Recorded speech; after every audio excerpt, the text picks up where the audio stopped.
Welcome to moistcritikal's compilation to fall asleep to relax. Time to let your brain clock out and your body settle in for serious snoozing. Grab your premium slumber gear and prepare for a lady tier drowsiness. If this helps you drift off to dreamland, drop a like, subscribe, and comment goodnight below. Sweet dreams, you beautiful sleepy souls. If I was to ever do a tier list of creepy guys on the internet, the guy I'm about to show you would be the undeniable, top tier, triple S super smokin' style creep god. The individual you're about to see almost makes that guy that was sending pig carcasses to the coworker he loved seem sane. I know I've called one other person in a video the creepiest guy ever, but the man I'm about to show you today, I think is far more disturbed, so much so that I'm actually somewhat concerned for the safety of the people around him. I'm sure you've seen this video floating around right now because it's going viral, and for good reason. It is scary. The Cracker Barrel, and I was going to play a song for a woman that I kind of like, and I got there, and she saw me, and she immediately pulled away, and I wasn't forcing her to listen or anything, you know. I just wanted to play the song for her. You know, give her her own choice if she wanted to be with me. Now, I'll quickly bring you up to speed on what's happening right now with the lore. So, the cops are there because the guy called them, I believe. So, he's a Kaioken times 10 weirdo. He called the cops because he wanted to report this girl's dad, a girl that he chased around while playing his music to try and win her love. And his music is downright horrifying. It sounds like 5 trash cans being violently slammed together while someone's getting murdered in an alleyway for the vocals. I have been so deep in this rabbit hole learning about this man. It's been like an episode of Mike Rowe's Dirty Jobs just gathering all this information. I'm gonna play you just a quick snippet from one of his tracks. Fire sprout to the moon to the top and grow! Elements coming together now! Feel the rap! The voice of an angel. I can't believe this plan didn't work. It's so romantic it sounds straight out of a Disney film. He also keeps saying he was giving her a choice to listen to his music and fall in love with him. Even though there's no choice here because he was stalking her and chasing her, playing this over his fucking boombox, I guess. But anyway, she was so frightened that she ended up calling her dad, and her dad got in contact with him and said some mean things to him. So the guy then called the cops on the dad, hoping to like get him arrested or file something against him. You know? Does she know you? Yeah, I worked with her there for like 5-6 months. Did y'all have a relationship? No, we were talking a little bit, but it never really got serious. Okay. But anyways, I pulled up there, and I was in the other parking lot, and I saw her get in her car, and I was like, oh shoot, it's my moment. So I pulled up there next to her, and she pulled away from me, and so I chased her a little bit, just because, I don't know, women are crazy. Like, I felt like she like wanted me to chase her. Do you not think chasing somebody's crazy? Well, it's just like, I only went like a couple blocks down the street. God, it's so sad that women can't appreciate a good, nice guy like this. Women are so weird. How can they not appreciate a complete psychopath chasing them around for a few blocks while blaring music that sounds like the soundtrack to a slaughterhouse? Just saying, don't you think chasing somebody's crazy when they obviously don't want to? Well, I had my song playing, and I wanted to like her to hear it maybe. Apparently she didn't want to hear it, right? So what else happened? Let's get on with this. His complete lack of remorse and disconnection from reality is startling. Oh no, it's not weird, like I'm not weird. Why are you trying to say that I'm the crazy one for chasing her? I had my song playing. Oh, did I forget to mention that? My song was playing, so now everything's justified. Like, I wanted her to hear it so she'd have a choice to fall in love with me, obviously. Her father called me up, and he made some threats to me and to my life. Okay. And so I just want to have his name on file. What did he say to you? I think he said he's going to stab me, like, but he's like cussing at me. He said that, or he did say that? He says, I'm going to do something to you. I swear I'd do something to you. For chasing his daughter? Yeah, but it wasn't chasing. It was like going down a couple streets. Like, that's like fun to women. Like, women like that. A little bit of excitement. No, they don't. Fucking unhinged logic. No, I wasn't chasing her. It was like minor stalking, you know, that's nothing. Women love to be stalked. Like, it's fun to them. It's exciting. God, what an absolute lunatic. So yeah, the dad calls, apparently made threats against him because I'm assuming his daughter called him in a panic, like, holy shit, this guy's coming after me, and I'm fucking horrified. So the dad is trying his best to like stop anything bad from happening. So I'm sure the dad in this like passionate moments like, leave her the fuck alone, or I'm gonna do something about it, I'll give you a knuckle sandwich, why I oughta. I don't think there's anything wrong with that at all. To try and protect his daughter, keep her safe, doing what he can from a distance. Like, get the fuck away from her, you creep. Women don't like to be chased. What about like If I was a porn? father, I'd probably tell you the same thing. What about like BDSM porn, where women like to have rape fantasies? Well, apparently this girl doesn't. Well, who knows? Most women do like having rape fantasies. It took us only about a minute for him to start mentioning rape after talking about stalking and, you know, downplaying how stalking's not a big deal. Immediately brings it to BDSM and rape fantasies. From fucking out of nowhere. Oh, you're gonna call me crazy for chasing her? Well, what about rape? You know, there's the rape fantasies in porn. What about that? And then he has the gall, the chutzpah to say most women have a rape fantasy. It's blowing my mind here, this guy's thought process. Fucking crazy. I'm also 100% sure he's never had an actual conversation with a woman. When he mentioned at the beginning they were kind of talking, I imagine it's because they were coworkers, and she said like hi to him occasionally, or like while they were working were like, hey, need to do this. And that to him was like meaningful interaction with a human female. This is like a scary individual. His brain immediately jumps to rape when confronted with his actions. Okay. Do you think she does? I don't know, but Apparently she don't. well, So what do you want us to do? well, I just want you to get his name on file, just in case he does do anything do to you me. know his name? I know his daughter's name. What do you know his name? I know her name. I don't know his name. He called me from a restricted phone number. Okay. You have an idea? Here's my suggestion. Leave her alone. A great suggestion from the officer here. Superb. Just get the fuck away from her. Leave her alone. Solves all the issues here. Case closed. Didn't even need Dr. Phil on this one to get to the bottom of it. The solution was obvious. Just get away from her. Well, this is one song I made, and this was the final chance I was going to have. Here's my chance. Here's my advice. It's over. Leave her alone. Okay. Fathers will hurt you over their daughters.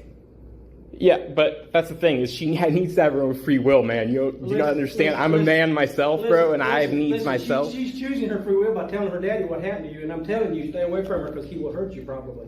She's being controlled by him.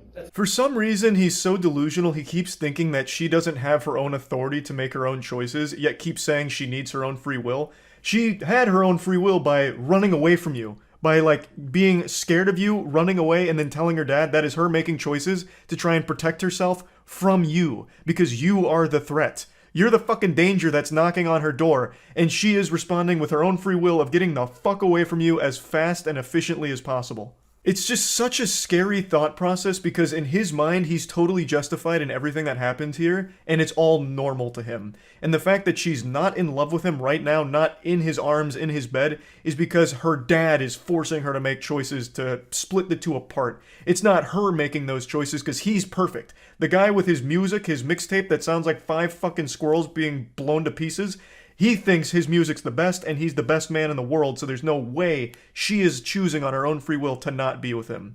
That is a dangerous thought process.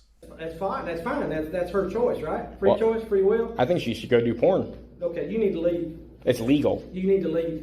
Well, We're not doing anything. You need to leave. I'm having discussion on... I'm having a discussion telling you to leave. I actually appreciate how the officer handles this situation here. He's not giving this guy an inch. He is fighting him on every point he tries to make. Not that any of his points have any logical basis whatsoever or any sound reasoning, but I like that the officer's pushing back on everything, and he crosses a line when he says she should do porn. Where does that even come from? Like, everything this guy is saying is a giant red flag, and he needs legitimate help. I was going to let her make her own choice after the song. Well, she's made her choice. And I just don't think she had a reasonable opportunity to make a choice, because I'm going to blow up, and I'm going to be a famous DJ, and I'm going to be like... How old is she? He still really believes that because she didn't finish listening to his song, she didn't have the right to say no. She didn't have reasonable basis for declining and rejecting him, I suppose. He believes he's going to blow up and be a famous DJ or this and that, thus she's making a huge mistake and needs to reconsider the choice, and her dad's making her choose this. It's fucking terrifying. Oh, shit. You know what? Lindsay's dad. I hope you see this fucking video. Now, just like in The Dark Knight, we have the Joker turning the camera on himself here, and we get to take a look at him. And he really still believes everything he's done is justified, and that the girl and her dad are the villains here. You know what happens when women don't ever, come to terms with themselves? Bad shit happens. I don't know. Something the cops want to deny. And this right here I think should be taken very seriously. This is not a mentally well person. And this comes across as an actual threat against the safety of both the girl and her father here. He's already shown that he has no problem stalking women, and I really think this needs to be looked at seriously to make sure that he's not in a position to do harm to anyone around him. It's just very concerning. Me trying to get her to be straight. Something is wrong about that. I don't see why these traditional ass motherfuckers think they can speak shit whenever it's this woke, belligerent LGBT shit that has her right now. I just don't see it. I'm older than their fucking father. That's how I feel right now. Yeah, this rant's really going off the fucking rails. So apparently the girl isn't interested in men, and his plan was to make her interested in men by giving her his love as well as letting her listen to his songs. And when she still wasn't interested, she blames the dad. Like, the dad is the one that's made his daughter not like him, and then says that he is older than her dad. Like, it's so fucking wild. But it is all very concerning to listen to. I just wanted to share this because I do think this is the creepiest guy I've seen online so far. And I truly hope that everyone involved here is safe, and hopefully this guy gets the help that he very much needs. Anyway, that's about it. See ya. There are some questions that people will always ask themselves. Where do we come from? Where do we go when we die? Why is Charlie so short? And what can finally kill a business that's too big to fail? We've only seen this a few times in our history with things like Blockbuster, an absolute titan that completely crumbled. But usually there's some things that a lot of people just believe will never fail because they're so big. YouTube, Google, Facebook, these kind of staples. And among those is Twitch, I imagine. For a long time, Twitch has been the go-to spot for live streaming. Of course, there are alternatives, there has been competition, but Twitch has managed to remain king and sits atop a pile of mangled corpses from shitty startups that just couldn't make it in the industry. God rest the soul of Mixer, gone but not forgotten. And then there's also really niche ones like DLive, which I don't know what the fuck's going on with DLive, but I remember you used to be able to cheer things called lemons, so maybe the lemons are still going well. I couldn't tell you, but all I know for sure is Twitch is still the #1 live streaming platform. YouTube is catching up though. YouTube's been making big power moves, but Twitch has still managed to hold on to its stranglehold on streaming. But today I think that crown is threatened. I believe we're about to enter the Game of Thrones here for who's going to be the #1 live streaming platform, because Twitch may have just publicly committed suicide, or at the very least shot themselves in the foot 1,000 times publicly. Now, before I get into this, I'm not exaggerating. I really do believe this decision Twitch has made is massively impactful for the overall health and longevity of the platform, and I'm going to explain why in great detail. I swear to God, this week has been the most eventful week in the entire history of the cyberspace. Since the creation of the World Wide Web, no week has been this wild. So, today, out of nowhere, at like 4 a.m. my time, Twitch dropped an announcement on a policy update that's on the horizon, and it's a doozy. So buckle your seatbelt and keep your hands inside the ride at all times, because we're going in deep. This is downright baffling that they thought this was a good idea.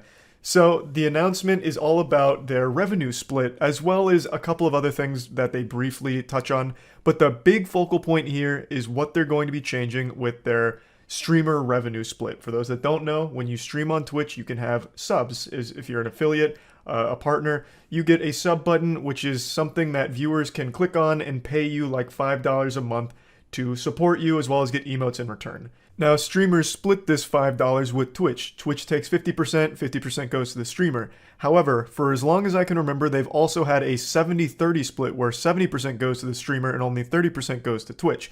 That's something that isn't exactly secretive. It's not something that's only existed in hushed whispers behind the dumpsters or anything like that. It's been something that's been publicly discussed for a long time. The 70-30 split was reserved for like partners on the upper echelon of streaming. And for a long time, I, as well as pretty much everyone else on the platform, has always said that the revenue split across the entire platform should be a flat 70-30 for all creators of all sizes, to match YouTube at the very least. YouTube is 70-30 for all their streamers. 70% to streamers, 30% to YouTube. But Twitch, that deal is only reserved for the select few partners that get that. Everyone else is 50-50, which makes no sense, honestly, because it should just be a 70-30 split straight up. Now, when I first saw this announcement be posted, I got starry-eyed. I was like, holy shit, Twitch is about to cop the fattest W in internet history with this announcement. They're going to announce that every streamer's getting a 70-30 split. This is what everyone's been wanting for years. Let's fucking go. But then the reality set in.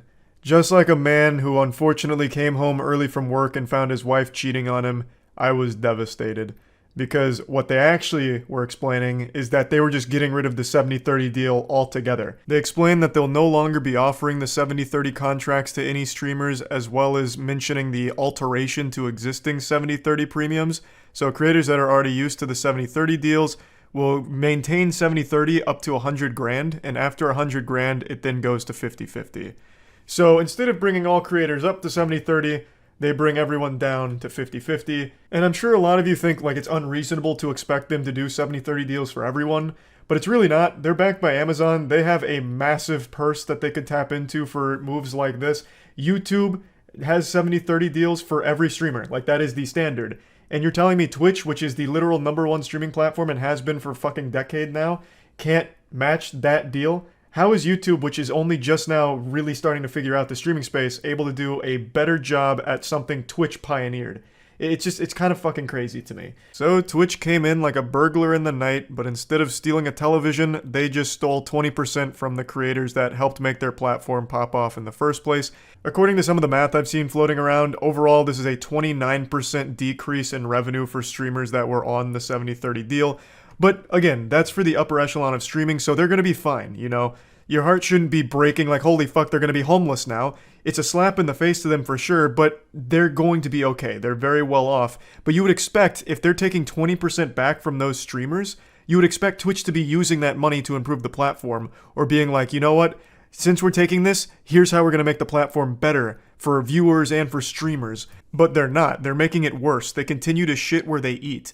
They announced this part in the same blog post. I guess like the first part was supposed to be the bad news, like hitting you with the cold water right away. 70-30 contracts are gone. But here's the dessert. Here's the good stuff coming. Our recent bump in ads revenue share to 55% as part of our ads incentive program is a great way for these larger streamers to make up most, if not all, of that revenue. How can you be this out of touch? It's mind-blowing. The shamelessness here to try and pitch this like a positive or noble thing. Yeah, so you guys are making less money on subs and Twitch is making more. So what? Boo-hoo, cry about it. Just run more ads, idiot. You stupid asshole. Just keep playing more ads for us, baby. Keep greasing the machine. More ads. That'll solve it. They're like fucking Mr. Krabs over here with this insatiable greed and their fixation on ads. They're trying to make Twitch like TV where you get 15 minutes of ads per hour. It's crazy here. Right now the maximum contract on Twitch is 4 minutes of ads per hour. Yeah, it's not as much as TV, but that alone right there is still significantly more ads than you're going to get on YouTube. Plus, Twitch's ads are significantly more intrusive. They're unskippable ads, whereas YouTube has skippable ones. Like, they're just so behind here. And they're trying very hard to push these larger streamers to do as many ads as possible. By taking away that 20% and then like bumping up their split on ad revenue as a way of kind of like nudging them like, hey, I know you missed that 20%.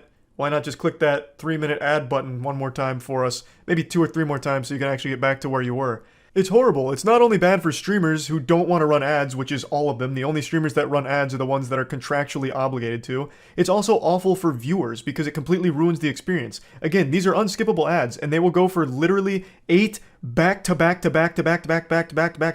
ads. Nobody wants that. It's a terrible viewing experience. It's dog shit. And that's going to be even more prevalent should this change go forward as written. Now let's dive into why I believe this change will have a massively detrimental effect on the platform as a whole. I think what's going to happen here is like a full-blown exodus. I feel like this is going to be straight up Matt Damon being sent to Mars here. There's going to be a lot of top-level streamers, I think, that no longer exclusively stream on Twitch. You might remember recently Twitch made a change to another policy which forbids streamers from streaming anywhere else once they're a partner. That got lifted, so as just a normal partner, you can simultaneously stream on Twitch and YouTube if you want to. That doesn't apply to the streamers that have the 70-30 contracts. Those are much more strict. And those contracts, they ask a lot of the streamer. From ad incentives, which can go up to 4 minutes per hour, all the way to the stream hours they require per month, which can go from like 160 to 180 hours, which is a lot. That's a big ask. And a lot of the streamers are used to that. They've been grinding that for a long time at that 70-30 mark. But now, with that 70-30 mark completely changing and going back down, they're going to start to wonder, is it worth it, you know? Like, they took a huge hit to their sub revenue, but they're still grinding for less money. Why would they then stay exclusive with Twitch when they can just not renew their contract and simultaneously stream on Twitch and YouTube? Or, better yet, why not go to YouTube, who's going to pay them a bag to get there, like straight up 7 figures worth of doubloons, straight big schmeckles to go over there? Why wouldn't they just take that, go to YouTube, which has the 70-30 split they're used to, as well as significantly more lax contracts? Ludwig recently showed his hours streamed for a month, and he's not even breaking 120 hours. That's nothing on Twitch. Whereas YouTube, it's more lax, it's the 70-30 split you're used to, the ads are less intrusive, and there's no huge ad requirement in YouTube contracts that I know of, and you're getting paid to go over there. Why the fuck would you stay on Twitch? Twitch has nothing at that point. The only thing Twitch has over YouTube then is the chat, and Twitch chat is a million times better than YouTube chat, just straight up, that is an objective truth. 100%.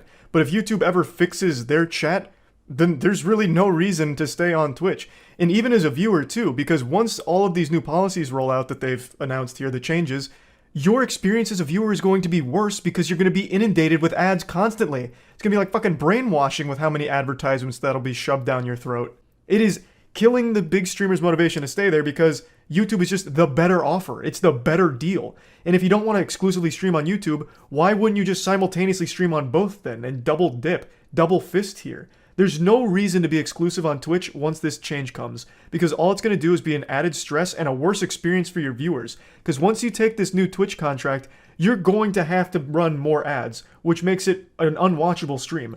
When there's a ton of ads on a stream, I leave. Most people do, because they're super intrusive, they ruin it. No one likes the ad breaks. When I do an ad break, it's because I went up to go pee, and I'll just run ads while I'm peeing so no one's missing anything. But I can't piss fucking 5 times an hour in order to hit the new ad density requirements. Like, that's, you know, my bladder's not built that way. I'm not a fucking superhero, right?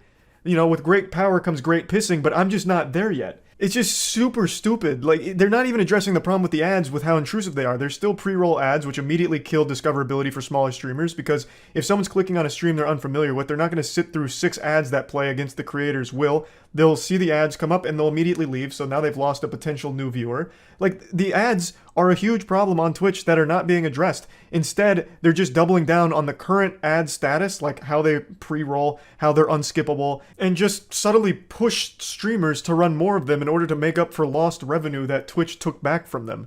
It's just such a fucking backwards idea that they had the chutzpah, the gall, to try and spin as something noble. When you read this blog post, they write it as if they're some saint. Like, as if they're doing the platform a favor, like this is somehow a good thing. When under no interpretation of this policy is it a good thing. I don't know how it can possibly be spun as a positive thing unless people really fixate on, wow, creators get a little more percentage of the ad revenue. Oh, that's great. I can't wait to see more ads from them. It's just so fucking insulting. And then they even had the audacity in this policy update to mention how expensive it is to run the site, as if anyone is surprised by that. It's Twitch. Of course it's going to cost a ton of fucking money to run the site. You know what else costs a ton to run? YouTube. And you're both backed by massive corporations. You can both afford it. I don't know why that was there in the first place. They slid that in there as like an explanation for why they can't do 70-30 for all the streamers, but it just left a bad taste in my mouth because it doesn't really seem like, it doesn't compute in my mind how Amazon, who owns Twitch, can't somehow figure out a way to compete with YouTube with the 70-30 deal. Like, how is that possible, really? But just to wrap it all up, my point is, I think this policy will drive most of the top streamers, as well as a lot of their viewers, off of Twitch, at least exclusively on Twitch. Because it's going to be a worse viewing experience should this go through, because the streamers will feel obligated to run more ads, even if it's not in their contract. Just the lost revenue that they'll experience from the 70-30 going back to 50-50 is going to be enough to make them want to run those ads in order to make up for that. So that's going to be a worse experience for their viewers, and there's not going to be really any incentive for them to stay on Twitch, because YouTube is just legitimately the better deal, and like they are offering a better deal than Twitch is, just like altogether. So a horrible L for Twitch here today, that I just wanted to talk about a bit. Well, that's about it. See ya. Pull over, this is the opinion police. We got a report that you like a game that I don't, so you're going to the slammer. I'm talking about Pokemon Scarlet and Violet.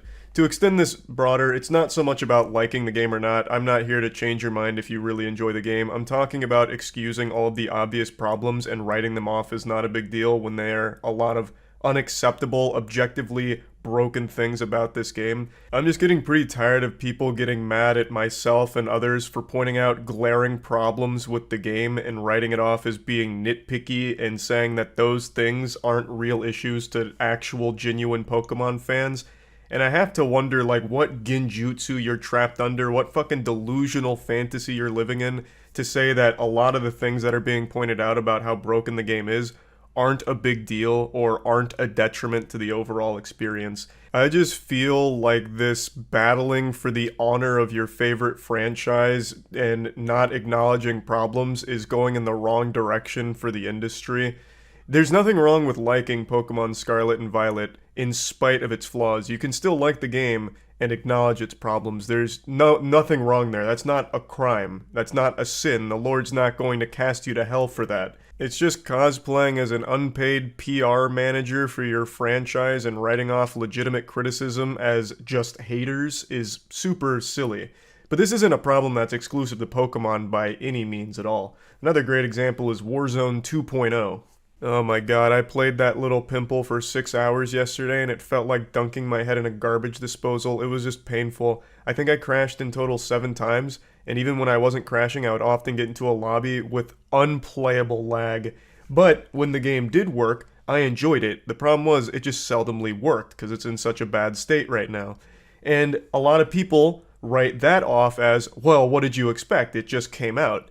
And I think that is a problem. And it's the same thing that a lot of people are saying about Pokemon. I think that's just not okay. Why are we alright with that all of a sudden? Why are we okay with a game launching and not really being playable for the most part?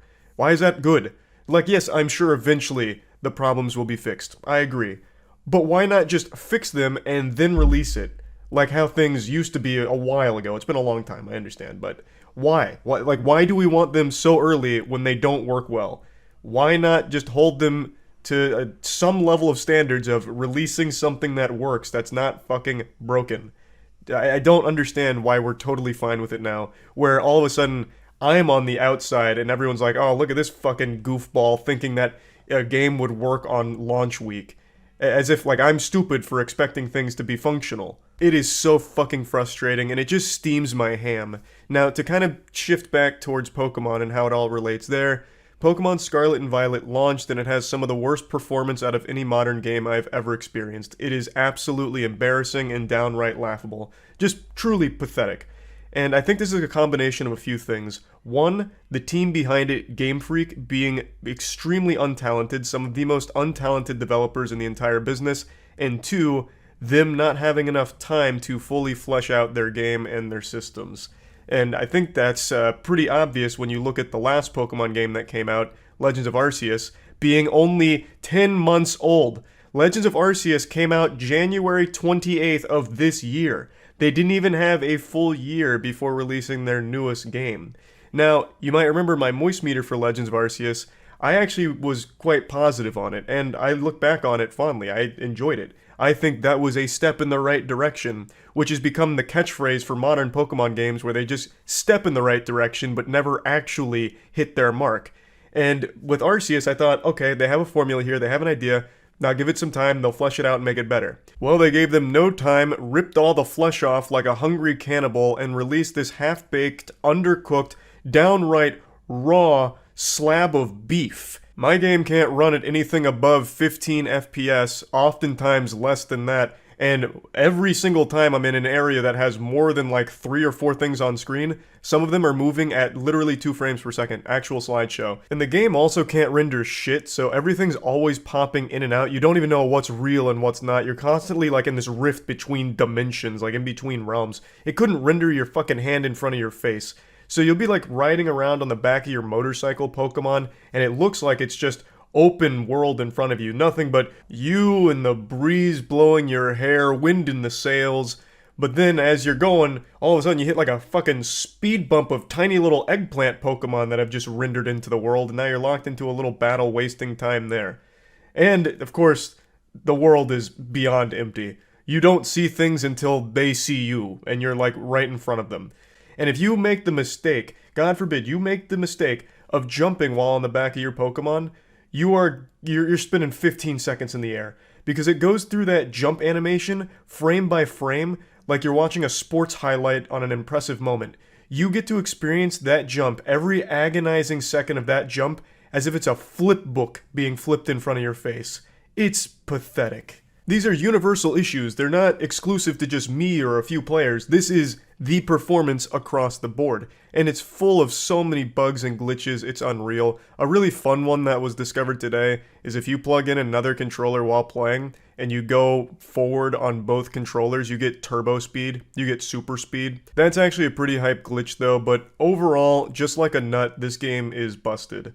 And I really don't like that people are pretending it's not. I'm still seeing a lot of rave reviews for it in spite of these problems, and like I said, it's fine to like it, but if you're going to be an outlet, like, actually reviewing this, you need to fully take into account these problems. They are detrimental to the overall experience and weigh everything down.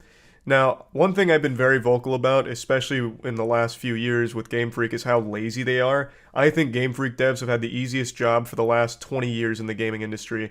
They just go in occasionally, click Control-C, Control-V, call it a day. I don't think they've been innovating much. Until Arceus, they've tried some new stuff, and I appreciate the effort there. But with this, it's 50 steps backwards. And I don't know if it's just because they rushed this out. It feels like they rushed it out because it's so clunky, janky, and unfinished. But it's still very lazy.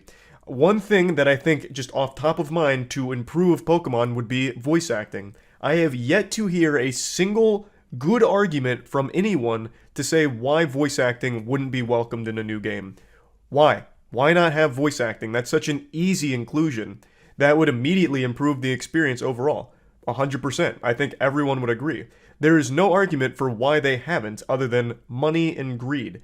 Pokemon is the biggest, highest grossing media franchise ever. They could absolutely afford for their flagship titles like their video games to have voice acting at the very least. Like, that would have been such an easy thing to bring in here to get people hype. Something as simple as just voice acting. But they don't, because they know they don't need to. They can be as lazy as they want and people will still eat that shit up. Now, I do still enjoy the Pokemon combat formula. I don't know, it's just never gotten old for me. I do still get happy playing the games.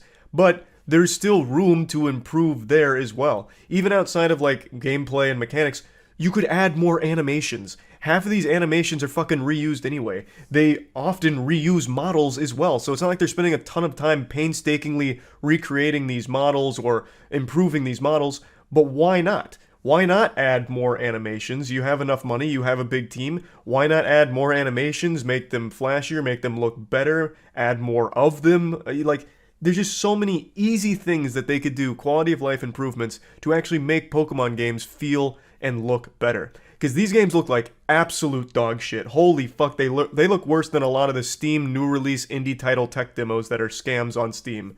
Like, they actually look better than, those actually look better than like Pokemon Scarlet and Violet.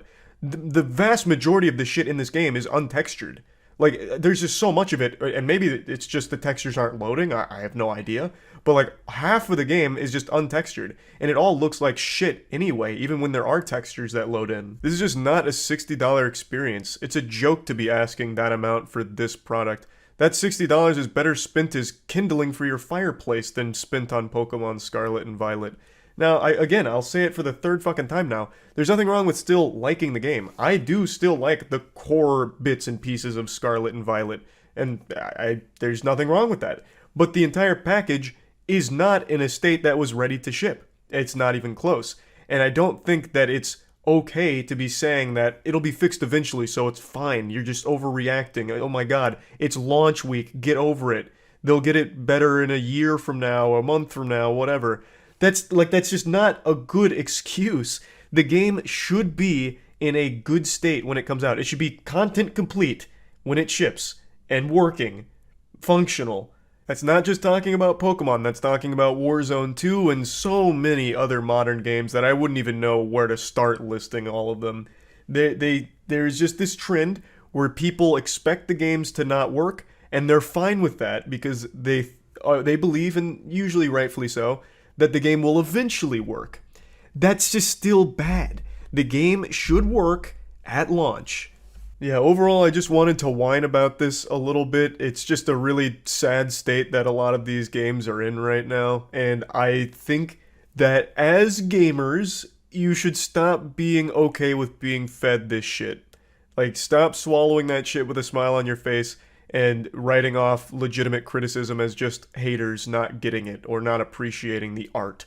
There is nothing wrong with calling out these problems and saying that they shouldn't be there in the first place, and it should be better, and could be better. I think all of that's very fair. That's really about it. See ya. Yes, sir. They call him Charles. Half trained, half giga spider from hell. We've been planning his demise for some time now, and have nearly everything in order. Just a few people to meet and places to see. Simple errands, you know. Yes, sir. Welcome to Aranerum, the island where miners dig their own graves. Stay close. Charles isn't the only thing to fear around here. Pretty cool story so far.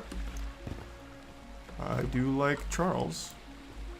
One of the train operators was killed early on by the beast, so his old engine should be in there. If we can get to it. He's beaming all this information to me Tool on our telepathically. He doesn't need to move his mouth. That gun you were looking at wasn't on here when I was evacuated from the island, but it sure looks fun to use.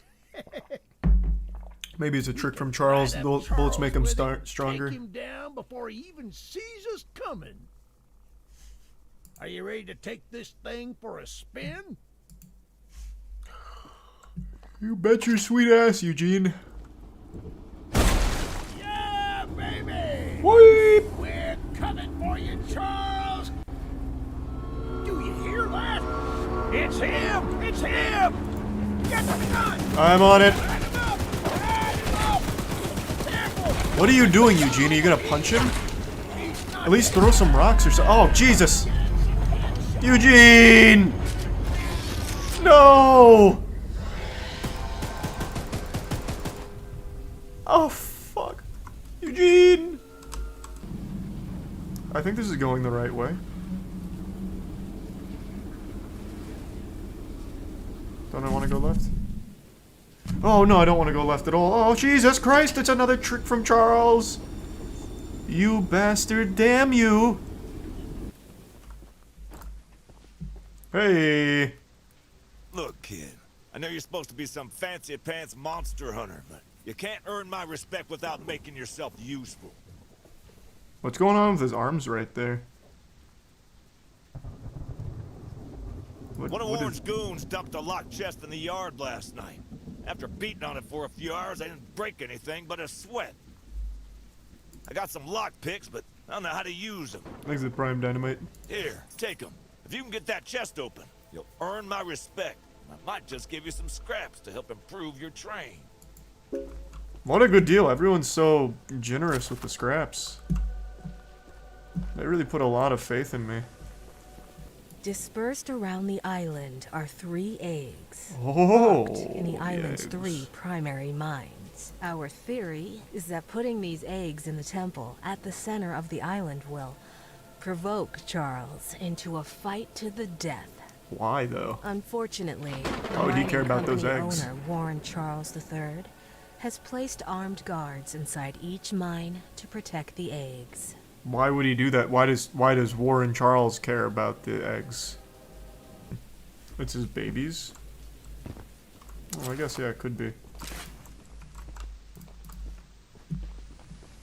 But if it's his babies, why is he just leaving them alone, uncared for in a mine?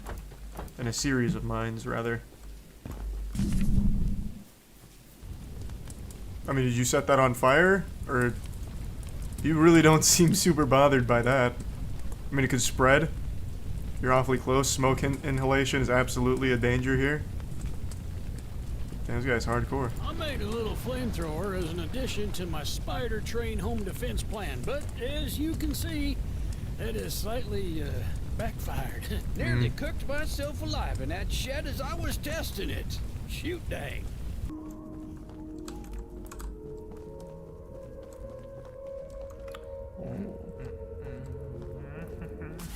The master of stealth strikes again. Is he chasing still? Oh god, fuck up! Zoinks! Oh god, no, he's on my ass.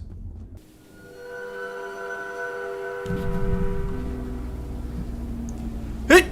Man, where's Charles at? Haven't seen that bad boy in a minute now. Ooh, he's like some slender shit. Uh-oh, I hear him. Oh, fuck. Serpentine. Okay, this guy's got great aim. He's still chasing? No. Oh my god, yeah, he is. Theodore, I've got bad news. I'm bringing him right to you. Oh, wait, is that Charles? No! Oh, how unlucky. You must have heard the gunshots. I have still not had a fight with Charles, except for when he killed Eugene. Didn't think that'd still hit me from there. Oh, there might be like a baby Charles down here. What in tarnation? What happened there? What? Damn you, Charles, you got me again. But I swear that'll be the last time you get the best of me. Charles really doesn't come out often though, huh? Maybe on my way here this time he will. Maybe he'll stop in and say hello. From one Charles to another, huh?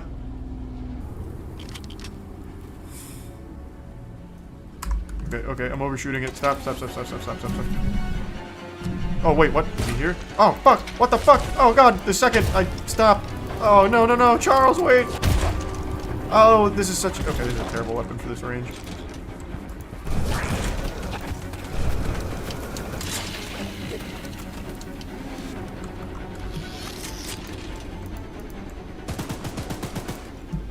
Oh, fuck, now I've overshot it. Oh, God! Charles, why? Why'd you choose now?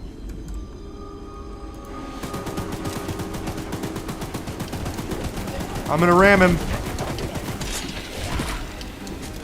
That didn't work. I got him, though. Oh, what the fuck, Charles? You're a real piece of shit, you know that? Don't show yourself for like fucking 50 minutes here, and then all of a sudden now he doesn't stop coming. Take that.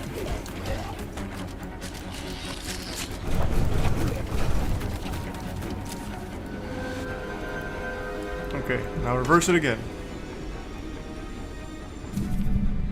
So now I keep overshooting it. Actually, this is fine. I can actually go from this angle. Oh, god damn it, Charles!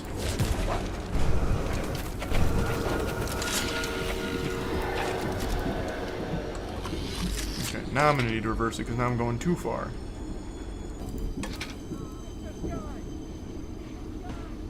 Wait. Oh. What? Pardon? What? Who was that? Someone just commit suicide on my train? Alright. Oh god, not you two. Get out of the road! Oh, fuck! Oh! Oh! Oh, god! Oh, fuck! Maybe he's still alive. I didn't check for a pulse. Oh, no! Oh, god, not another one! No! Oh! Oh! Oh! Be here. Oh my god, please! Stop! Stop running under the train tracks! Oh, no, not more! Oh god, please, god, this is the most stressful job ever. No! Oh, whew, close. Alright. You I'll put down myself. Oh, never mind, that's too far. I'll just hit him with my train. Oh, fuck. Oh, good dodge. Can you do it twice? I don't think you can. Nope. Gotcha. Oh, I see him. In the distance. Oh my god, he's coming. He's coming right at me. I'll take the fight to him! Ah! Oh, wait, I need to mark this.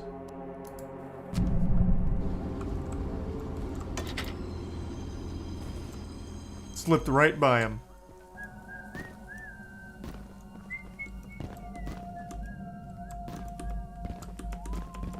Oh my god, look at this strat. Holy shit, I actually slipped by every single one of them. Bang. Time to kill him. Step away from the shrine. No! Ah, they caught me! Don't know. It's the Monopoly Man. Just put the egg down slowly and lay flat on the ground. You'll hurt far. Actually, wait, the Monopoly Man doesn't have a mustache. Oh, wait, does he? Whatever you're planning. One of them's a Mandela effect. No. Is it Mr. Peanut or the Monopoly Man that doesn't have the mustache?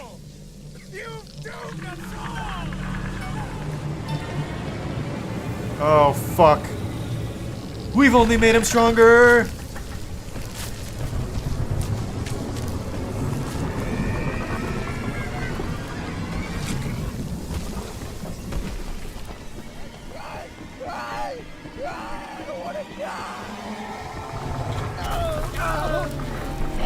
Warren Charles III! No! Holy shit! Punch it! Punch it! Ah! This is for America!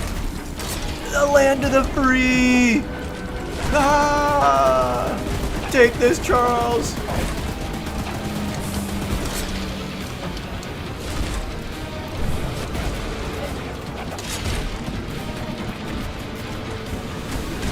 Okay, what? How the fuck? Wait, what? What, was there like more mechanics to that? I think this is like the actual strat though, slow him down with the fuck. Oh, okay, I thought he killed me somehow. Slow him down with the fire. I'm sending you straight back to hell, Charles. What was that? Oh! Woo! Close call, close call. I need to heal, I need to heal.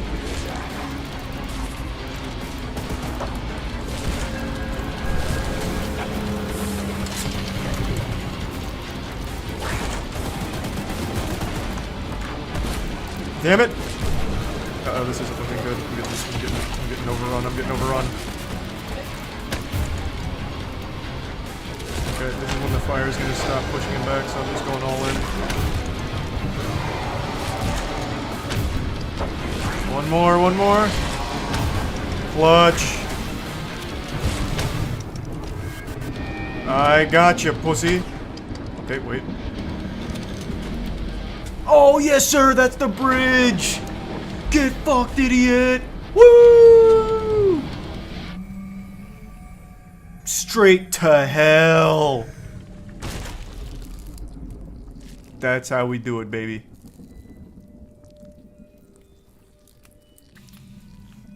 Charles got derailed. Yep. Yes, sir, he did. There's a resub symbol. What game journalist took 5 hours to beat this? When I looked it up, because I was curious on how long it was, because chat kept saying it was like an hour, multiple sources said 5 hours.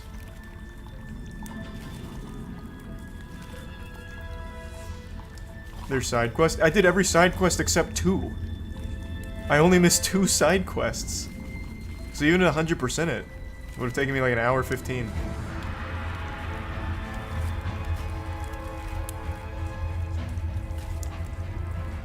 Oh boy, there's a lot of Charleses down here.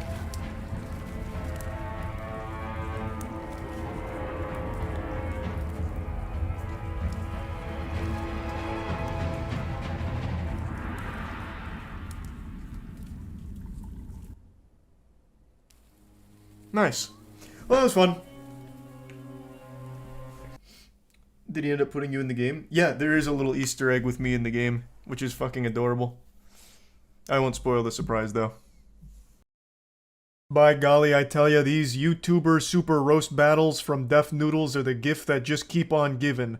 But unfortunately, I've been caught in the crossfire and now it's my cheeks on the grill getting cooked.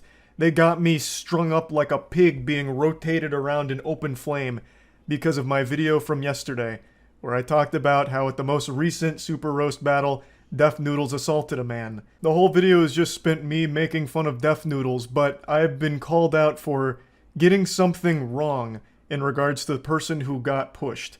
Now, I will fully admit I didn't know the whole context of the person who got pushed. I assumed it was just another audience member going up there to deliver a roast, as we saw in the last one. But apparently there's a very deep lore between him and Def Noodles, and it's so deep that it makes Tolkien's work look like creative writing done by a child. There's so many twists and turns with so many layers to this onion, it's remarkable. And I was called out by a couple YouTubers as well as Salvo, the person in the video himself, for not knowing this connection. And I take full responsibility for not researching this far enough. I just made the assumption that it was like the first Super Roast battle where it was just random people that Def Noodles lured in here, probably with the false pretense that I was going to be a popular stream or something. I didn't know that there was anything deeper to it, and I'm sorry for that. I wish I did know that, though, because if I did, I would have made a lot more jokes about it. Because apparently Def Noodles invited Salvo was the guy on the stage, invited him there to perform roasts. His whole thing was pull up or shut up. So Salvo said bet and pulled up. And in response to that, Def Noodles got so upset his blood was boiling, eyes rolled into the back of the skull, and he was overcome with the devil. So he lashed out and gave him like a hockey body check from behind, sending him off stage. Red mark, red mark, red mark, red mark. Now, after posting the video talking about it and giving my perspective, like I said, a couple YouTubers as well as Salvo himself didn't appreciate it. Which confused me because the whole video is just making fun of Def Noodles and the event again, because it was yet another biblical catastrophe. Like, when the Lord flooded the world with 40 days and 40 nights of rain, that wasn't as apocalyptic as these awful Super Roast battles Def Noodles keeps hosting. So I was just making jokes about it again. So I didn't understand what people were so upset about. I even talked to Salvo Pancakes about it, and he explained that he believed that I was saying that his intention was to go there and cause a commotion. He thought that I portrayed him in the wrong way. And after he explained it, I totally understood where he was coming from, but that was never my intention, and I thought I made it really clear in the video, though maybe I missed the mark and did a poor job. I said multiple times there's no excuse for what Def Noodles did, but the part where I made my oops-a-daisy is when I was briefly talking about what Salvo's intentions possibly were with being there, and I was basing this off a series of tweets from audience members that were talking about what he was saying, as well as what his intentions were, giving their perspective on it. And I assumed since they were actually there in person, God rest their soul, I assumed that these were like an accurate description of the event, but I still always take these things with a grain of salt, so I didn't immediately accept that as like the full truth. I was just giving my take on, if these tweets are accurate, then here's my opinion on it, here's how I feel. I never meant to say like, this is 100% accurate and Salvo did these things and is 100% this person. I was just talking like, if these are accurate, this is how I feel. And I thought I, you know, made that clear, but clearly I didn't, and that's my fault entirely to see and hear.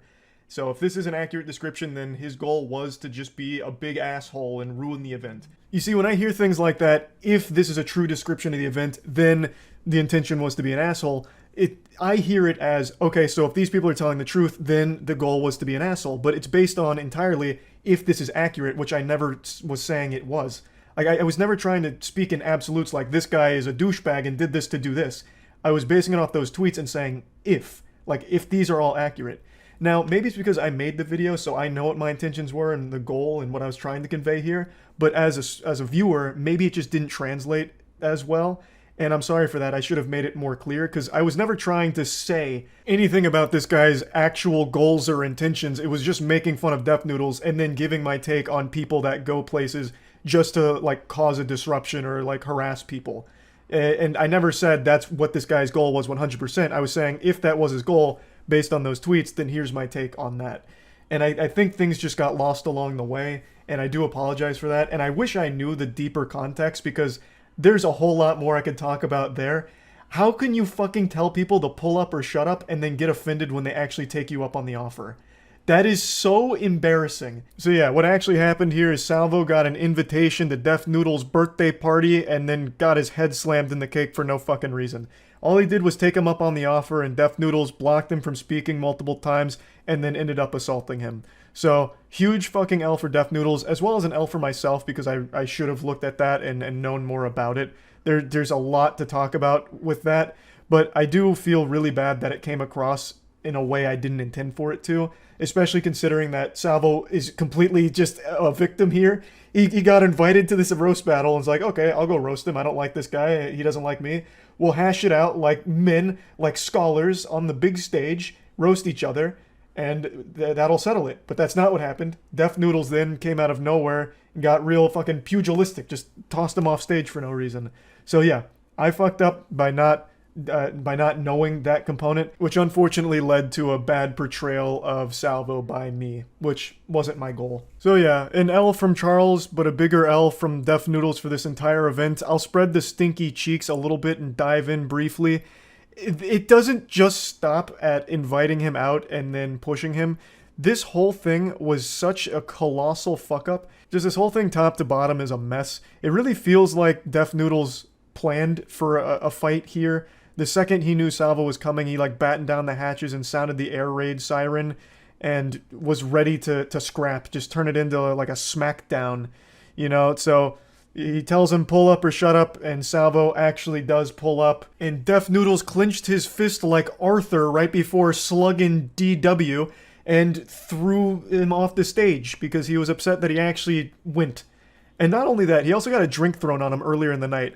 I went deep on here. I wanted to make sure I understood everything now to be like the fucking all-omniscient authority on what happened at this Super Roast Battle. So yeah, Salvo also got a drink thrown on him earlier in the night. Also, Salvo's the one who brought the majority of the audience to this event. It seems like the reason people even showed up to begin with was for Salvo. So that probably also played a role in Death Noodles having such a giant blow-up for it, which is just a massive blunder from Death Noodles, because if he had actually just gone through with the roast battle, like actually roasted with one of his biggest critics here, that would have went over much better for him. He would have come out with like a much better reputation, like, okay, this is a guy who squashes the beef in the exact way he advertised. Pull up or shut up, we're gonna square off on stage with roasts.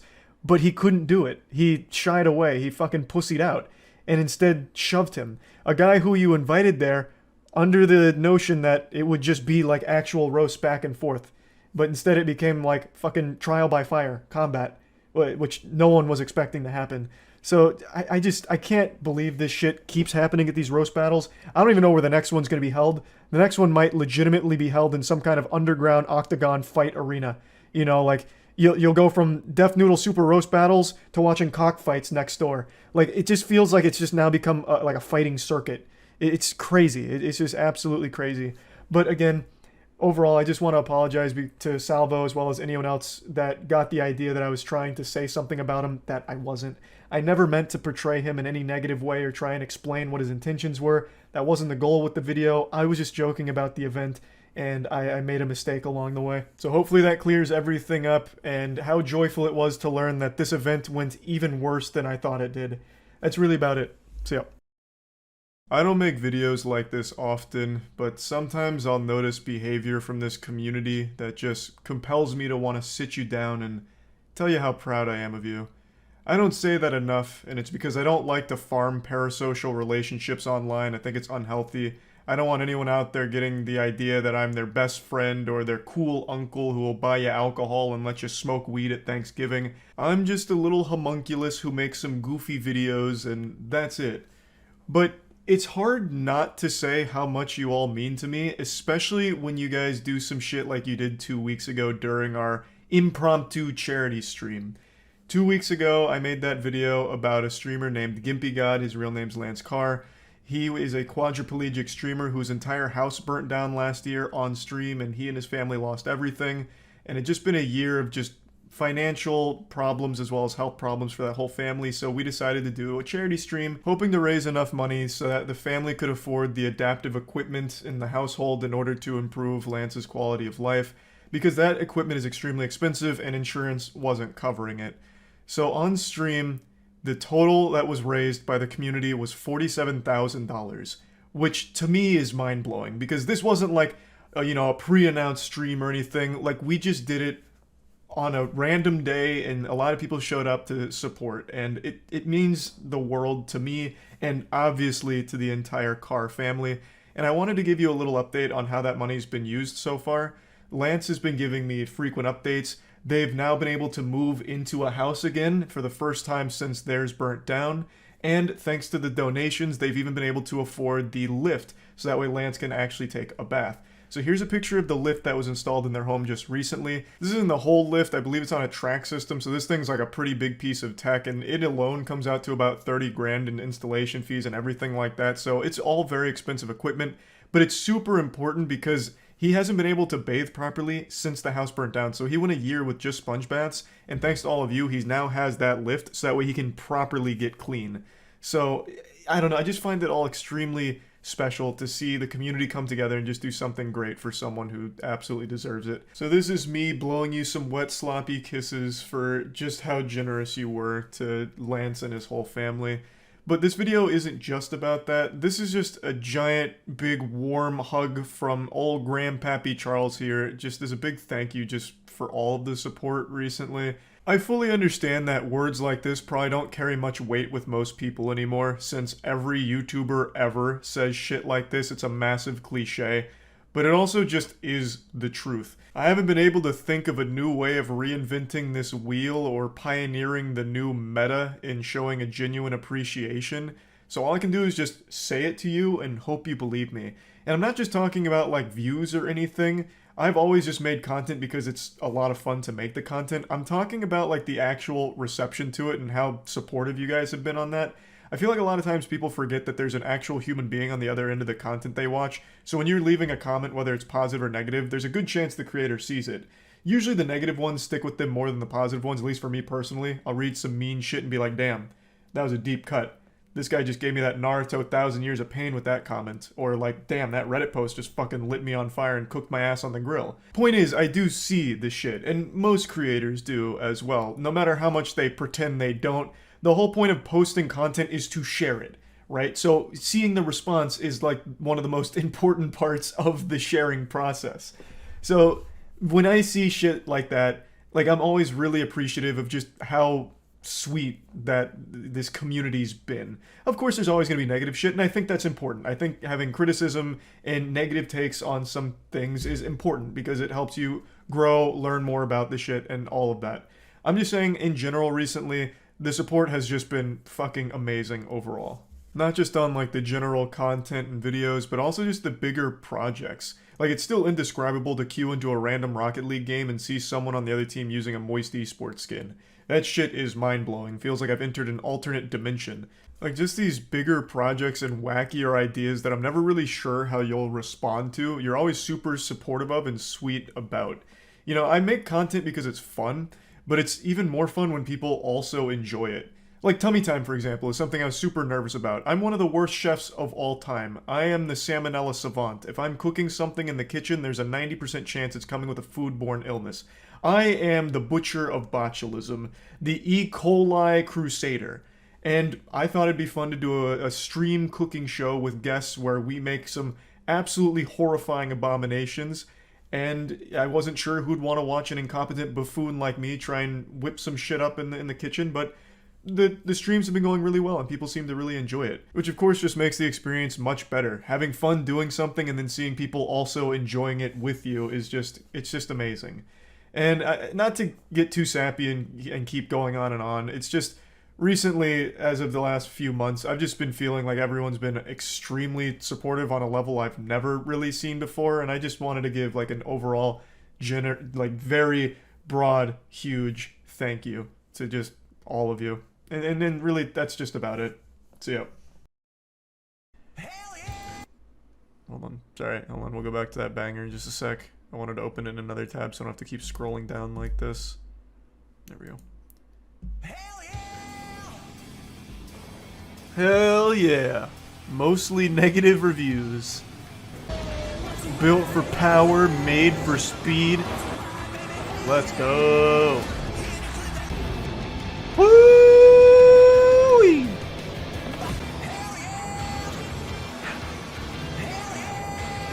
Hell yeah! Hell yeah! And this is what NHRA drag racing is all about. Well, I don't know about $45 worth of fun. True! Wait, it is on sale! Oh my god, I'm losing money not buying it. Okay, you're right.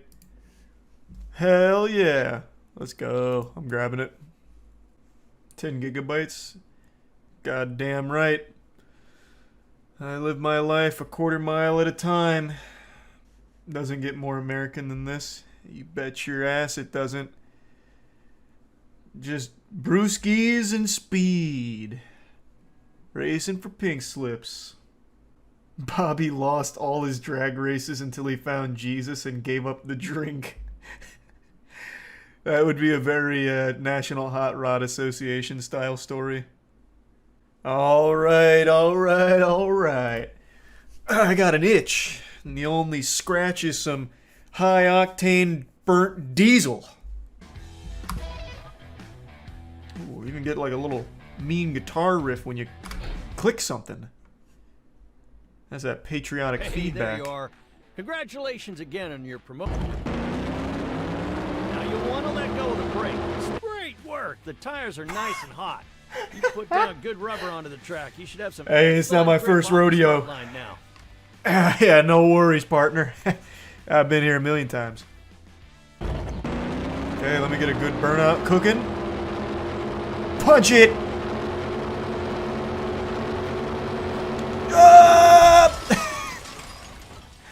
Damn it, Mario! Okay. Second gear. Third gear.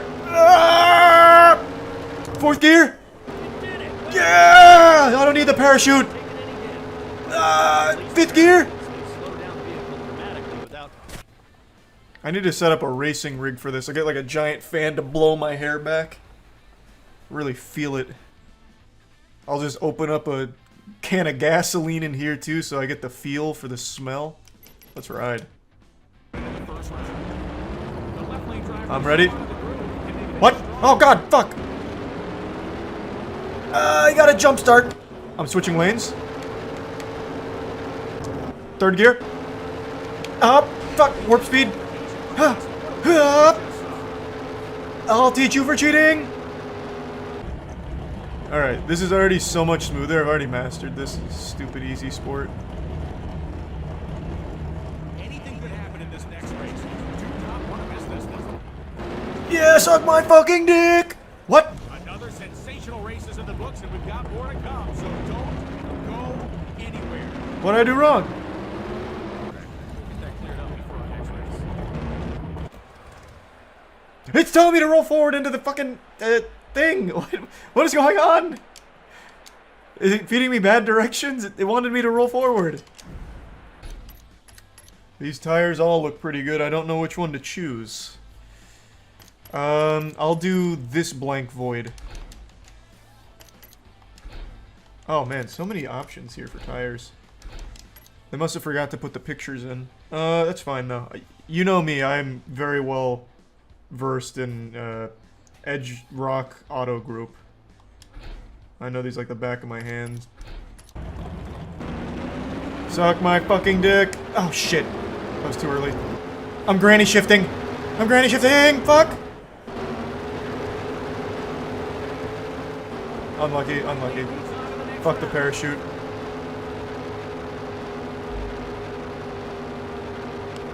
Take this! Pussy!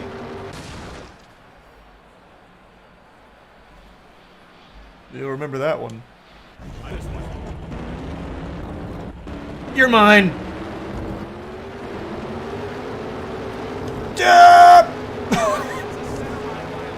You son of a bitch. I got a late start.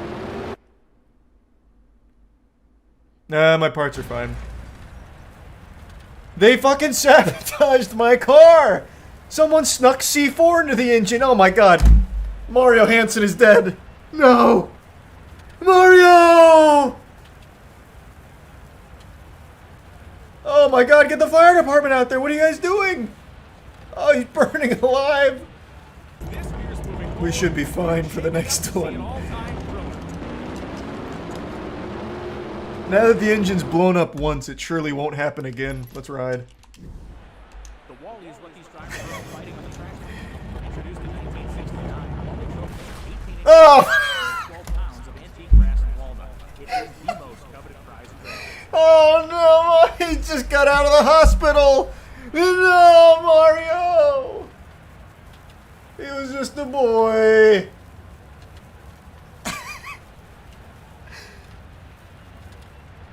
Fuck. Alright, let's... Oh god, I can't believe... What went wrong? Alright, let's take care of it. Yep, swap it. Swap it. Alright, let's get out there, Mario. I've got a good feeling about this one. Man, the crowd's just gotta be happy to see Mario getting back in the driver's seat of a vehicle after the two tragedies. Damn it, too late. Tip. I'm gonna try and cut her off. Oh, God, Gracie! Arrest her! Unbelievable! Now she broke my parachute. And you know how much I love my parachute. Oh, despicable behavior.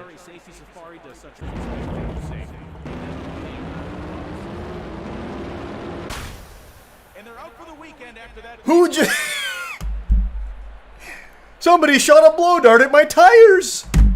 What is happening? Come on! Where are we racing? In an active war zone? Oh, God, goodness gracious! What a disaster of a race. Luckily, we have Lucas Oil behind us. Thank you, Lucas Oil, and in loving memory of Mario Hansen. He didn't survive this weekend, but man, did he give it his best. What game is this? This is, I don't know. Exit Prime Frozen. Alright. Back in the saddle. Oh, I forgot to repair. It probably won't matter, though. It hasn't mattered yet. Alright, this is going to be a good race. This is my hometown, actually. So, this is where I'm going to do my best work. Both drivers will be looking to make easy work of their opponent in the first round. Come on, baby. Come on, baby. Oh, good shift. Oh, I was too late on the second one. Fourth gear. Punch it. Fuck.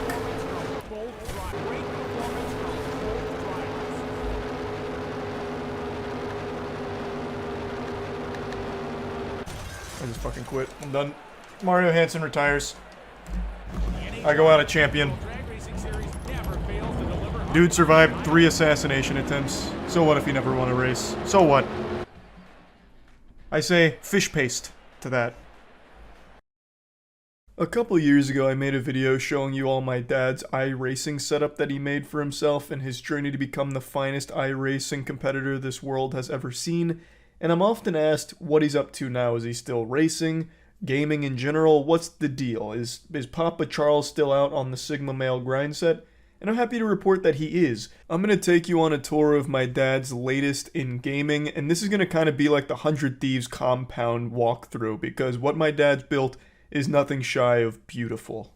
He's completely redone his racing room, and it almost looks like a museum. It's filled with things that you'd probably see on an episode of American Pickers from the History Channel, but all of it has meaning, and I think it all comes together and looks great. I love the old slot machines and old pinball machines, and the jukebox ties everything together. Walking into this man cave is like walking into a greaser's hangout spot. His actual racing simulator setup is about the same as it was, only with a couple of minor tweaks and upgrades, but overall largely the same. Now, of course, this isn't the only thing my dad's been cooking up recently. He's like Jimmy Neutron with inventing shit, and he's always coming up with new wacky ideas, but in particular, he's been focused more on gaming recently in general. But before I show you his like gaming setup, I want to talk about his iRacing career, because it's been a couple years now since he became like an active athlete out there on the track, and he's been hitting him with that fucking shake and bake. So he hasn't been racing for rank too much these days. He mainly just races with like a group of friends that they all have fun racing with, and he'll sometimes hop into other lobbies as well. But he saves most of his wins, and he has over like 200 of them now, which is pretty impressive. He's a fiend out there, like the boogeyman. He has a strategy that he always employs where he just kind of hangs back for most of the race to like the last 3 laps. And his logic behind it is he's pretty sure other people are going to crash in front of him, so he just waits it out, and then towards the end, just fucking books it and just slaps them around. And the strategy clearly does seem to be effective. But he's not just iRacing now. Like I said, he wanted to branch out into other forms of gaming, so he's been getting into things like World of Warships and all of that. So he set up his own gaming headquarters, a battle station that brings a tear to my eye. It's so wonderful. Now, what if your personal battle station is getting a little old and stinky, PC's a little grimy, not as great as it used to be, and it's time for an upgrade? Well, why not go to Starforge Systems and get a Starforge PC? I'd personally recommend the Horizon 2 PC and the Horizon 2 Pro. Just absolutely amazing systems and some of the best price to performance around. Now, if you watch my streams, you'll know that Starforge Systems is a company that I'm personally involved in as one of the owners, as well as OTK, and I want to squash this right now. The logo is not cock and balls. I know Linus Tech Tips speculated that it was a penis rocket, but that's just a happy little accident. It only appears to be a penis rocket under certain lighting. But anyway, I do honestly recommend Starforge Systems to anyone that needs a PC upgrade and doesn't want to build it themselves. It's what we all use at the warehouse. They're absolutely amazing, and right now we're releasing the Voyager Creator Pro, which features the newly released NVIDIA 4080. The supply is a bit limited, so absolutely hurry up if you're interested, but if it's sold out, you can select Notify Me when available, so you can be notified the second that it gets restocked, and the restocks do happen often. How many kills do you have so far? I don't know, a lot. Sometimes I just stalk them until I blow them up. Aha! Was that you or a teammate that got him? I think it was him. Yeah. So how many weapons do you have? Just these guns. I haven't even got any more weapons yet. Oh, I see, okay. I'm just too into blowing them up. Man, that guy sucks. A lot of them suck. Do they even fight back? Well, they can't aim. That's the problem. Like, most of them can't shoot. Is that even like a battleship? It seems more like a civilian transport vehicle. It's a cruiser. Okay. Enemy cruiser foundered. Aha. Yeah, I haven't even seen anyone shoot at you yet. Are you sure you're even in like a battle? You're just killing like fishermen or something. No, they're not even fighting. No, this is a battle. Of course they're shooting.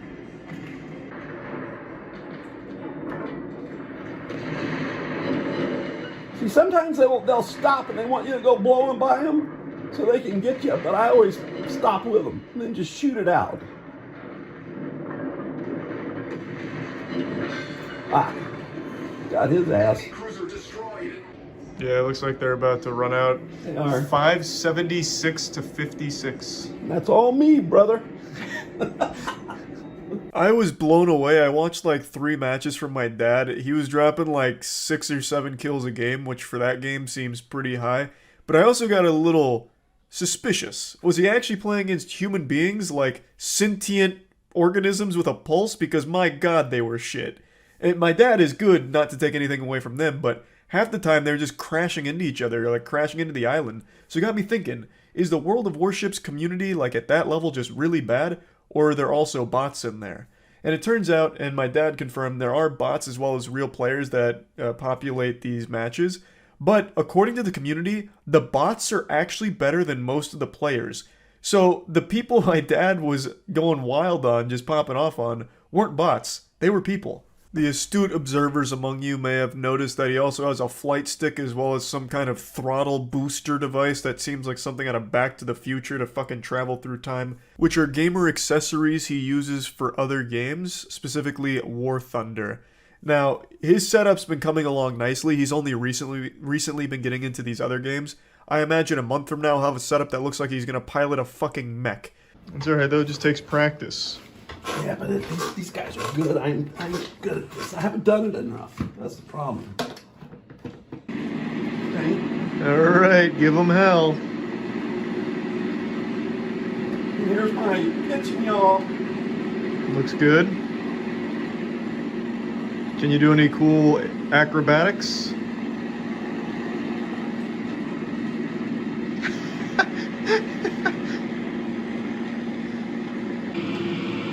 Oh yeah, he's fucked. You got him.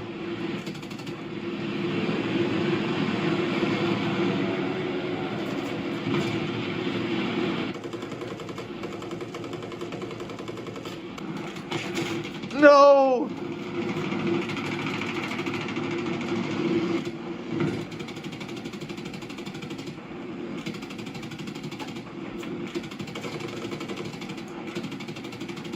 Yeah, you got him right where you want him now.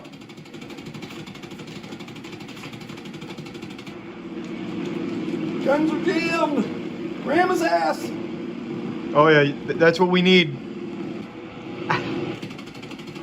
There you go. You got a hit.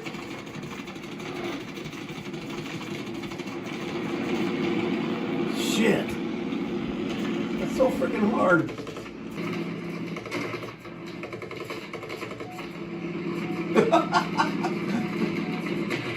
No! Almost stalled it.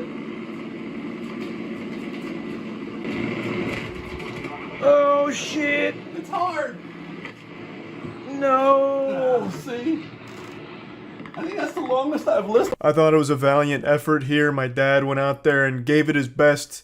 Unfortunately, the player base for War Thunder does seem a little more experienced than he is, but he's learning, and I have no doubt he'll be top of the food chain pretty soon. As you can see, my dad's been mainly focused on like simulator-style games, but he says he's open to try pretty much everything. So I've been trying to come up with games I think he might enjoy. I also even tinkered around with the idea of showing him RuneScape if I wanted to absolutely ruin all of his free time, but I thought that'd just be a little too evil for right now.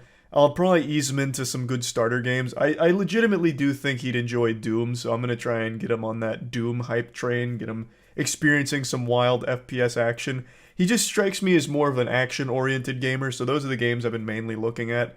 But anyway, I just wanted to share this little update since a lot of people keep asking, does my dad still continue to game?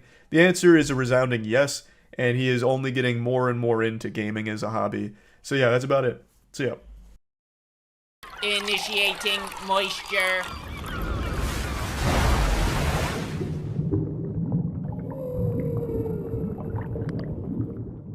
Smile is the most shocking movie I've ever put into the moist meter. This was full of more surprises than a David Blaine magic show. I went into this movie fully expecting it to be fun bad. If you watch my streams, you'll know that I've been very excited to see Smile, mainly for all the wrong reasons, because I thought it'd be so shitty that it'd be enjoyable, since I'm a fan of movies that are so bad they're good. With Smile, I didn't get that. It was actually just a pretty good movie, which I truly didn't expect. They need to fire whoever made the trailer for this film because they made it look really stinky and like goofy, but in the film, it's not. Now, this whole smiling as a horror concept has been done before by Truth or Dare, which was a very silly, shitty horror movie from a few years back. And in fact, if you go on YouTube right now and put the Smile trailer thumbnail side by side with the Truth or Dare trailer thumbnail, they're pretty much identical. But the difference is, Smile is competent, which I can't even believe I'm saying out loud unironically. Somehow they made this work pretty well. Now, it's no masterpiece or anything, it's no Hereditary by any means, don't get it twisted, but this movie succeeds in what it aims to do. It knows what it is, and it plays the part well. I really expected the smiling, since it's such a core part of the film, to be dumber.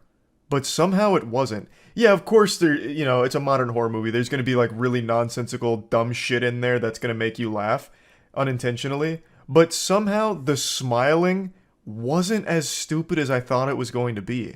They really did kind of make that work. I wouldn't say it's used sparingly in the movie at all, but every time there's that smiling, it's pretty impactful and is effective at building tension for the most part. So let's just get into it. The movie is as simple as it gets. It could have been written by a goddamn AI. There's a curse, a supernatural entity that latches on to people, and it makes them see smiling things around them that cause bad stuff to happen. That's the gist of the film. And it always ends in death, so the main character has to figure out a way of fighting this curse. And much like most supernatural shit, she can't just strap on the boxing gloves and challenge it to fisticuffs, you know?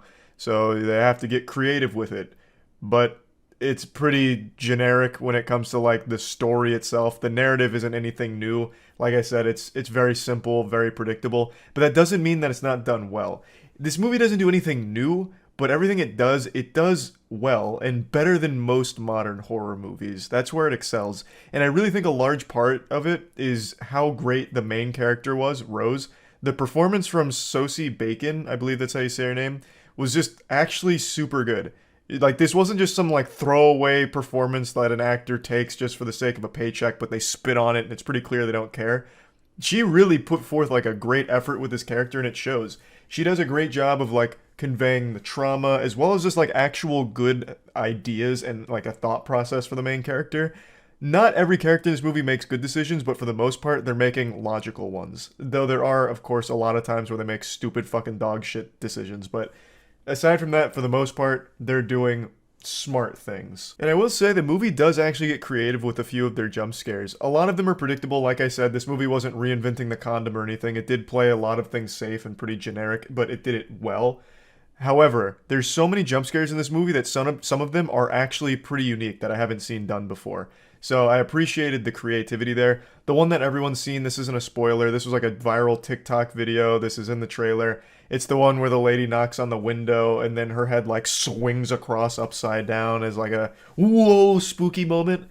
Like, there are actual good jump scares in here that I didn't expect or see coming a mile away, which is pretty rare for horror movies these days.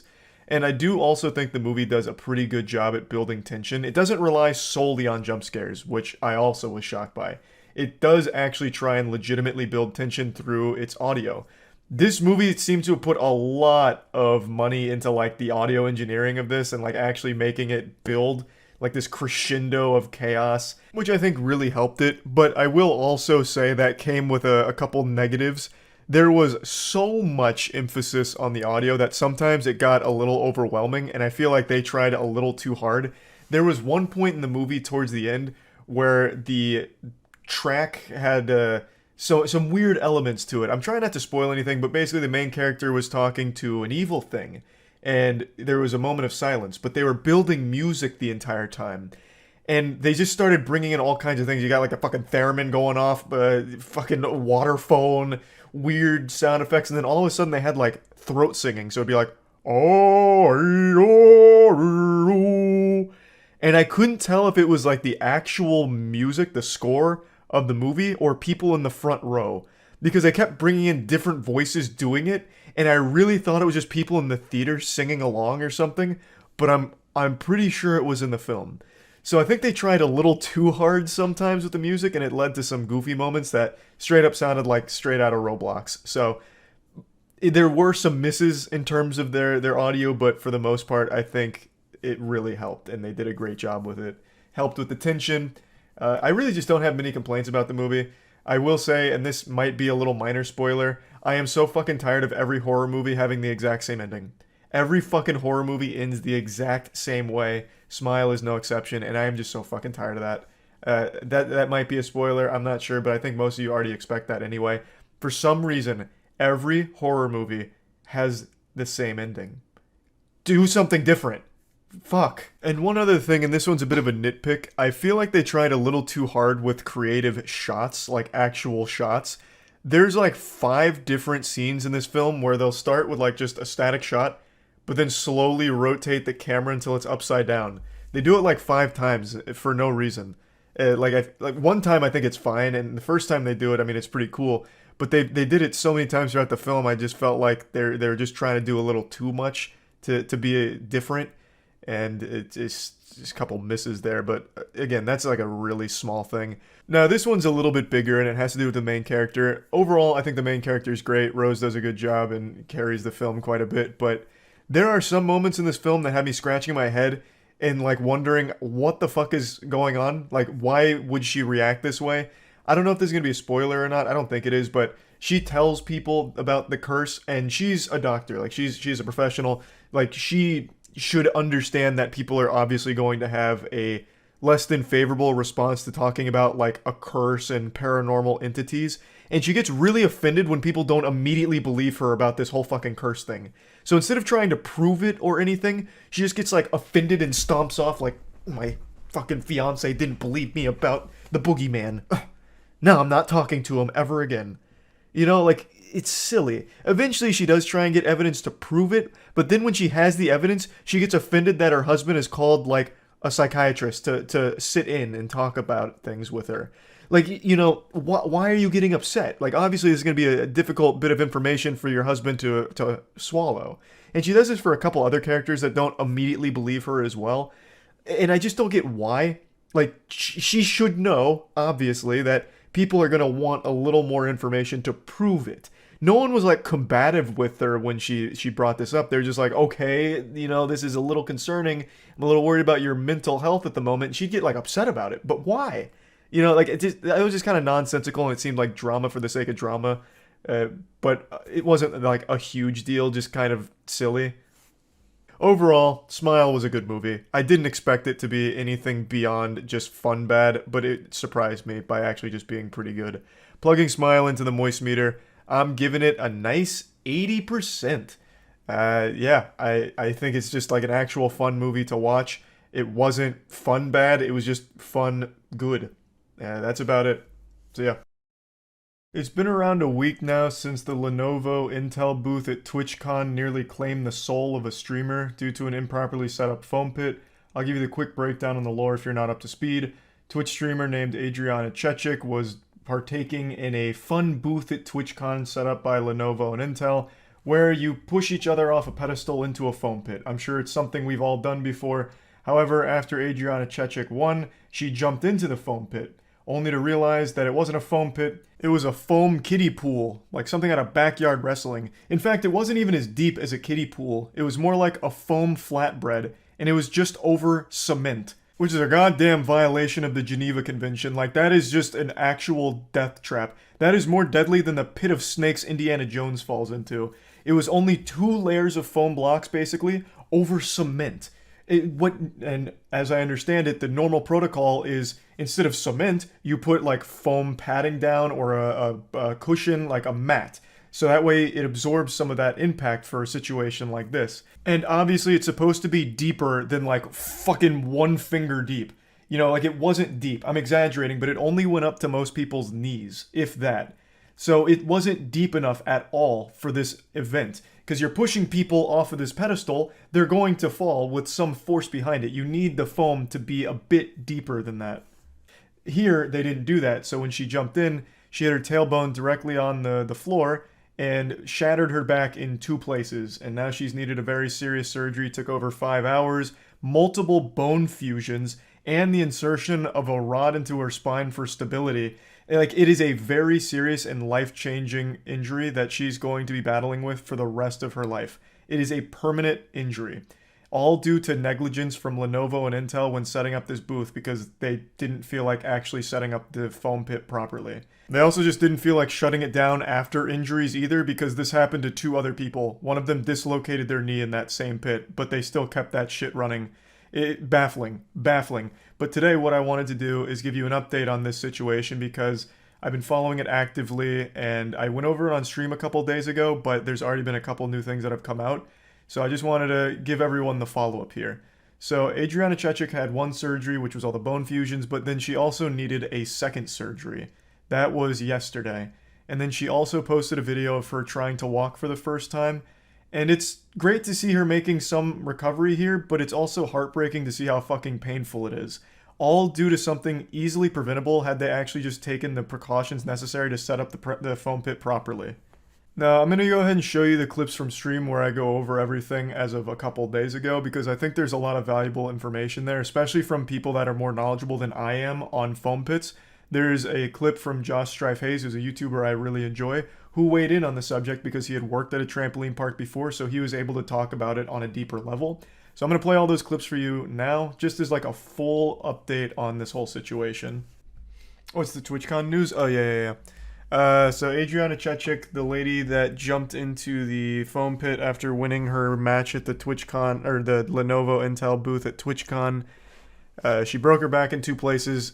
Her surgery is done now, and I'd like to read her tweet. Because, man, I tell you what, it's only up from here.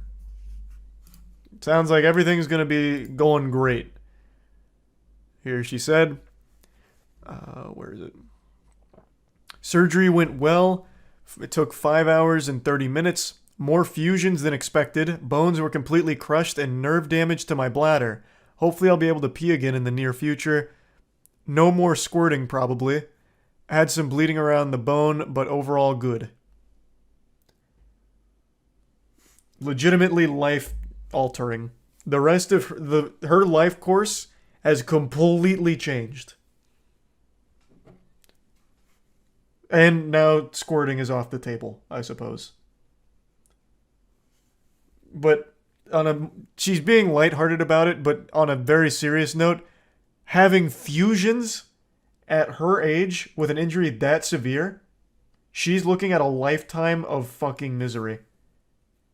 I was reading about some people that have had fusions in their back like that. That is something that never goes away, the pain. Her follow-up tweet also was this. In a lot of pain, but feeling hopeful and ready to bring the heat to walk again.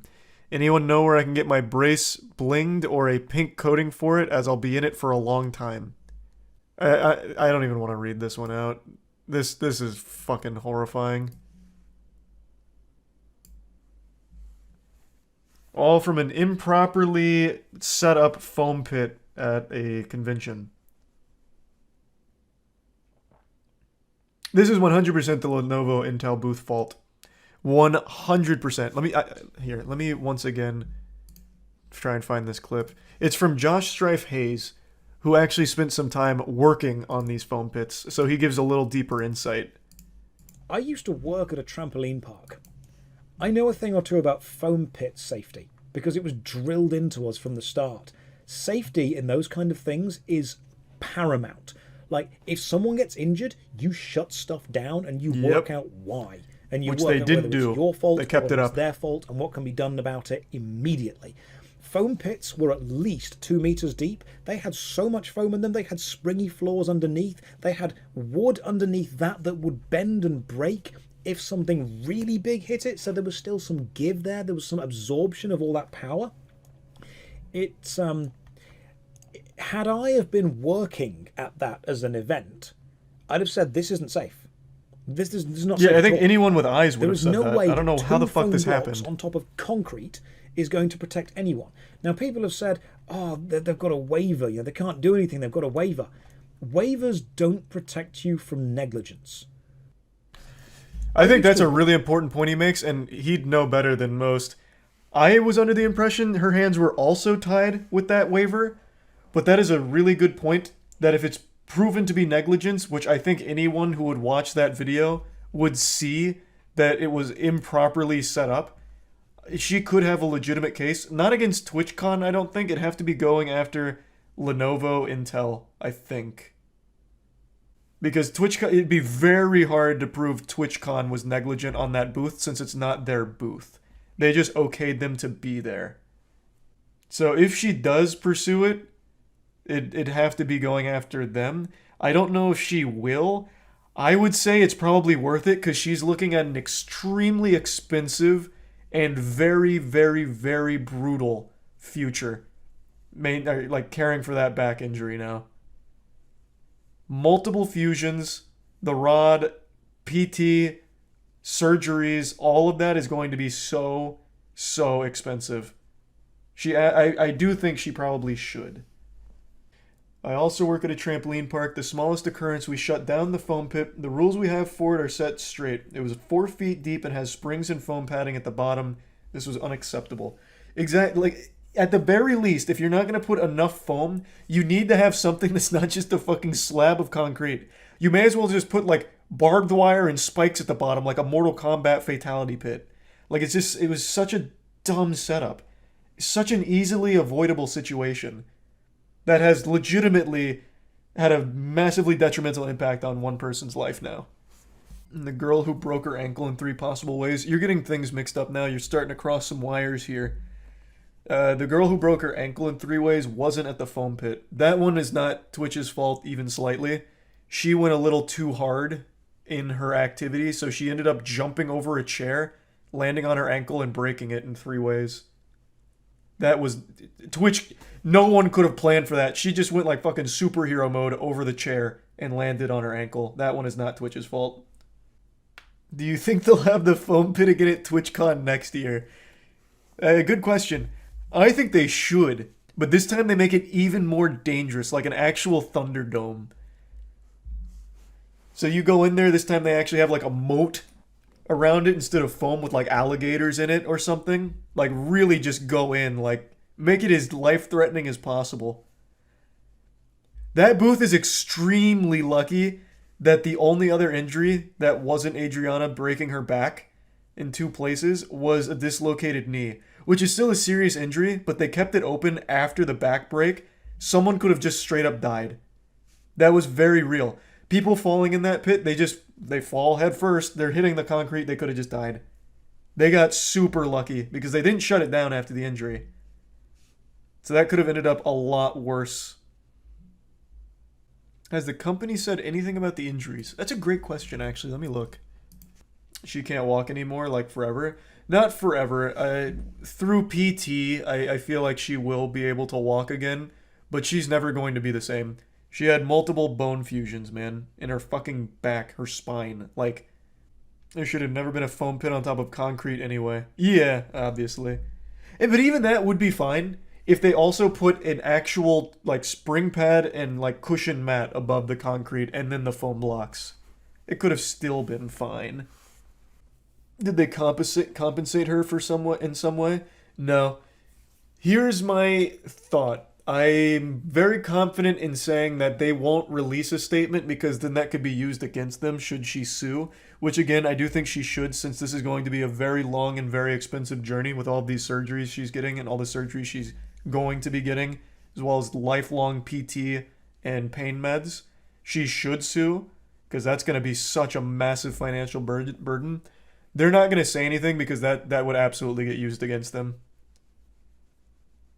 And if they compensated her, that would be an admission of guilt. So they're not going to compensate her. They're not going to say anything. They're just going to hope she doesn't sue. Is my guess. That's my guess. This was Lenovo's statement from NBC News. We're aware of the incidents of the TwitchCon visitors who sustained injuries in the Gladiator game saw foam pit at the Lenovo booth. The area has since been closed for any further use while we work with event organizers to look into the incidents. Something that stands out to me is that they're wrong because it wasn't closed after the first injury or even the second injury. And they also do call it a foam pit, which means that now that they've identified it as a foam pit, they needed to play by the standard foam pit like rules. You call it a foam pit, which means you now have to go by exactly how foam pits are maintained, which they didn't. They can't fall back on like some kind of loophole like, we never claimed it was a foam pit, or anything. No, again, that's not... I'll say it again. I don't think TwitchCon is liable for their negligence. I'm sure TwitchCon was under the impression they were going to do it properly. Follow the proper protocols for a foam pit. This is a Lenovo Intel situation, so if she's going to sue, I think it has to go to Lenovo Intel instead of going after Twitch. Because it is a Lenovo Intel negligence case. But I guess since they're at TwitchCon, maybe TwitchCon's on the hook as well. I really don't know. I'm not a fucking lawyer. That's just my guess. Because it wasn't their booth. Yeah, people get really mad at the people that were doing the commentary when Adriana broke her back in the pit. I can't even really be mad at them.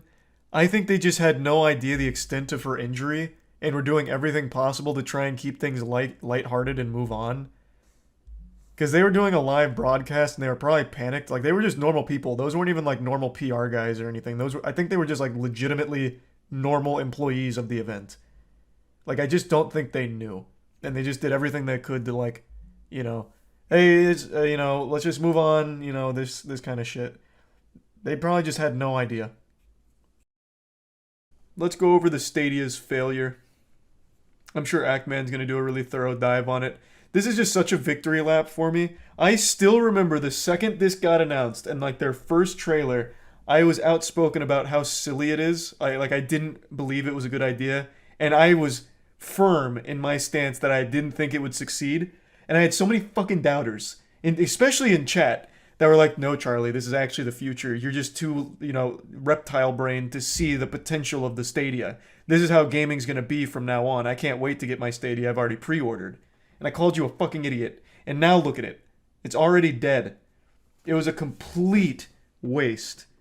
Like an absolute crash and burn project. Another Google stinker right into the trash bin. Just like Google Plus and the million other products Google has tried to launch. Now, maybe there's still some merit to the idea itself, but the Stadia was never going to be the one to execute it well. It never stood a chance. After just 3 short years, Google has announced that they are pulling the plug on Stadia, canceling man. all future support for Cloud it. gaming, why? 18th. Like watching a kid stick a fork in the electrical outlet, we all saw this coming. Breaking into the console or a team, it represents thousands of people who are working on this business. Thousands of people no longer working on this business. And that's just... If they ever were to begin with. I don't really think this is like a good argument for the sake of it sticking around either, to be honest. This doesn't really address the question super well. It's just like, hey, we put a lot of money into it and we have a big team. Of course it's going to succeed down the line. Like, the answer I would look for is, how are you going to ensure that it stays in the market, like, and is competitive? Not like, but we already poured so much money into it, so of course it's going to stick around. You know what I mean? It just it's such a non-answer. But it's backed by Google, so they've got a pretty good chance. I say it all the time, first impressions are so important in gaming. Oh, I have such so a bad, little patience for such things a bad that first suck impression. and don't work. This is how... Does anyone remember the old Stadia commercials they used to run during, I think it was E3 2019? They'd made like a big push in, I really think it was E3. They were like floating around through like space and time or something after going through a kid's room. Oh my god, it was so embarrassing. Jesus Christ. I have no regrets. The first impression didn't stick the landing, and I was never given a reason after this to ever pick up a Stadia or try it. Do you remember, I think it was a year after launch, they still only had, was it sub 10 games on their service? I wonder if I can still find the old articles. I think it was like a full year and they only had like 5 or 6 games on the entirety of Stadia. And they were all full priced. Let me get the exact number. Let me pull up an old article. Google Stadia only has one exclusive game, which is Tequila Works' Guilt, which was a system launch. And there's no word yet on what exclusives could be. And then they speculate that Typhoon Studios might have one, which I don't think they ever did. But yeah, as of January 16th, there was one exclusive on the game. As of February 19th of this year, they have 200 games. 286 games as of February of this year. The service launched with 22 games and added 4 more in December of 2019. By the end of 2020, the service had 130. Okay, thank you. Google Stadia is not a video game console. It's a controller. It was software, not hardware. Yeah. And I only just get a controller realized for that the cloud gaming after it was canceled. That's how poorly the marketing got the message across. That's how nobody talked about it. I mean, this was supposed to be a massive new competitor to Sony, Microsoft, Nintendo. And it was so Steam, close, Epic goddammit. BattleNet. And I don't even know what was It's special on the cusp or of unique greatness. about it. If you actually go I'm sure he's going to show it, but I'll tell you right now, I'll rip the Band-Aid off.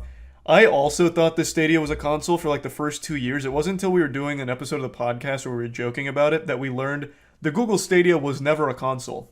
It's a controller. And it's a controller that like gives you access to the Stadia Cloudflare gaming. So you never even got like a console. You got a controller. It's basically, yeah, like he said, it's basically a software. And I think you could access the software without the controller. I don't think that was necessary. But if you purchase like a Stadia, I suppose, you get a controller. These are all games that are think they're running through these very quickly right now. The biggest Damn, thing that's about a what sick Google did controller. with their platform with Stadia. Looks like the was Ouya. controller. Like I legitimately think they're going to be XY, and around the back here. Yeah. It's just a pretty standard controller. I wouldn't say it's a sick controller, but it's a functional one. Like, this is just the tried and true vanilla controller design. Nothing crazy about it, not reinventing the wheel. But it's fine, it seems. Been the absurd gaming platform on Earth. Yes, this is the one. I mean, it supported 4K resolution and 60 FPS with HDR. They had a premium subscription service, kind of like Xbox's Games with Gold, where you'd get free monthly games, and once you got them, you... What's crazy is this 50 games instantly is their whole catalog. They launched with 22 games. So they're already promised... Well, I don't know when this was. But they're promising more games than their service currently had. And they finished with 286 titles. Which is actually less than the Nintendo 64 had.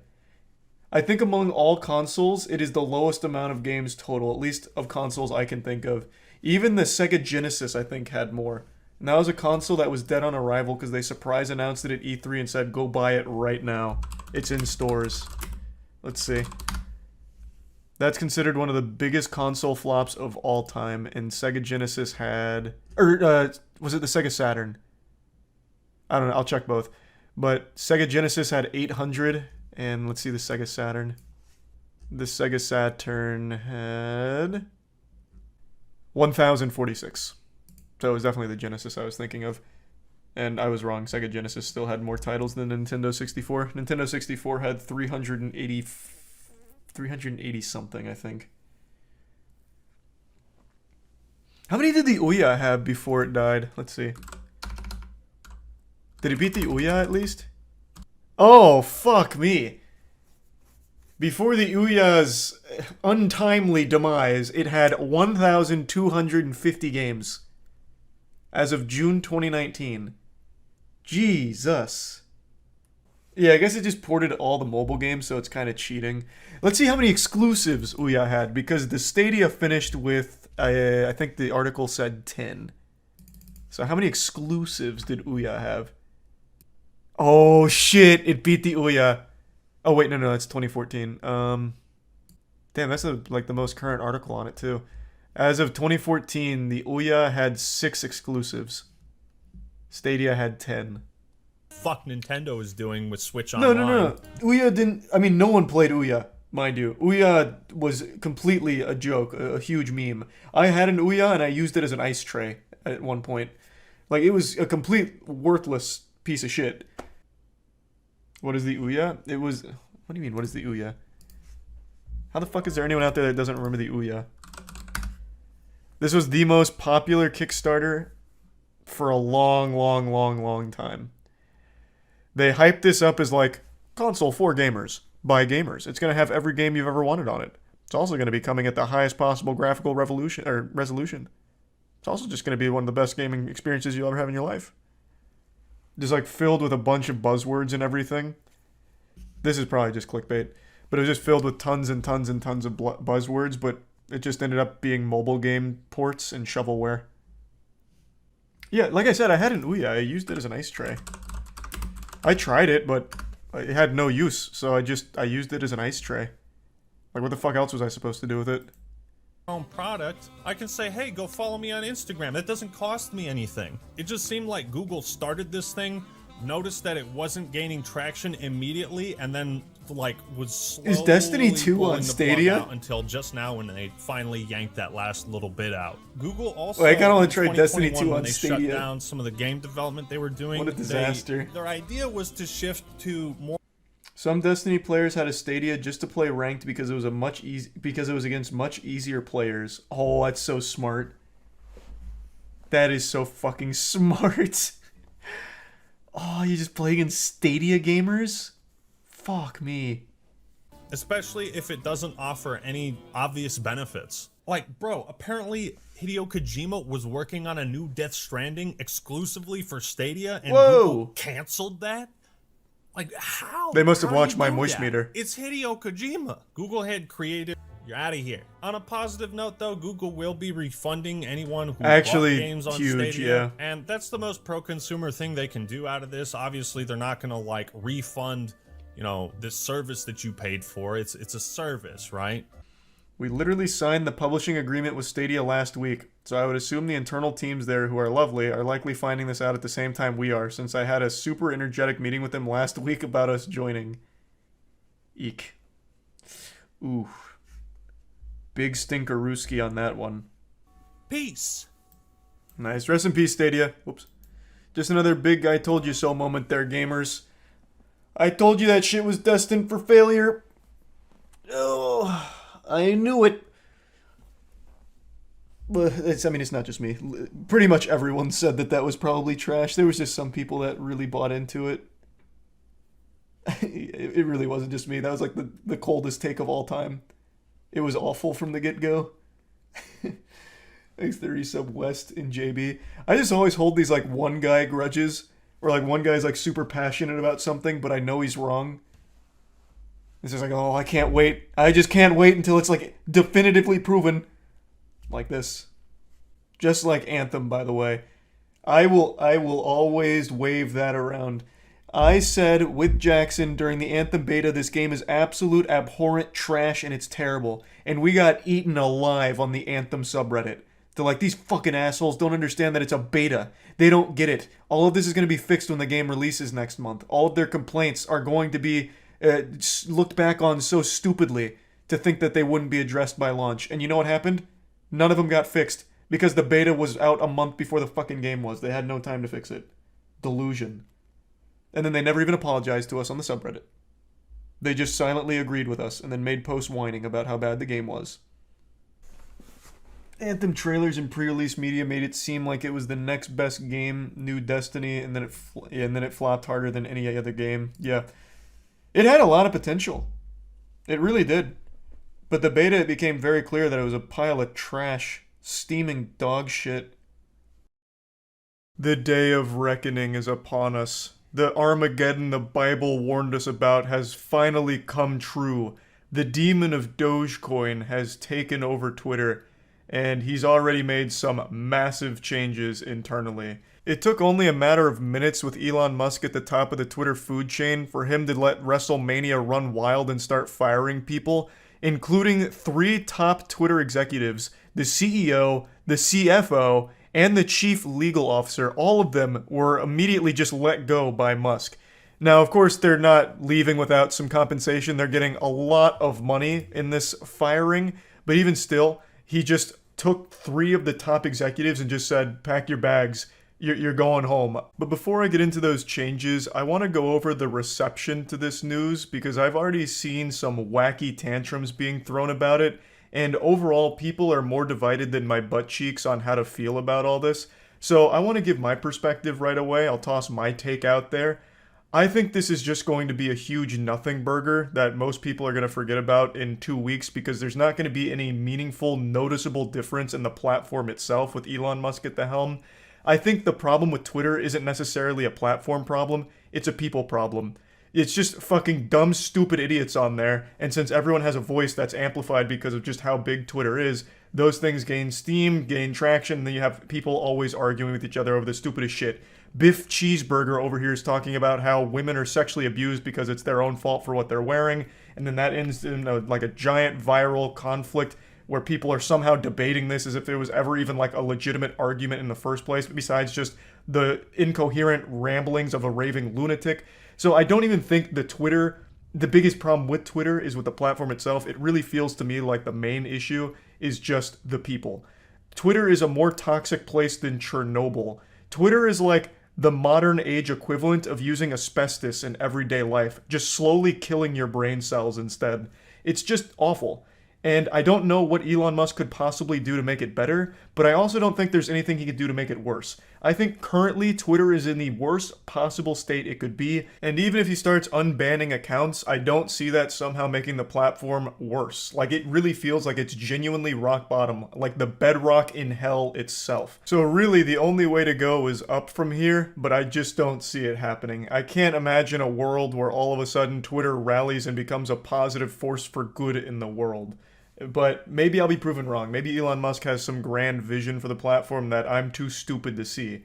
Though I highly doubt that he has any plan at all besides he thought it'd be a fun joke and he wipes his ass with $40 billion, so why not buy it? So anyway, that's my whole take on it. Oh, I will say though, as I've been very upfront in the past, I'm not a huge Elon Musk fan. I'm not like a diehard Musketeer or whatever the super fans call themselves, or the cult-like following he has with crypto bros who huff copium every single day, replying to all of his tweets, praying that he'll at least give them a crumb of attention to try and save their dying shitcoin. Yeah, overall, I'm just not really an Elon Musk supporter, and even I don't think this is going to somehow plummet Twitter into an even deeper shithole status. But some people really seem to think so. I won't go through a ton of them. In fact, I really only want to look at one.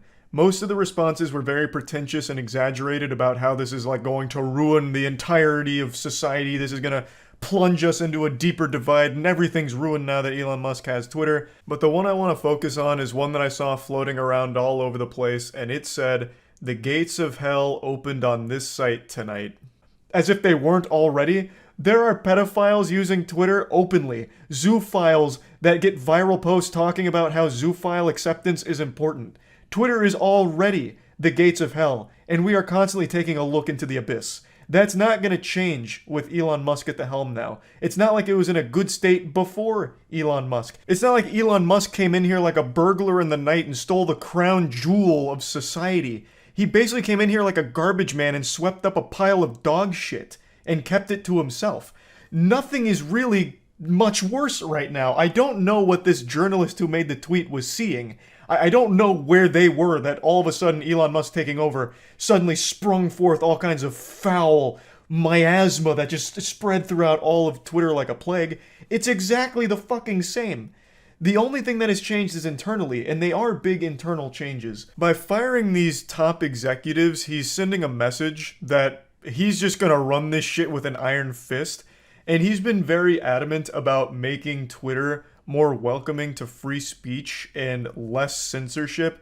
I'm not a fan of censorship, I've made that clear. I have an overall dislike for censorship, so it's not like I'm exactly crying over him firing people that were very for it. So him firing these people doesn't make me upset. It seems to have made other people upset, which surprises me considering most people don't like the state of Twitter pre-Musk anyway. So I don't think there's anything wrong with trying to change course and experiment with other options to make Twitter somehow marginally better. He said in a Twitter post that he's going to be forming a content moderation council with widely diverse viewpoints and that no major content decisions or account reinstatements will happen before the council convenes. And so far, this is the only strategy he's revealed publicly with this team that he's going to be setting up. And I guess we'll see how it all plays out. I, again, don't think this is going to lead to any massive changes, positive or negative, to the user experience on Twitter or the platform as a whole. I guess we'll see, though. I'm always up to be pleasantly surprised. Well, if it's positive. So yeah, that's about it. See ya. Every single day there's been a new jump scare of crazy shit happening somewhere in the world, and every time I fire on the internet, it feels like I'm trapped in a bad fan fiction written on DeviantArt. It's just so much, and I've been trying to keep my finger on the pulse of everything, and it's overwhelming. I feel like a cold turkey being dunked in a deep fat fryer. I'm about to explode right now. But I wanted to make this video going over all those topics because I keep getting asked about it. I've become somewhat of a cum dumpster for drama, so I of course have been keeping up with most things going on, so let's just go over all of it here, at least to some degree. So slap on your snorkel because we're diving into the deep end. I want to start with the Balenciaga situation. Balenciaga is a high fashion brand that I'm sure all of you have heard of, at least in passing before, and they recently ran a really disturbing ad campaign where they had a photo shoot involving children holding their favorite toys, but those toys, in some cases, were a plush teddy bear in BDSM gear. There was some other awful ones as well, but that's the one that stood out to most people because it was actual BDSM gear, and also a little girl was surrounded by like wine glasses and a spiked dog bowl. It's fucking awful stuff. I don't know who in their right mind came up with this idea or how they okayed this. They must have brought Jeffrey Epstein back with necromancy and asked him for some input on their next ad campaign, because this is bafflingly awful. And Balenciaga put out a pretty bizarre statement about it, by making the claim that kids were never even supposed to be involved in that photo shoot with the BDSM bears. But that seems provably false because the photographer who took the pictures has an entire career out of doing that in a very different way. So this photographer goes around the world, takes pictures of kids with their favorite toys out. And that seems to be what they did here for Balenciaga, but the toys they made the kids put out were the BDSM bears, the spiked bowl, and shit like that. The photographer, Galimberti, also came out and said that he had no say whatsoever in the items that were displayed or anything. He was just instructed to go to set and take the pictures in his signature style. So it seems it was a Balenciaga decision, not a him decision. From what I can tell, the photographer takes these pictures of kids and their toys, and it's supposed to be like a wholesome thing, but with Balenciaga, they completely bastardized that and turned it into something very fucking different. So their claim that kids weren't supposed to be there doesn't make any sense considering all of these factors. But this was only the tip of the iceberg, because after this happened, people dug a bit deeper into their 2023 spring catalog and they found this picture. This is an advertisement for a Balenciaga purse, and why is it important? Well, all of those papers that look like a tornado just hit and they're thrown all over the place aren't visible except for one. And if you zoom in on that picture, you can see that it's a 2008 Supreme Court case involving child pornography. And I want to shout out Mudahar here because he did a great job covering all of this. So if you want a deeper look into this whole situation, I highly recommend going to his channel, Some Ordinary Gamers. And that piece of paper that's visible in the shot is all about this case right here, which focused on child pornography as well as like promotion and advertising, shit like that. It's a very weird thing to have in a Balenciaga ad, especially when coupled with their last photo shoot using those little girls. So obviously these two things together made people very upset and very concerned with Balenciaga, like why the fuck is this happening? And Balenciaga responded by suing the ad company that ran the purse one that had the child porn document, calling it extraordinarily reckless and looking for $25 million after the damage that the photos have done to their brand. Now, Balenciaga certainly isn't blameless here. Like, Balenciaga didn't just pass these things off to the ad firm here and let them run wild, Hulkmania running wild on their brand without any say-so from Balenciaga. There's no shot. They wouldn't just let them make their own shit and then publish it without Balenciaga ever coming through and approving it. They had to thoroughly go through these things, I imagine, in order to give it the green light. Is it possible with the purse one that they didn't bother to look at that document that was showing? Maybe, but that's still Balenciaga bears a lot of blame there. Take more time to make sure you haven't just been bamboozled by this ad company. And in the other case with the photo shoots involving the children, Balenciaga seems to be the one that was behind that and then just brought a photographer on to take the pictures. Like, that one's entirely on them. So with that in mind, it's kind of easy to see why people connect the dots that Balenciaga is for some reason trying to promote their brand using children in a very inappropriate manner. So that's kind of the gist on that situation, and I'm going to just go ahead and move on to the next one. But again, if you want more information on it, I do think Mudahar from Some Ordinary Gamers does a great breakdown.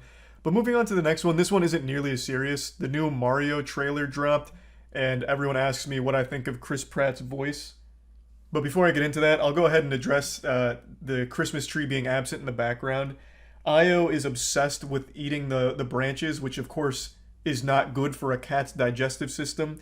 So I've had to remove the tree because she keeps trying to devour it and trying to steal Christmas like the Grinch here, because she just really likes the little branches on it. So that's why that's not there. And yeah, just want to clear that up. But back to Mario. Trailer dropped and a lot of people were debating, does Chris Pratt's voice suck ass as Mario? And people have been asking me what I think, so I'll just go ahead and give my opinion on it. I don't think Chris Pratt would have been a horrible fit if he put more effort into it. It really feels like he just phoned in his whole performance, at least based on this trailer. Of course, the full movie could come out and it could blow me away, I guess. But in this trailer, it feels like he's not even trying. Like, half the times, it sounds like he's delivering his lines while he's about to pass out from Xanax. Like, it doesn't really seem like he's giving it his best. Whereas Jack Black as Bowser, I thought fucking crushed it. I think Jack Black was a great casting choice for Bowser. Chris Pratt, I'm definitely not sold on. It doesn't really seem like he's trying. I did, however, watch all of the other languages for this trailer, and I think the best one is the French dub. The French voice actor for Mario, I thought, really went after it and did a great job. But yeah, Chris Pratt, I don't think is really getting the job done for Mario and doing it justice. Of course, you can disagree with me. It's not that big of a deal. I just figured I'd chime in on it. And since we're already on the topic of Nintendo, I'll go ahead and give a shocking update there. Nintendo released a patch for the new Pokemon Scarlet Violet, and they even addressed how awful and unacceptable the performance is of the game, saying that they want to make it better and will make it better, which I nearly shit my pants. I almost fucking flew out of my chair when I read that Nintendo actually acknowledged how awful the state of the game is from a performance perspective. Now, I've said I do like the gameplay of the game, and I understand a lot of people do, but the performance is still unacceptable. Running at 2 frames per second most of the time and having so many bugs and glitches and so many issues, it's definitely not a $60 game with polish. And Nintendo actually acknowledging that is crazy. But one thing they've failed to acknowledge is the shutting down of the Smash World Tour, which they did a little over 24 hours ago, coming up on 48 hours actually, shutting down one of the biggest Smash Brothers circuit that's ever happened, only a couple weeks before it was finally about to wrap up. Nintendo hasn't said anything about that, and nor has Panda or Alan from Panda, who seem to have been the puppet master behind this entire evil scheme. None of them have come forward with anything to explain it or give their side of the story, so we're all still waiting on bated breath to see their perspective, but for now it's just radio silence, seeming like all of Panda all at once just evacuated the office to go into hiding, like a fucking rapture hit Panda's organization headquarters, because still nothing from them. I feel like they should address it as quickly as possible, but I believe I heard from HBox that they're getting a very serious statement prepared with like a legal team and everything. For those that don't know, I'll give you a brief recap. I made a video on it yesterday, but I'll just give you like the cliff notes. Smash World Tour, biggest circuit that's ever been held for Smash Brothers professional players. It was about to wrap up. The night before Thanksgiving, Nintendo gave them notice that they can't do it anymore. It's being shut down. Smash World Tour had been in communication with Nintendo directly through the entire duration of the tournament, so this really came out of nowhere. And then it was revealed with the statement from Smash World Tour that it seems more like Panda Cup, the Panda Cup, which was a competing circuit, had a very strong role to play in this shutdown of their tournament.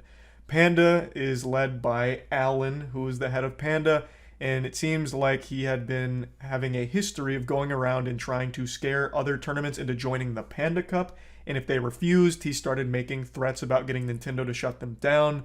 This has been confirmed by more than just the Smash World Tour organizers. It's been confirmed by other reputable organizers as well about Alan's behavior. So we really do need a statement from them to talk about their side about this situation, but we don't have it yet. Now, there have been a couple of other big things going on, but I haven't had the chance to really spread the cheeks and get to the bottom of those stories, so I'm going to be doing some more research on those and probably make videos about it later on. Really, the last topic that I want to quickly touch on is the Liver King, who I made a video about yesterday as well. The Liver King, giant fitness influencer, has a lot of businesses, claims to make over $100 million a year based on those businesses, and has always claimed that his physique is naturally obtained, but emails leaked that show that he actually cycles a lot of like HGH and shit like that. So not natty at all, it appears. He still hasn't come forward. He is still actively posting and ignoring it. I believe he still only made that one statement I talked about yesterday where he says he'd like to talk about a complicated issue, referring to this, on podcasts. So he still hasn't been on any yet, but I am excited to see how he explains this, because he's already lost the chance to deny it. He didn't say those emails were fake. He said that they highlight a complicated issue. So it seems like he's going to try and tackle these things head on and go over it. So I'm curious to see what that's going to look like, but we don't have any developments there either. So this is most things going on in the world at the moment, and I just wanted to get all of it out in one video so that way people stop asking me about all of these individual things. So yeah, this is the giant stew of all of those topics. That's about it. See ya. I have some fantastic news for all of you today. A heartwarming story, so wholesome, this kind of spirit could make the Grinch's heart grow 3 sizes. Today, it was made clear to a lot of people that I was right all along. They're finding out what I've known since the beginning of time, that James Corden is an unentertaining asshole, whom is an absolute detriment to everything he's in. His presence makes the media that he infests worse. He is the worst part of the movies he is in. He is this miasma of unentertainment, the antithesis of fun. And today, he has been banned from a New York restaurant because he is a massive dickhead as well. Now, as you know, I've been preaching this like the gospel for years now. He's perhaps my least favorite celebrity, and I hold a personal grudge against him because he once took down a video I made tier listing his most embarrassing moments throughout his career. The video remained on my channel for about 15 minutes before it was manually taken down by his team, and I hold him personally accountable for that sin. Now, I've never met James Corden, and I've only ever heard rumors that he's insufferable to be around and pretty mean in general. I remember there was a comedy team that played a prank on him that made him like late for work, and he came across really bad there. There's also been a lot of stories from people that have either worked for him or met him where they said he was a real asshole. But to me, the biggest crime he'd ever committed in my eyes was just being cringe. I've never disliked him because of the stories I heard about him. That was just the cherry on top of how much I dislike his presence in all of the movies and shows that he somehow infests. He's just been in so much shit and makes it even worse. So let's go over the situation here today. James Corden's just one of those people where whenever I read something like revealing more about him being an asshole, I can't help but like almost celebrate a little bit, like wiggle my finger. You know, maybe I even stand up and hit a little boogie with it. Oh, what's that, the SpongeBob? Huh? Oh, James Corden's being an asshole? Oh, you don't say. Weird. It's almost like I knew it from the get-go. Oh, now hit him with the jerk. Now, before showing the manager reports here, I need to make it known that this has been a confirmed true story. This isn't just pulled out of someone's ass. James Corden has apologized for his actions here, and the owner of the restaurant has accepted the apology and says that he's rescinding the ban on him and he's welcome to come back. I think he should have stuck to his guns, because now the only reason he's apologizing is because of public pressure, because this became such a huge story, it went viral. It's not that James Corden is actually apologetic. He just knows that it's a PR disaster, so he's trying to save face. So here's the full statement from the owner of the restaurant. Their name is Keith McNall, and they said this about James Corden. James Corden is a hugely gifted comedian. I'm going to stop you right there, Keith. We're not even a full sentence deep, and I've just got to make a quick correction here. He's not gifted, nor would he be considered a comedian by most people.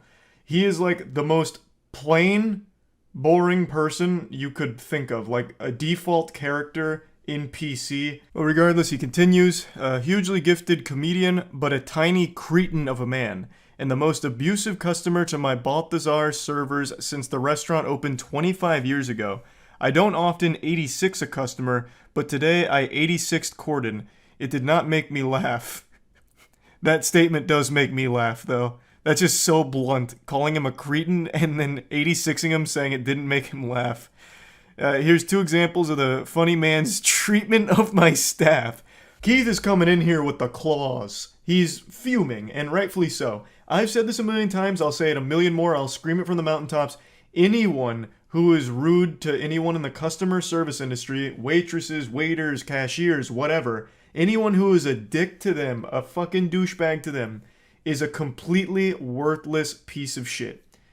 Plain and simple. It takes a special kind of evil to mistreat someone in the service industry like that. I also haven't heard the term 86th since SpongeBob with 86 those patties, crabs. So that was kind of a cool throwback there. So let's look at manager report number 1. In June, James Corden was here on table 61. Although this is diabolical, it happens very occasionally in all restaurants. After eating his main course, Corden showed the hair to Balthazar's manager, G, who was very apologetic. Corden was extremely nasty to G and said, "Get us another round of drinks this second, and also take care of all our drinks so far. This way, I write any nasty reviews in Yelp or anything like that." So this sounds like a pretty big blow up over something pretty minor. Yeah, it's yucky finding a hair in your food. It happens. Most people just suck it up and move on. But I also don't think there's any shame in being like, hey, I found this hair in here, just I was hoping I could maybe place another order or get this replaced.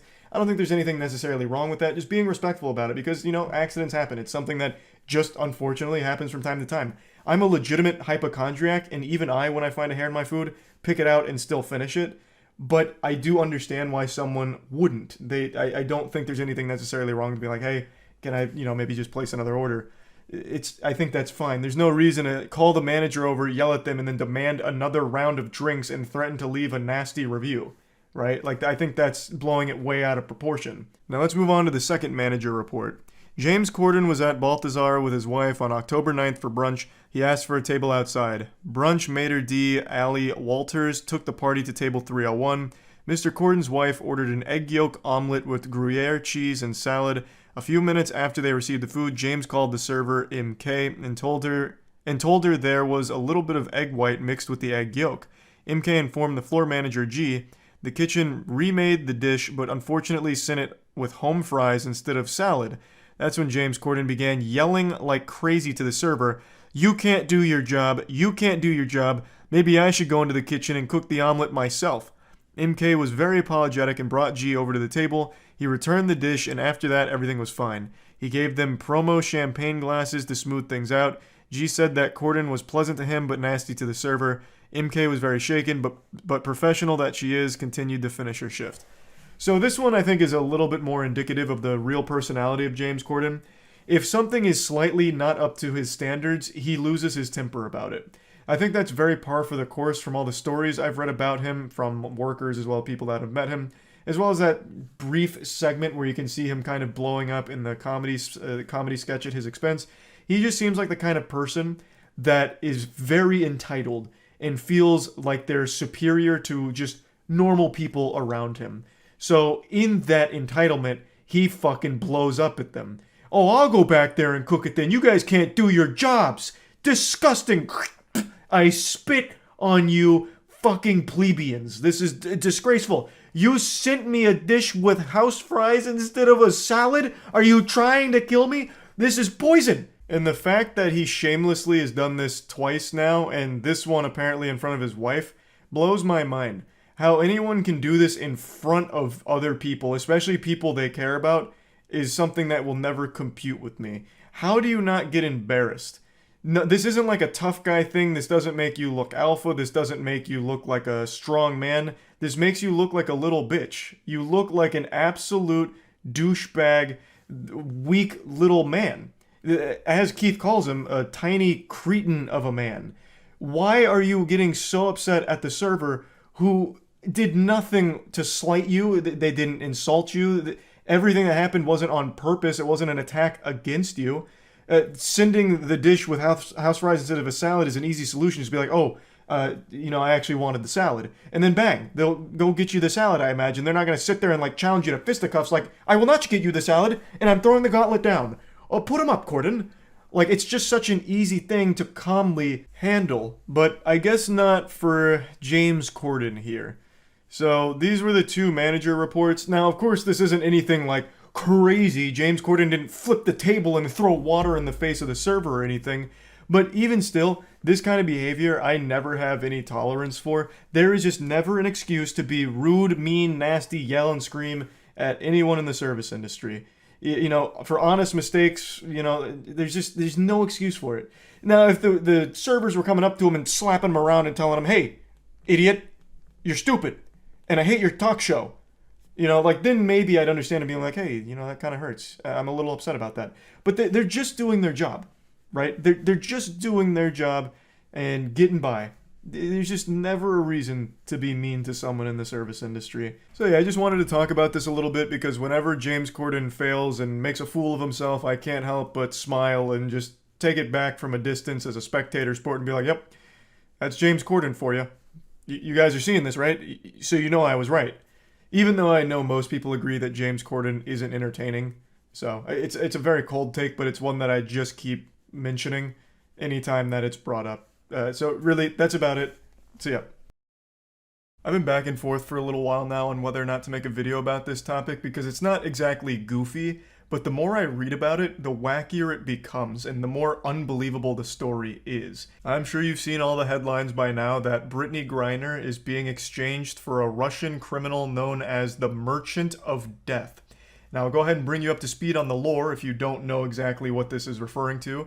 Brittany Griner was one of the best WNBA players in the league, and she was detained in Russia on drug charges about 10 months ago.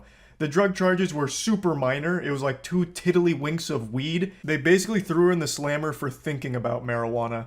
The actual story was they came after her for smuggling because they found vaporizer cartridges on her person which contained less than a gram of hash oil. So super trivial amount really. You'd find more devil's lettuce in a church bathroom. She wasn't exactly some drug kingpin who was trying to escape the country with a duffel bag full of jazz cabbage. It was very small stuff. She was detained and thrown into a labor camp for the last 10 months. And since then, the US has been working to try and set up a trade with Russia to get her back. Now, I'm going to go ahead and tackle this complicated issue real quick, just right away, because I've seen so many people mention this, that this same thing would happen in America for the same level of, possession. People in America get thrown in jail for years for very minor drug charges. And you're right. That's horrible, too. It's horrible when it happens in America. It's horrible that it happened to Brittany Griner in Russia. They can both be terrible together. I think we can all agree on that. That's not some big gotcha moment. Now getting back on topic, today the US has finalized the trade agreeing to swap Victor Bout, the Merchant of Death, for Brittany Griner. And a lot of people have been scratching their head saying that this seems like an unfair trade, a pretty lopsided deal, because the Merchant of Death isn't exactly some lightweight. And that title alone is scary. That's like releasing Cobra Commander, like freeing him from the G.I. Joe prison. This isn't just some nobody. This is a very, very well-known arms dealer. In fact, they have a whole goddamn movie about this guy called Lord of War, starring Nicolas Cage. This isn't some small fry, not some faceless old pop Wiggleberry that was convicted for kegeling heroin. Like, this is a big deal. Now, of course, I do agree that this was a wrongful conviction. Brittany Griner's punishment didn't fit her crime. This was pretty outrageous. Like, yes, I understand, like, a law was broken, but this kind of enforcement of it is absurd. And I think getting her out is great, but I do agree with a lot of people that are wondering, could we have got more for this trade? Like, right now, there are still 2 other US citizens that are imprisoned in Russia. And we just gave up like our biggest Yu-Gi-Oh card here to barter with. Could we have maybe grouped them all together? Be like, we'll give you the Merchant of Death. We'll give you the super duper ultra rare prisoner if you give us all 3 of your prisoners of ours. Like, I feel like that would have been a much more fair deal. Like, right now there's a Marine sitting in there that's been there since 2018. Like, I definitely feel like maybe we could have played this a little bit better. Now, of course, I'm not looking at the deeper political motivations and angles to a negotiation like this. I'm not here to dissect the inner machinations of this kind of swap. I'm looking at this as a pure layman reptile brain. And to me, while I'm happy that she's been able to return to the US, I would have liked to have seen that for the other 2 victims there.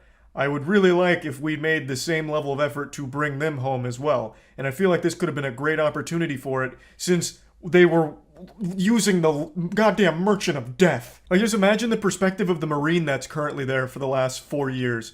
You know, he hears Brittany Griner got released in a prisoner swap. He's like, oh, who did they trade? The fucking Merchant of Death. And then, like, well, who are they? Are they trying to get me out? Oh, yeah, they are. Well, who are they willing to trade? Oh, just some, like, Russian dude who stole a pack of cigarettes from a gas station. For some reason, the Russian government's not taking that trade, though, but they're doing their best.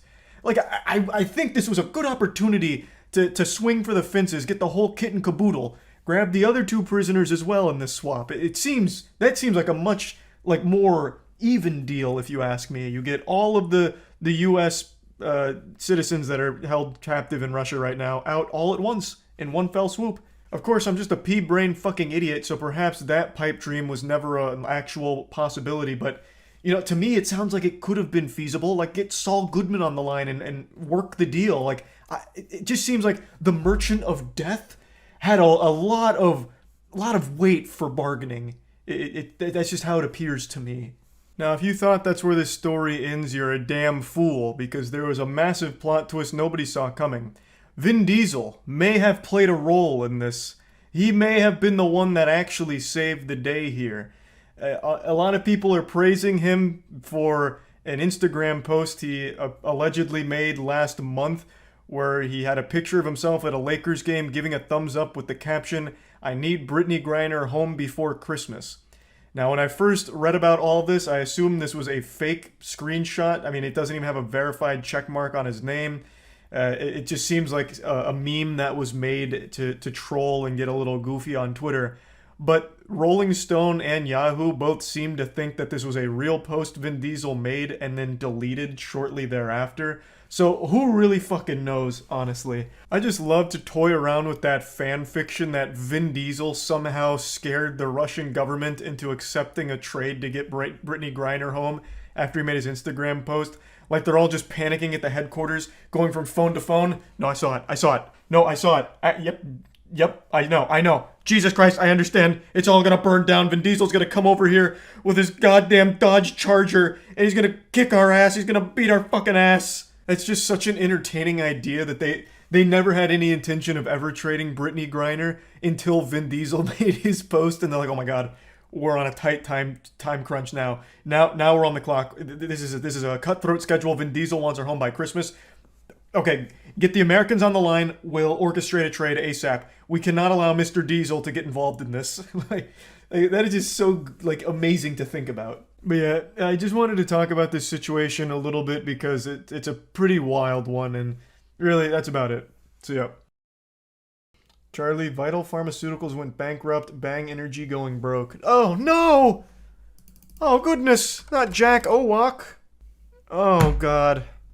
Bang Energy parent company files for bankruptcy. Why? You telling me an absolutely unhinged CEO going rabid and making absolute, I don't even know the right word to describe his claims. Outrageous, I guess, about super creatine and shit. You're telling me that wasn't the recipe for success? And having women dance around and rub themselves over Bang Energy to sell it wasn't enough? You think this is it for Bang? Oh, I have no idea. Vital Pharmaceuticals, though, being the parent company of Bang, does bode poorly, and Bang themselves is locked into a big lawsuit right now with Monster over their super creatine claims, which were just wrong. We need Elon to save the day. That's what Jack Owak needs to do. If he just makes a post on Twitter asking Elon to buy his company out, Elon would probably do it. Jack Owak put out a new video about bankruptcy on YouTube. No way. Oh my god. Is he addressing it head on, or is this him trying to prove the super creatine is real? Hello and welcome, friends. I'm the CEO of Bang Energy, and I hope this message finds you well and thriving. With all the recent news and everybody from Bloomberg to BevNet being obsessed with Bang Energy, there have been numerous questions regarding super creatine and whether it's real. I can assure you that super creatine is real. Just like creatine monohydrate or any other forms of creatine, super creatine increases free creatine in plasma and blood and muscle. Oh yeah, if this is your first time seeing Jack Owak, you're in for a wonderful surprise. This man dresses like what every 12-year-old boy in 1994 thought was cool fashion. He has like these awful chains, the worst suits imaginable. I wouldn't be surprised if in the next clip we see him in some parachute pants. For starters, even Monster's own bought and paid for study showed a rise of creatine levels in human muscles after test subjects consumed super creatine. CEO Man 3000. The Monster Commission study. Yeah. Furthermore, bro, just tell me about the fact lawsuit. That in my opinion, the Monster study was defectively designed to make super creatine look inferior. Super creatine, nevertheless, elevated creatine levels in human test subjects. What's even more remarkable is that free creatine levels in the blood continue to rise. Bro, just address the 24 lawsuit. I don't hours really. after ingestion. I don't really We are care. obviously very proud and excited about the Peking study. You can all. He's criticizing the monster study for tanking the super creatine results, but he could have very easily had bogus studies on confirming the super creatine results. It's a door that swings both ways. I'd rather he just like address on the nose what's happening with the lawsuit more so than trying to like verify super creatine's real, which I'm gonna tell you I don't believe in at all. I don't think there is a fucking shot Jack Olwak, this absolute unhinged CEO of Bang, somehow cracked a new improved creatine for Bang Energy. I don't see it, but that's not even what I'm interested in. I just want to see how the lawsuit's going and this company going bankrupt. It's been that way for years. You guys might remember back in, when was it? I think it was the 60s. Can't remember. We even went over it on stream. Back when there was this huge push against sugar. So in order to placate that, companies started hiring labs to do other studies to say, actually, it's not the sugar making everyone fat, it's the fat content. So then they'd start pointing to these studies like, no, sugar is unfairly blamed. It's fat. And for about, like 30 years, people believed it. Fat was vilified by the general populace. And sugar got off scot-free for quite a while. What about you? In a recent trial against Monster, we were issued a $293 million verdict. Yeah. This alone would cause almost any company to file bankruptcy. This, however, does not mean Bang is going out of business. Quite the contrary. Chapter 11. We're doing better now than ever. Reorganization to keep our business alive and to pay our creditors over time. Jack, I'm going to be your business strategist here for a moment. You need to invest in even more chains and more almost nude women to promote Bang. We need to double down in the sectors that are going to make us pop off. And that's you as the influencer face on the YouTube channel and surrounded by all of the Bang Energy women, like rubbing it in their ass crack and all that. That's where we need to put our focus for marketing, and we will survive this, I have no doubt, Jack. Let me repeat that, my friends. Bang Energy will be doing business as usual. Amen. In fact, with our new decentralized distribution system, I believe that you'll be able to find more flavors of Bang Energy in more places than ever before. In addition to our eloquent... That's not, like... That's not, like, the great flex he really thinks it is. The bankruptcy reorganizing isn't a great thing to even spin positively. It's just coming across more sad than anything. But hey, to each their own, baby.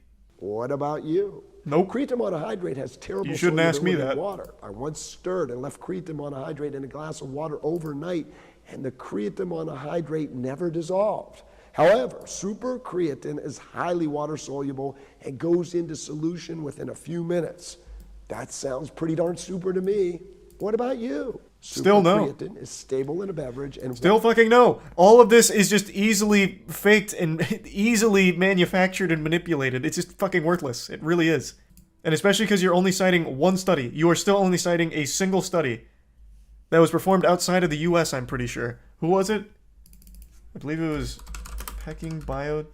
It's for international students taught in Chinese. So it is outside of the US, right? Is it in China? water stable at room temperature. Other forms of creatine are not stable in water and over time degrade to creatinine. That sounds pretty darn super to me. What about you? You gotta stop asking me, This Jack. just Still not. in. We have preliminary evidence that shows that supercreatine may have a half-life in human plasma for roughly 7 days. Furthermore, supercreatine is made up of roughly 50% L-leucine. Where was that? You're not gonna cite that one? This just in. I made something else up real quick. Who performed that study?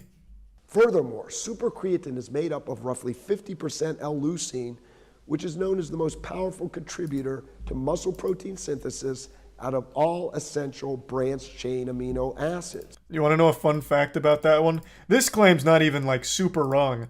But you want to know what's interesting? Every fucking drink ever has this in it. It's not like Bang all of a sudden has this chemical X.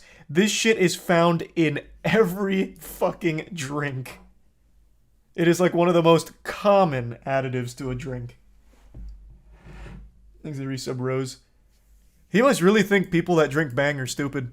In fact, no other creatine molecules contain the powerful amino acid L-leucine except for supercreatine. What are you talking about? What? I don't know.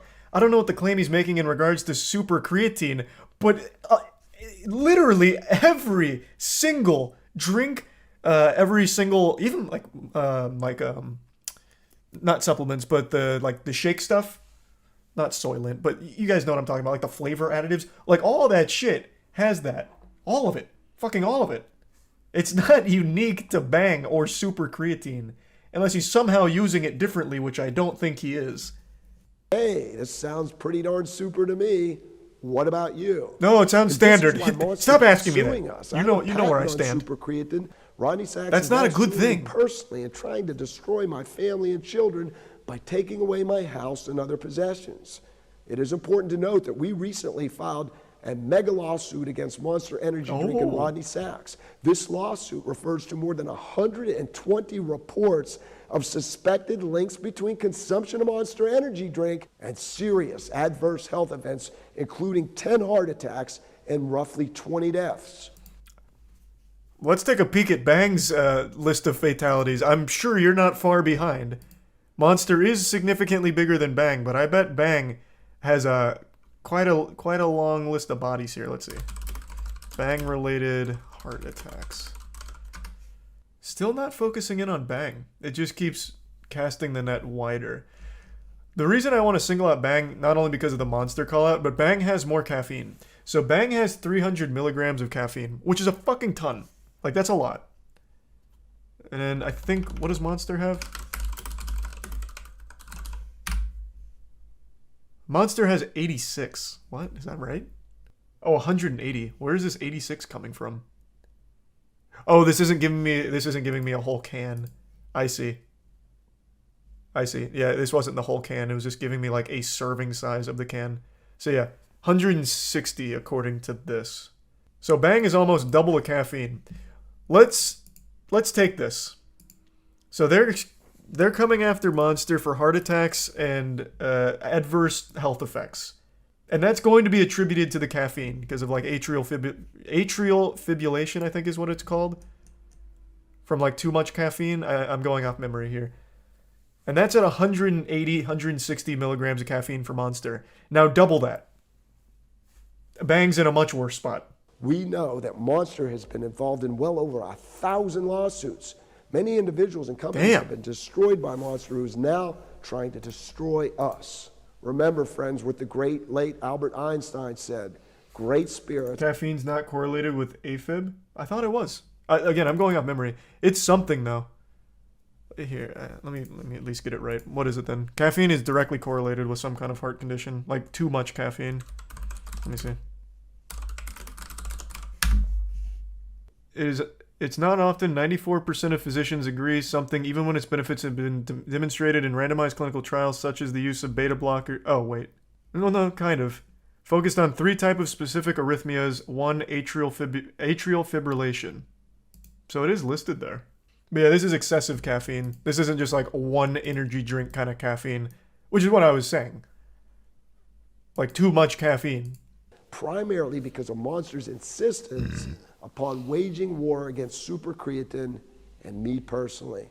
No one wants to go to war with you, Jack. You're too cool, as we are too of scary. Supercreatine, I don't know anybody who drinks a Bang energy drink because of supercreatine.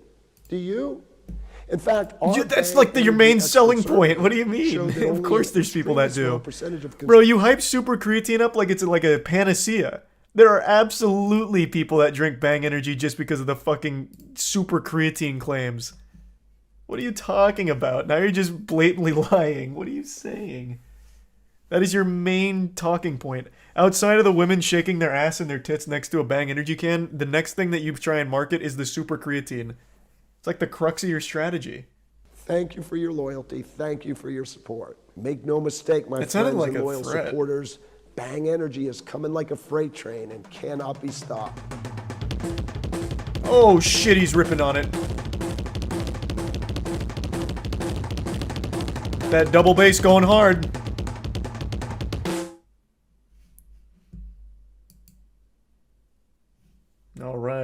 I would say not the best defense of the massive, massive lawsuit, but it could have been worse.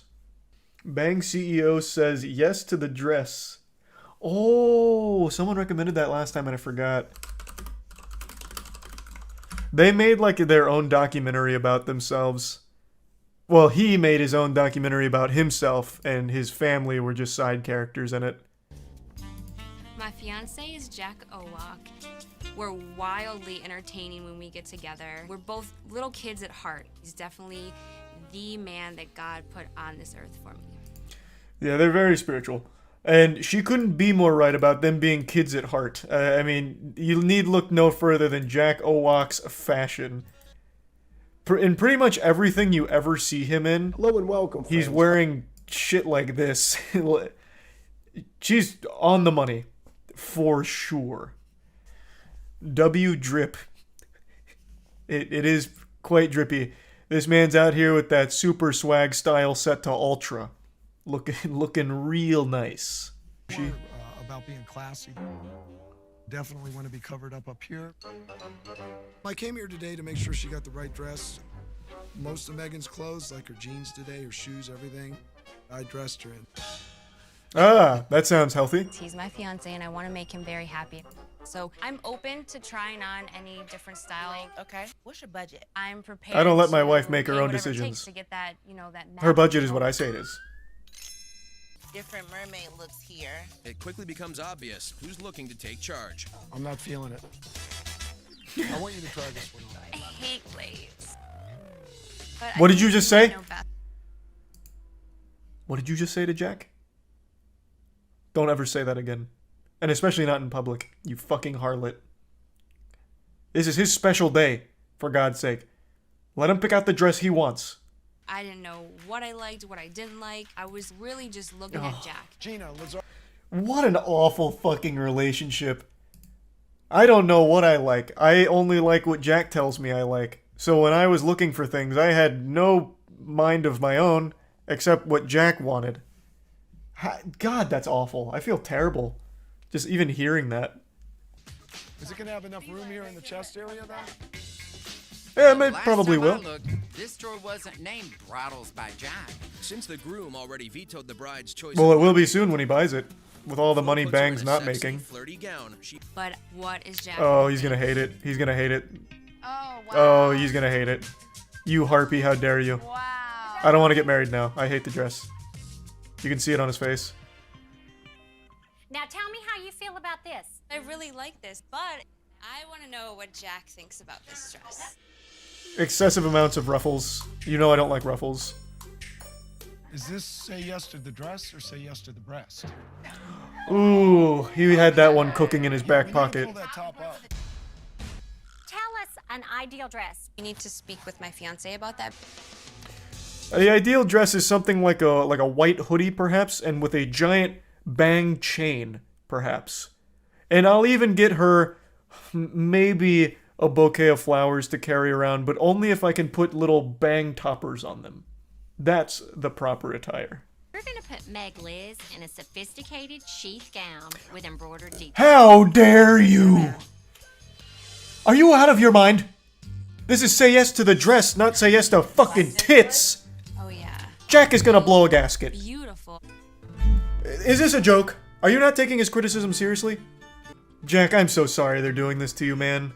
Now tell me how They're not even considering your feelings. I would say like 8.5. Whoa. I really like this one. Scale from 1 to 10. It's a 1. Points. Yeah. Ouch. Yeah, it's bad. Wow, I thought I had some claws. Didn't even ask Jack. This fiance, he's making me look like a kitten.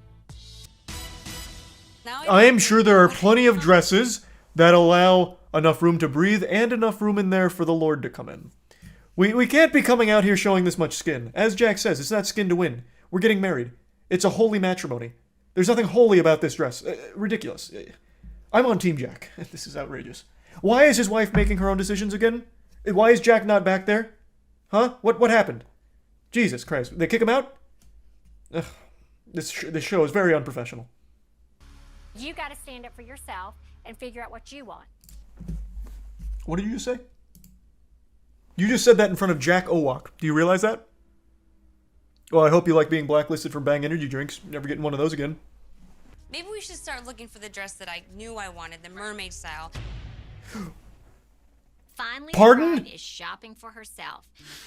Okay, what do we got now? Mermaid style, blurmaid style, my ass. Down with a sweetheart neckline. If this isn't coming out like a sweatshirt or like a Letterman jacket, it's a no. Nope. Nope, you fucked it. Oh my gosh. I love What are you this. not understanding? This along the lines of what you want. Yes. Now I know exactly what I like. My figure looks amazing, and I absolutely love the mermaid style. Okay, we found a dress. Mermaids are the work of the devil. But now we need to keep the fiance from throwing a Tootsie Roll in the punch bowl. I don't know that expression, but that's not happening. There's a Tootsie Roll going right in there. Coming in. I had a strong Get ready to feeling fish the that this Tootsie Roll out of the dress punch might bowl. Be my dress, and I realized that I do not want my fiance to change my mind. You want me to kick him out? Yes, please. Yeah. What? Are y'all ready to see the next dress? Yes. Okay, Jack, honey. I got some bad news. What's that? Meg absolutely, positively loves this dress. That's too damn bad. It doesn't matter what she wants. This is Jack Owak's wedding. Kind of wanting to refuse to go, but you know, Lori's running the show. It's her world. I'm just visiting. He must have like the stiffest back in the entire East Coast. The way he walks, it's like a robot. Like a Bang android. She picked the right dress. Beautiful, classy. She rocked. Oh, they paid him.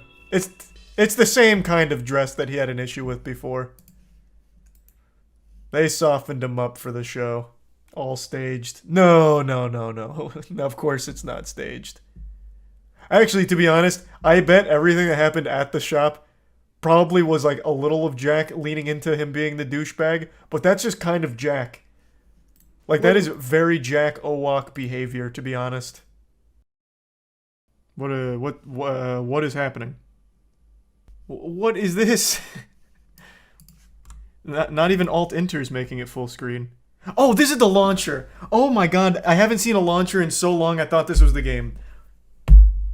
Holy fuck.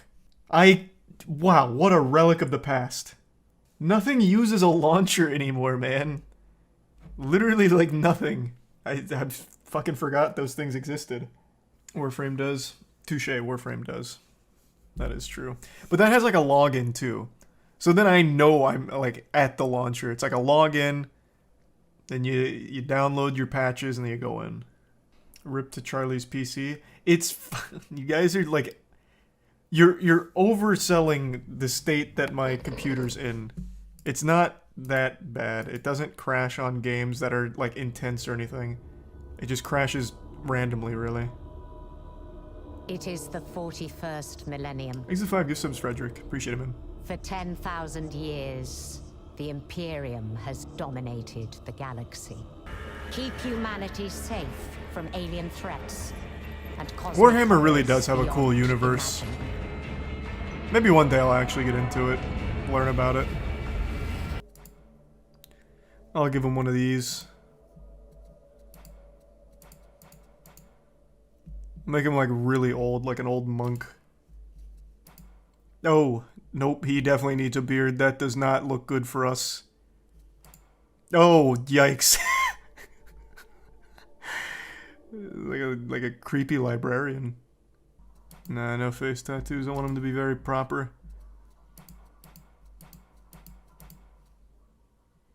What a weird place for an honor tattoo above his cock.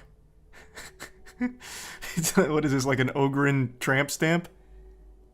Alright, I like that.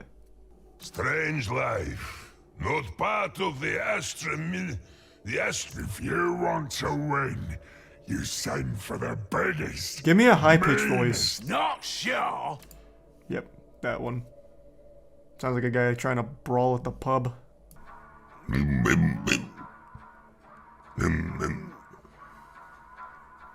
What do you know about 40k? Almost nothing. I know a little bit about the Marines, mainly because of the fan project from Astartes. So I looked into Marines a little bit in their lore, but aside from the Marines, not much. We're boarded! Catch a fly now!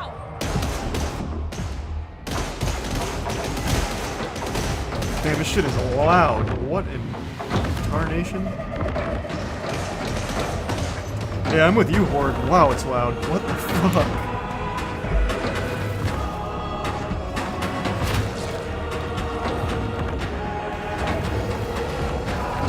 He's going for a touchdown! Whoa! He blew himself up to do what? Make one hole in the floor? Oh, to get him out. What do we do about that one? Nothing. The boxers will be here to feed soon enough.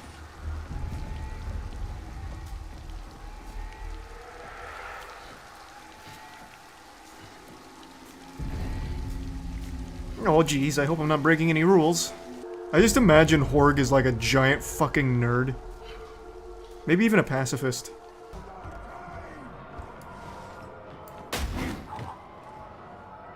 Damn. Straight to Valhalla. That's Horg. Am I surrounded? Whoa! A whole mosh pit out here. Damn, I missed this guy. Wow, she's popping off though. Actually not bad at this. I didn't do anything. You killed all of them. Let's give them a welcome they won't survive. Let's fire from the hip. Oh. Still seems about the same accuracy. Go, Kreft! There's a lot of bad boys. It's like some World War Z shit.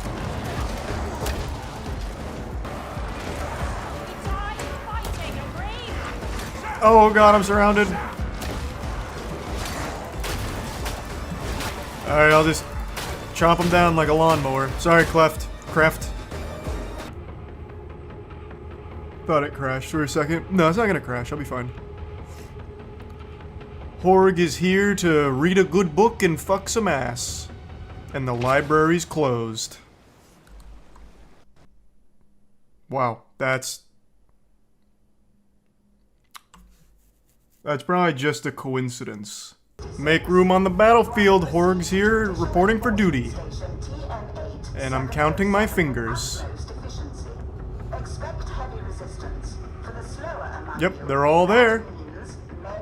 That means it's game time. Wasting ammo? Oh, maybe I am, true. I don't know how scarce ammo is in this game. What the fuck? Okay. I don't know why he did that. Oh yeah, I haven't been using my ability at all. I don't know what the cooldown is, so I assumed I'd want to use this during like a really tough situation. Whereas this has all just been kind of fodder.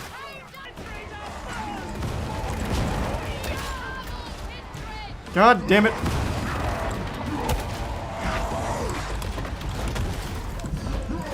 No, help! Help! Oh, he's beating my ass! Oh! Okay, not bad. A little sloppy, but we're still learning. Watch this grenade.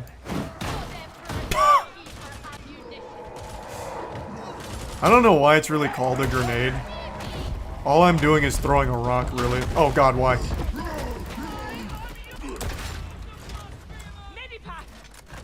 Medpack? No medpack for Horg, I guess. Horg will lick his wounds. I'm in deep.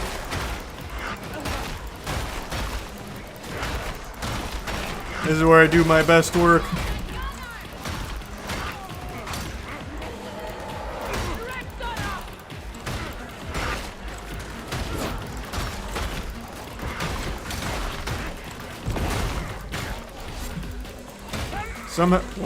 Somehow in all of that I took like no damage.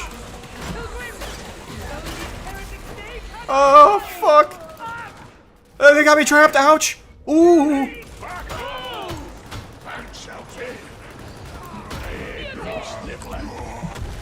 How did that hit me? I was off to the side. What a bunch of baloney!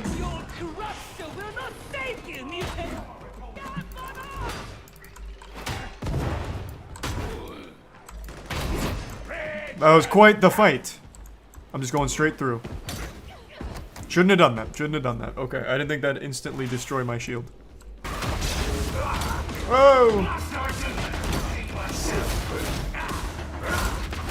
God damn, I'm stuck against this corner.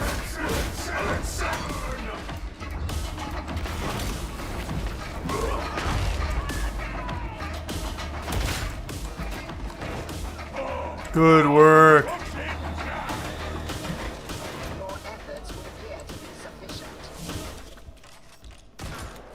Oh, it was pretty easy.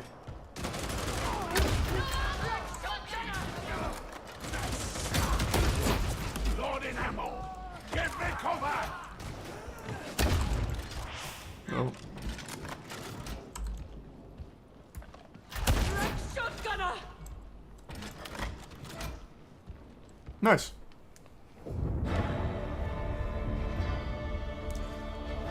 Didn't have any performance problems there aside from that first crash. Yeah, good old hamster Where yoga. did you get these potatoes? So I wonder who's ahead now. Let's. Oh, yeah. You know you can't do that. Yeah, you'll send a crack right through the countertop. He's right. The garlic immediately burned.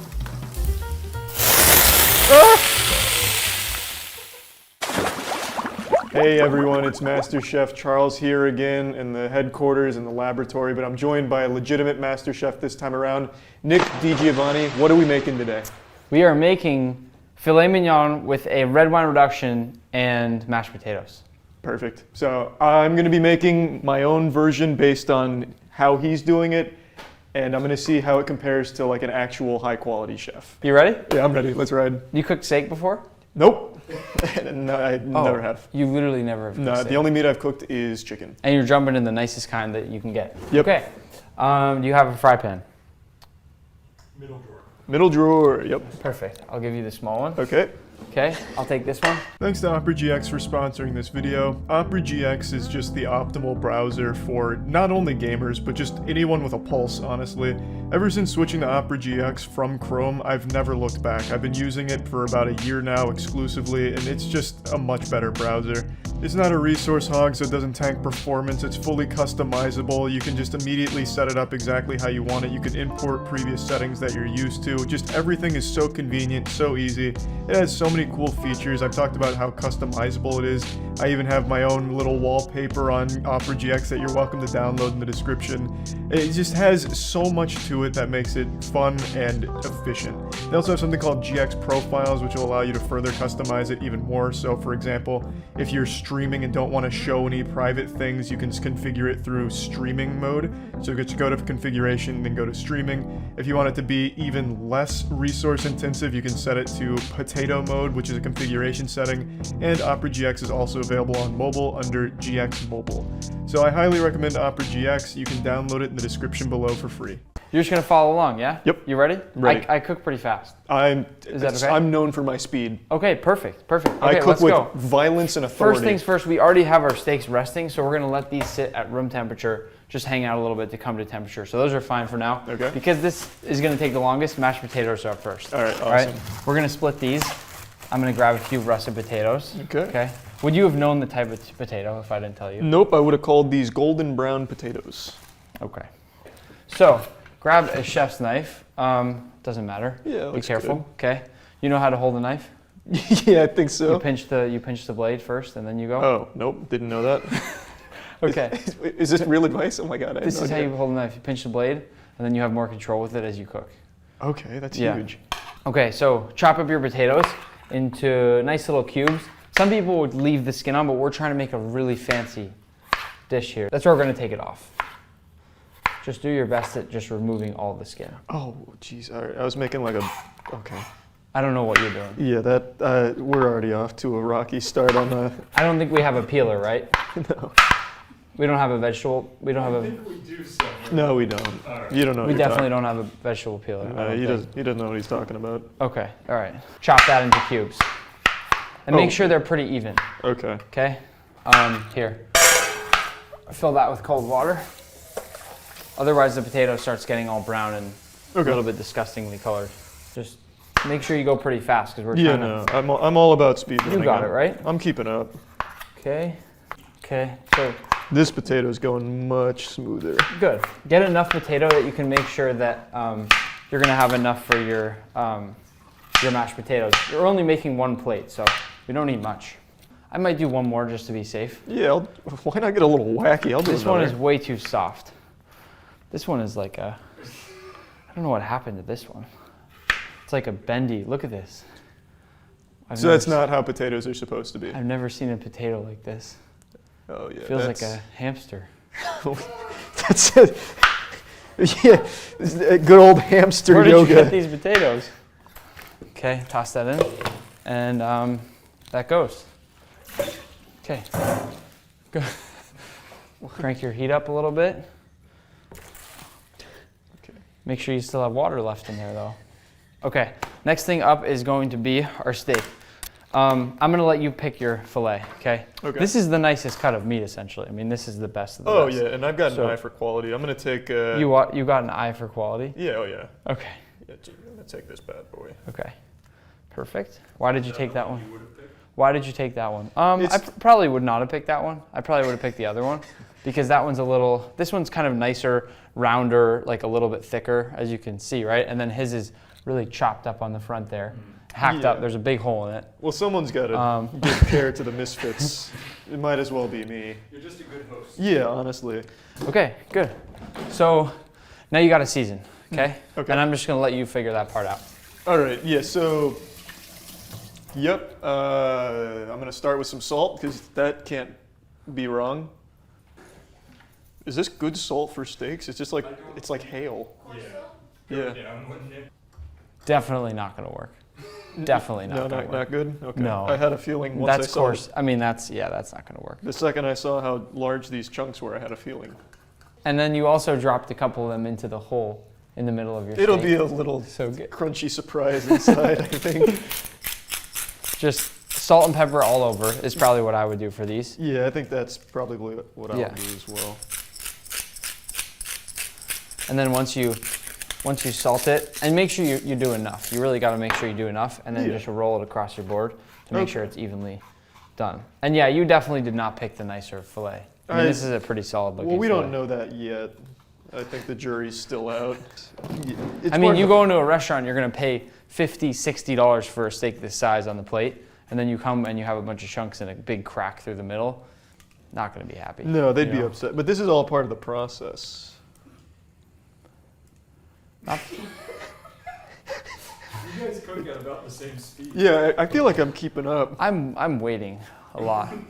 I'm happy to move forward if you want me to. Yeah, don't let me hold you back. Oh, okay. I'll speed up if you want me to. Okay.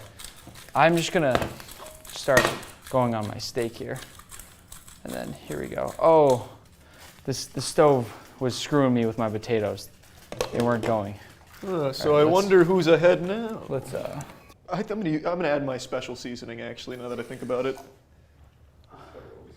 You're gonna add a special seasoning to the fillet? Yeah.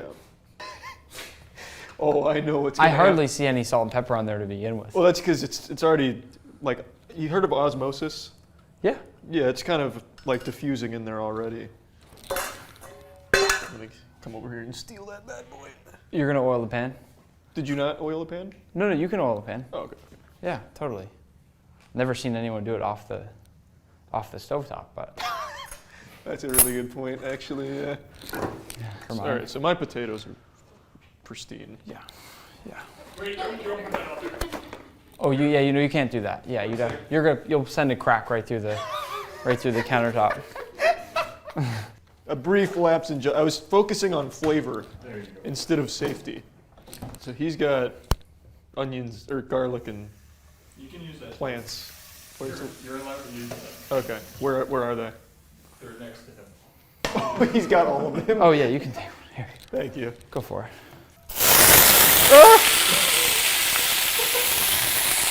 Unbelievable. Yeah, no, I'm fine. Okay. I've never had anyone put the oil in the pan so far ahead of the steak. So I didn't think that there was a pan with oil in there. Yeah. I would not have even thought to oil my pan if I didn't see him do it. I'm steaming my potatoes in here. Perfect. That's nice. Should I steam my potatoes? Let's too late for that. Left them sitting in the water, getting waterlogged. That's a great point. Okay. Okay, so I think the garlic's good.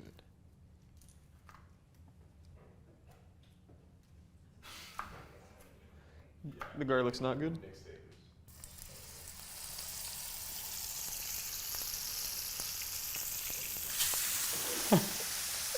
Good. Not bad.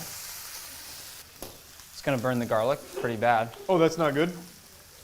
Oh, okay. He's right, the garlic immediately burnt. You're looking for a nice crust though, and I actually see that you got one, which is great. You're looking for a really nice crust there. Okay. Great. It's a little too much oil. See, mine is just a little bit shorter than yours. Can I pour it out or no? Well, if you want to, yeah. I get it now. I know where I went wrong.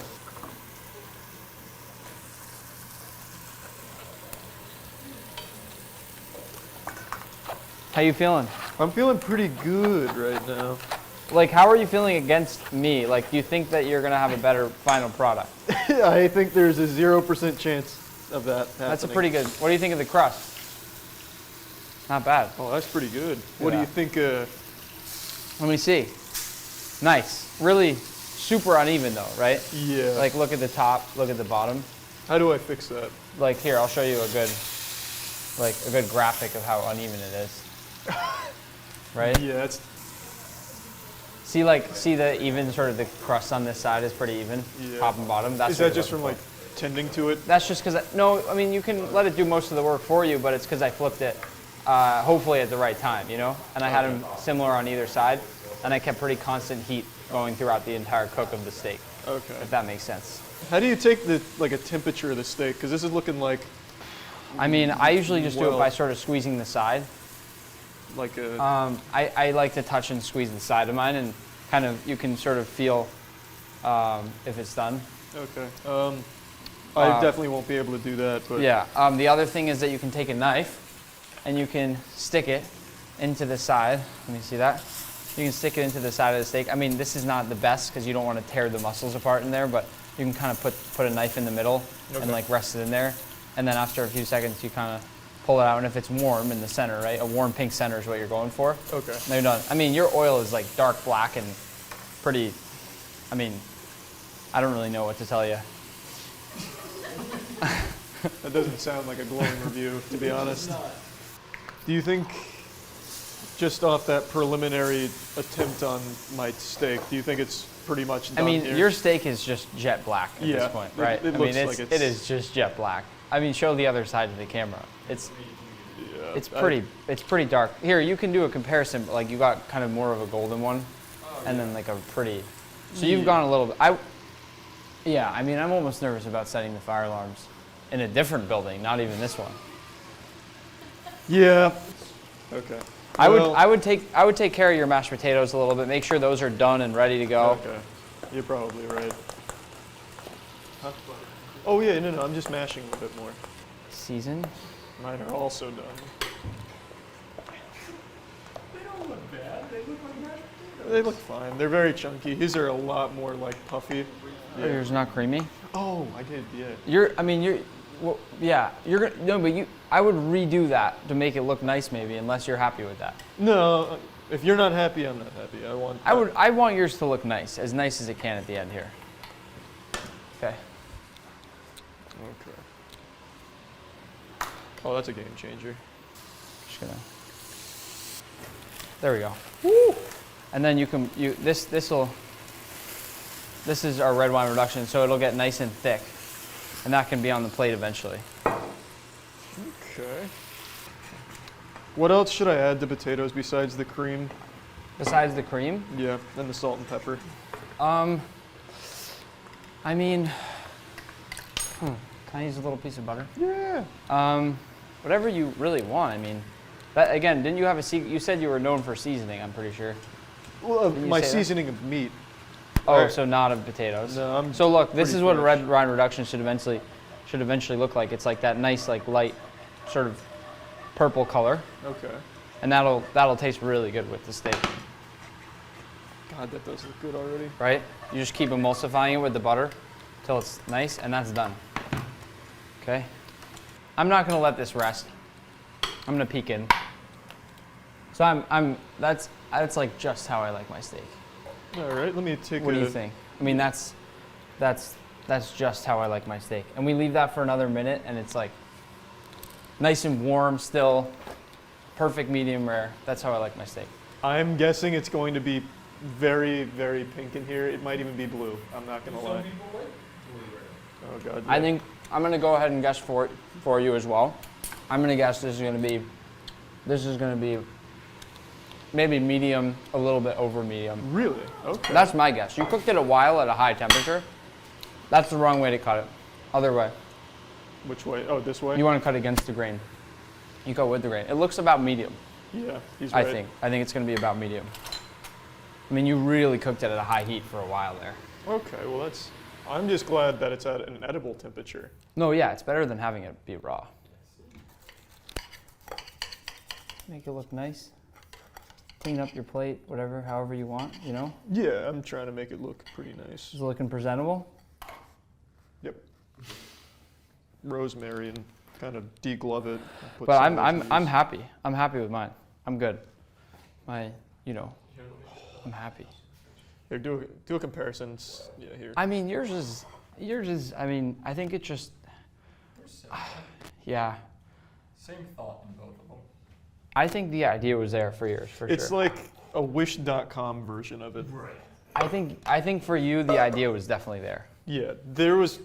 I think it was more in the execution is where you. It's struggle. just a lack of talent, not a lack of trying. You want us to dig in on them? Yeah. So I'm gonna try. Okay, I'll try yours. Yeah. Okay. Are we just gonna reach over or what? Yeah, we'll just switch sides here. I don't even know where to begin. It all just looks so happy. There's no wrong answers. You also didn't use the can whole hide it. steak. You used the best parts. I used the nicest everything. parts. Yeah, you used everything. Like this, nobody wants this, right? I mean. But let's try. Yeah. I'm gonna take a little piece of potato. I'm gonna take a little of your beautiful elixir. Cheers.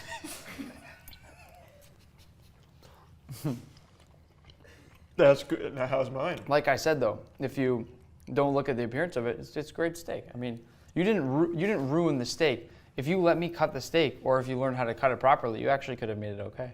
Oh, thank you. But that's a little weird. That's really off-putting. What you did to the top of the mashed potatoes. It's pretty nasty. Yeah. At least mine's edible. That's Yeah, yours was not bad. Yours, I would say, was medium to medium well. Okay.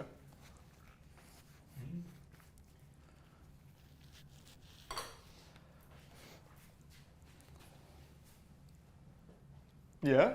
It's not bad. All right, fuck You yeah. cooked steak and potatoes. Nice. That's the whole reason we had you come.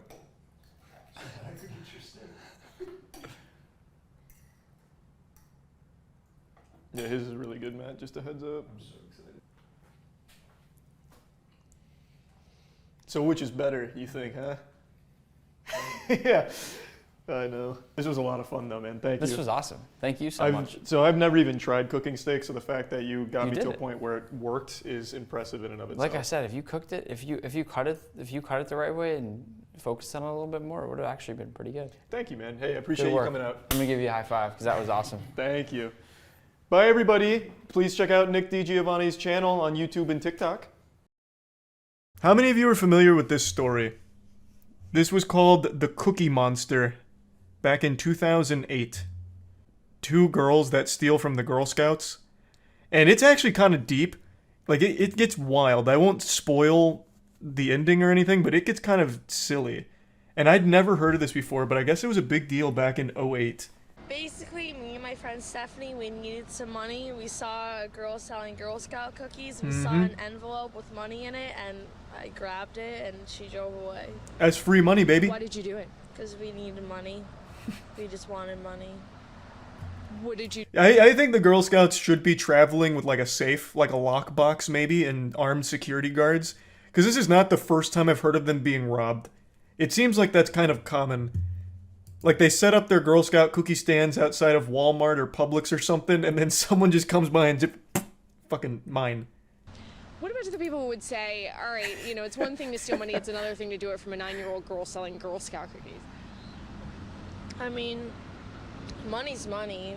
I mean, I feel bad it was a 9-year-old girl, but there was $150 in that envelope, and I wanted that money, and it was mine. How brutally honest. Like an actual comic book villain. Out here teaching life lessons. $150 easy payday. The only problem was we got caught. And I would have got away with it too if it wasn't for those meddling grocery store security cameras. I just want to say that I'm sorry for offending the Girl Scout organization, but other than that, that's it. I like the word offending there. As if that was the problem, like she insulted them and they took it personally or something. Instead of, I apologize for stealing from the Girl Scout organization, it's, I'm sorry for hurting their feelings. So, pretty smart criminal overall. But she's not the star of the show. This was mainly the sidekick, the Robin to the real Batman, Stephanie Woods. I mean, some people might say... You'll see her in just a minute. I heard one person that Well, doesn't... it's not her money. A I mean, it 9-year-old is. girl was selling it, but it's not like she was gonna make that money. So, it doesn't really bother me. The only thing that bothers me is my Those charges neurons are now. not firing. What was the other crime that you had been charged with? Domestic battery. Oh, huge. Pretty much, we just There saw she the is. Girl Scouts with their little protagonist. table, and but it's a crime. I know it's a crime, but it was an easy crime. It was easy. True. It was sitting right there. I mean, there's Literally taking candy from a baby. Like, you just stealing from a 9-year-old? Like, what are they gonna do? Put up a fight? No, sir. Who's a 9-year-old gonna beat? Not an adult. No shot. Like that. Yeah, that's easy crime. She's not wrong. She's making a great point. What a fucking maniac. there's a lesson learned now, but What's the lesson you say that you could learn out of this? probably not to get caught, or maybe not to steal. I mean, do you have any remorse about stealing from a 9-year-old girl? Right now, no, because I'm kind of pissed because I have charges and we had to give the money back anyway, so now I'm pretty pissed. Net loss, But unfortunately. I mean, some people might say it's... I don't feel sadness for that little girl. I mean, she's getting a lot of money right now from people who feel bad for her. So Is she in the same parking lot? I just noticed she like pointed over there. Are they still selling cookies? Like, once this camera comes off, Stephanie Woods might just make her way over there, just meander over and steal a couple extra envelopes of cash from the Girl Scouts. Return to the scene of the crime, lightning striking twice in the same place. After this, a few years later, she got arrested again. Still can't get rid of the Cookie Monster name, by the way. It's what she's forever known for. And sentenced to 6.5 years in prison. Not from stealing from Girl Scouts this time. That was just her gateway drug to a harder drug, heroin. So, yep. A pretty expected conclusion, if I'm being honest. You know, this is something I think a lot of people saw coming. But she must have hired Saul Goodman because initially she was facing 9.5 years. But she took a plea deal, so it worked out for her. 6 years, rent-free, long con. True, she won't need to worry about gas money in jail.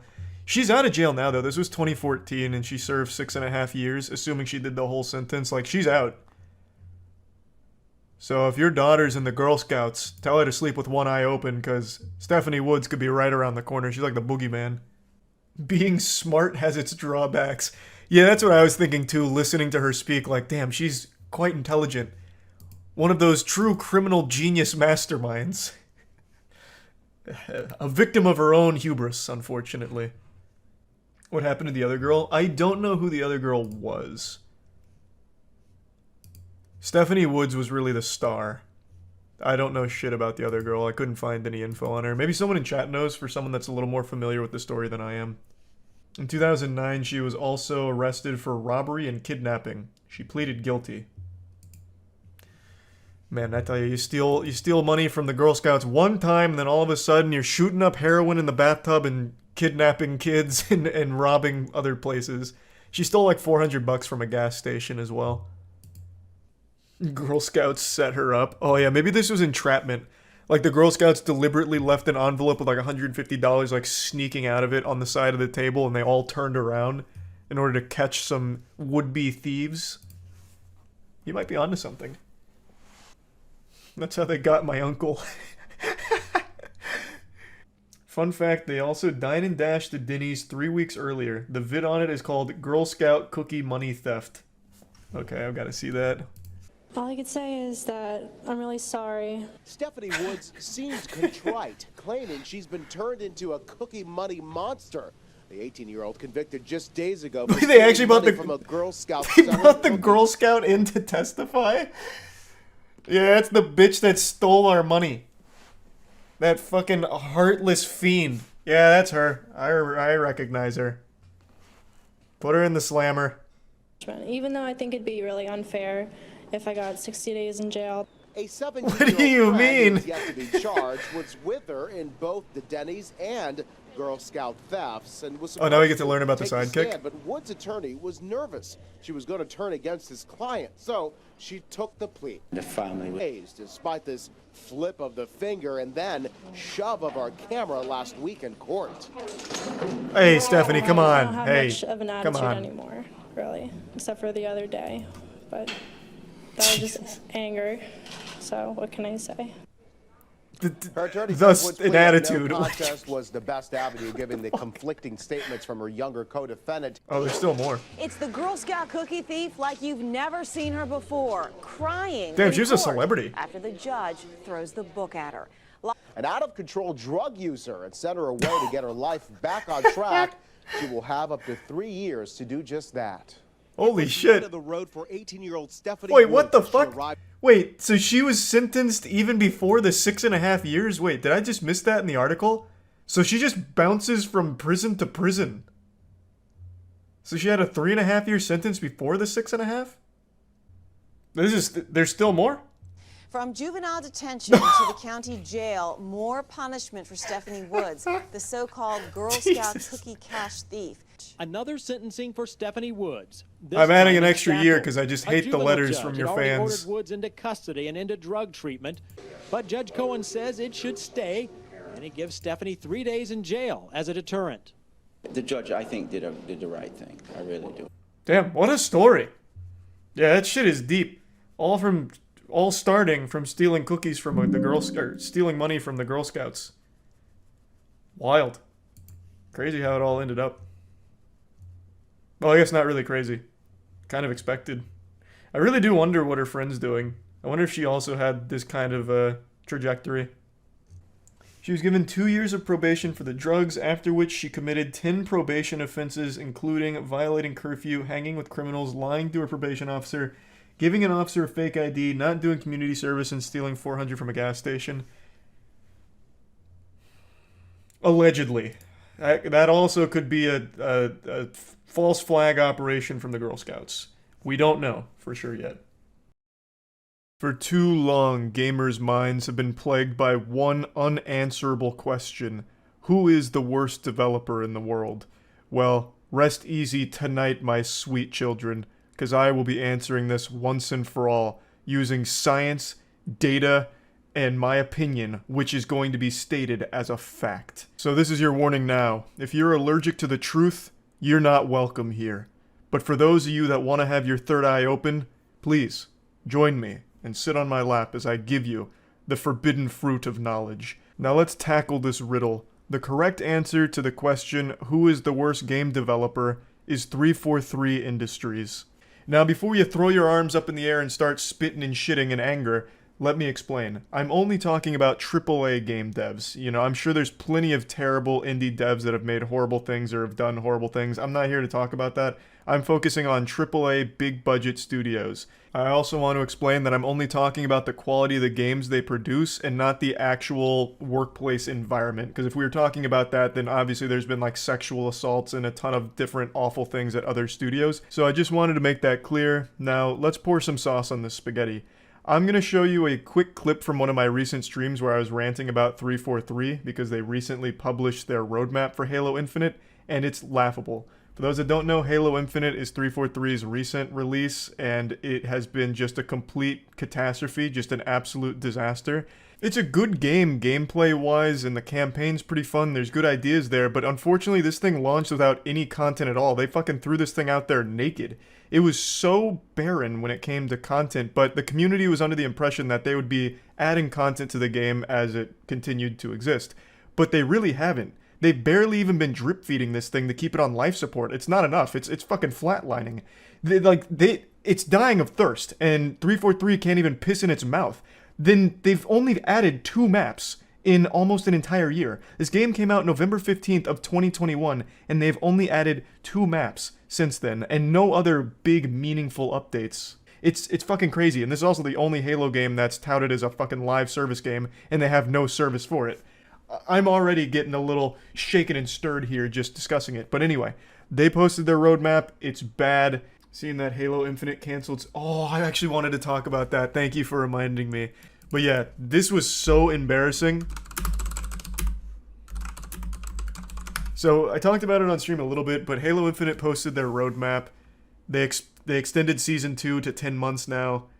Forge beta is coming later this year. Co-op campaign testing later this year too, but overall, super underwhelming. A lot of people really very disappointed with 343 as per usual. But one thing they announced is that they fully canceled split screen. they said, we're done. Throwing that shit in the toilet and flushing it. No more split screen. So then on Twitter, I don't remember who it was, but one of the bigger accounts was like, actually, split screen is totally fine. In fact, we're having it working right now. And they posted a video of them glitching split screen into the game. So they were successfully able to just implement split screen themselves through a glitch. And it even works, not even just 2-player split screen, 4-player. Hold on, let me pull up the clip.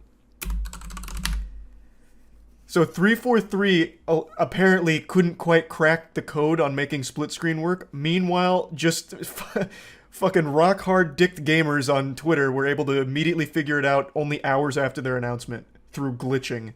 Yeah, here we go. Here, Mint Blitz even talked about it. Quite the development has occurred. 343 has cut official Halo Infinite split screen co-op. However, with the use of a glitch, you can actually get into the... Isn't that fucking crazy? Now is a guide. $500 million in the Halo Infinite, and 343 fumbles it extraordinarily. They didn't even launch the game with, like, any content, unfortunately. And it has been over a year, and still... well, it hasn't been a full year yet, but it's coming up. And still has barely any fucking content.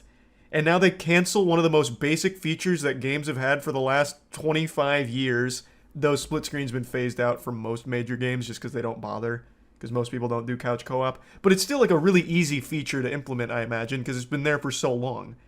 And they cancel it inexplicably, I'm guessing due to ineptitude. And the community figures out a way to do it themselves. Like, how is that not super embarrassing? They have this, and then it takes them 6 months just to make 2 maps. Oh my god, yeah, made directly in Forge. Meanwhile, the community already made a 1-to-1 creation of Guardian and Reflection in less than a week. I know, man. It's so sad. I don't know what they do. Like, I don't know what they do for the last, 8 fucking months just sitting around doing, nothing. They just go to the office and, hang out and then go home. Content creators are giving up on Halo now. My feed is spammed by Halo is dead videos. Yeah, I mean, this was really the nail in the coffin. They absolutely needed that roadmap to bang. They needed to show that they've actually been doing things for the game for the last 8 months, and they didn't. The only thing that even has the remote possibility of bringing Halo any sort of relevancy again is their Forge mode, because their Forge mode is outrageous. The amount of shit you can do in Forge is stunning. That is the only hope that game has. I really think that it's inarguable that 343 has killed the Halo franchise. It has absolutely no relevancy anymore. It has fully fallen off, which is crazy because for the entire early 2000s, all the way up until 2012, Halo was one of the most revered, one of the most popular franchises in all of gaming. It was extremely recognizable. Even people that didn't play games at all knew Halo. It was huge. It seemed like it was an unstoppable force, and it was extremely influential for FPS games. But then the second Bungie passed the torch to 343, they put that torch right in their fucking asshole and extinguished the flame. Halo 4 launched to pretty mediocre success. Like, I recently replayed it and the campaign's pretty solid, but the multiplayer sucks. Halo 5 was a complete disaster, where the campaign was the worst in the entire franchise and the multiplayer was okay. And then they also had the Master Chief Collection, which was legitimately broken for 5 years before they finally fixed it. And now Halo Infinite, and you know how that story's going. It's just sad that they've let the game wither and die like this, and the only hope it has is Forge, which does look amazing. But outside of that, there's nothing to look forward to with this game. It seems like they don't know what they're doing, they don't know what direction to go, they don't know what the players want. They even had like a big focus on their store for a little while there instead of the actual game. Now, I've seen a lot of copium of just be patient, they're doing their best, you know? This is unreasonable to expect them to do so much for this game, even though it's already been out. And that's such a fucking brain-dead take. This game launched in a very content-dry state. They released this game half-finished, basically, in terms of its content. They just tried to pump it out as quickly as possible, and then hoping they could patch it up later and add what they wanted to initially. That's not, like, an excuse. It doesn't work. Like, oh, you know, just be patient, it's coming. Well, it should have been there to start. They should have had all of this already there and ready, and now are just taking their victory lap, adding more cosmetics or adding more maps, you know? Same thing Halo has always done, where they add more maps and more things down the line, but you got the complete package off rip. That wasn't the case here. We never got the complete package, and we still, 305 days later, have not gotten the complete package. So you can't really just write it off as like, hey, stop being so impatient. It's not impatience, it's just inexcusable. It's 343 not being able to follow through and deliver on the things that they said they would be able to. You know, it's a load of fish paste and super disingenuous to just blame the player base for being upset about how empty their game is. They're totally justified in feeling like their game is hollow and abandoned. 343 has been unable to communicate and deliver. At least they finally published the roadmap, but it's just not satisfactory. I saw a post on Reddit that puts it into perspective pretty well. In Halo 2's history, we're going to go back in time. Halo 2 launched. It was a great game, one of my top 5 of all time. A complete game. It wasn't missing anything or anything like that. But then 238 days later, they released the multiplayer map pack, which brought 9 new maps to the game. 238 days after the launch of Halo 2, they introduced 9 new maps with their multiplayer map pack. Halo Infinite has been out for 307 days, and they've brought 2 new maps. So it's been out longer, and they've released less maps than Halo 2, yet somehow Halo Infinite is the first live service Halo game. What a joke. It's almost like they called it that ironically, like they were just giggling behind the scenes like, well, you know, we're going to call it live service, but we're really not going to do shit on it. It's just like, you know, getting real silly with it and laughing at the community. I don't know, man. It's just so disappointing, and it's why I think 343 is the worst developer out there right now. They took what used to be a household name, Halo, and ran it into the ground. Like, they buried it. I don't know how Halo comes back from this. Forge is really its only chance, and even then, I'm not convinced people are going to flock back to Halo for Forge. But who knows? It is very impressive what it seems like they're doing with Forge, if it ever even comes out. You know, there's a good chance they might even delay it. I don't even believe their roadmap. They might just push it to 2023. There's no telling. But anyway, that's about it. So, yeah. I am so thrilled to see Brendan Fraser having such a pop-off right now. He had a 6-minute standing ovation yesterday for his role in The Whale, which is an upcoming movie. And his response to it is just the cutest thing ever. I've already seen this video 3 times. It's like watching puppies, but cuter.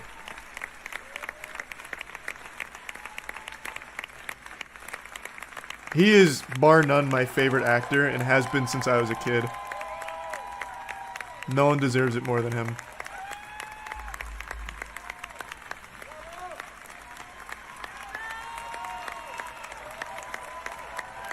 Though I will say 6-minute standing ovation, that probably got really uncomfortable after like minute 1. I love that little kick. It feels like that anime that became a meme where it's just like a guy in the ocean and like a million people clapping for him. But in the real world. So I'm really excited to see The Whale. This is by far his biggest role since coming back. And I have no doubt I'm going to enjoy it because it's Brendan Fraser. He has always been the best part of the movies that he's in. In fact, when I saw this yesterday, I went and dug out my Mummy's Collector's set. I've had this since I was a kid. Well, I guess not really. I had the old VHS tapes, but I got this when I was probably in middle school. It has The Mummy Returns, and The Scorpion King on it. Because my favorite movie is The Mummy, and my second favorite movie is The Mummy Returns. Oh, it's so good. In fact, I don't even have the original Mummy disc in here because it's still in my old DVD player. It's become like a sarcophagus for it. I watched it so many times. Those movies are just genuinely timeless. He just seems like such a wholesome guy. He killed the 90s, man. Every great movie had Brendan Fraser in it. And it's not just The Mummy. He had Blast from the Past, Bedazzled, George of the Jungle, Encino Man. He was just the go-to for good old-fashioned fucking fun. And he went through hell for it. He almost died on the set of The Mummy because there's a scene where he gets hung. Hey, it's Charlie post-stream here. I don't think I did it justice when I explained how he almost died on the set of The Mummy during stream. So I decided to dust off the old Brendan Fraser Bible and get reacclimated to the lore. So what happened is, in the Mummy scene where he's hanging, it was a legitimate stunt, and Brendan Fraser, while performing the stunt, got onto his tippy toes and they like took the tension up, which led to him getting choked, and he blacked out. And according to eyewitnesses, he had actually stopped breathing and needed CPR in order to be like resuscitated. So he came pretty close to just straight up dying during that hanging scene. Yeah, here's him talking about how he had to get a laminectomy, which is something that sounds like a fucking procedure in sci-fi movies. And so he took a pretty long break, but he's now coming back to it. In a big way, too. He was on Doom Patrol. And I know he did great on Doom Patrol. I didn't watch it, though, just because I'm not a real big DC TV show fan. But now he's in The Whale. He was in a Scorsese movie, but I think that actually got canceled. He was in Batgirl, which unfortunately Warner Bros. Pulled. They just threw $90 million right into the shitter and canceled it right when it was done, basically. But he was Firefly in that movie. So he's coming back now. And the newest one is The Whale, which he just received that 6-minute standing ovation for. But he's so sweet too, man. Like the interviews he's done over the last year or so have just been so great. I'll probably come up with this. He did one with like a TikTok star, and that's when he learned that people on the internet like him, and he started tearing up about it, that he had support from random internet people. It's so sweet. In the words other when he Where was is it? Bob De Niro. Oh, here we go. Yes, I saw. Congratulations. That's so Thank exciting. you. I think I might be sick. A little anxious.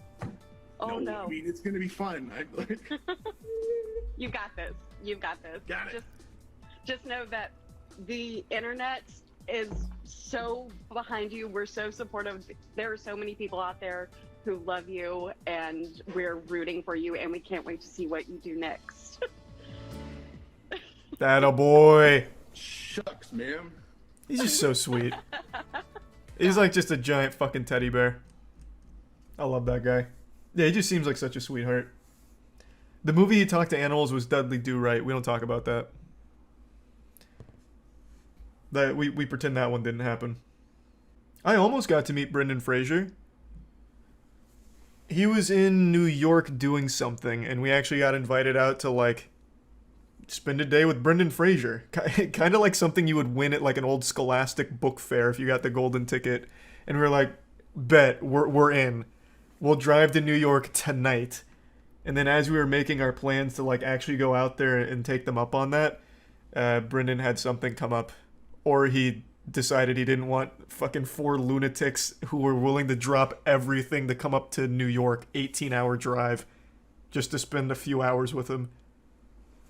Either one could have been true, honestly. But I have no doubt it would have been a great day. His character in The Whale is named Charlie. I know, I saw that. That's so poetic, honestly. That's so cute. I'm his biggest fan, and now his biggest modern role has my name on it. You couldn't draw that up any better. That's like a fucking prophecy. Doom Patrol is the only thing from Brendan Fraser I haven't seen, though. I have seen every single one of his movies. Doom Patrol is a show. And it's the only thing from Brendan that I haven't actually seen. Oh, I love Encino Man. I still think about Encino Man from time to time. Fucking Pauly Shore saying wheezing the juice, and then Brendan Fraser saying wheezing the juice for some reason pops into my head sometimes when I'm like eating ice cream. For no fucking reason. Like, I've seen all of his movies so many times. What do you think of the movie Airheads? I actually think that movie's amazing. What a crazy cast. Fucking Steve Buscemi, Adam Sandler, Brendan Fraser, and they bust into a radio studio for them to play their music because they're just a terribly shit band and the only way to do it was to hold them hostage. That's a great movie. His Twitter is wholesome as hell. I actually didn't know he had a Twitter. I'm gonna go out on a limb and say it's not him on Twitter. Just a hunch. It seems like he's just now getting into like social media and like interviews and stuff. I don't think he would have taken the plunge into the fucking cesspool of Twitter yet. That's probably like a PR team. But he was playing the Nintendo Switch not long ago, so who knows?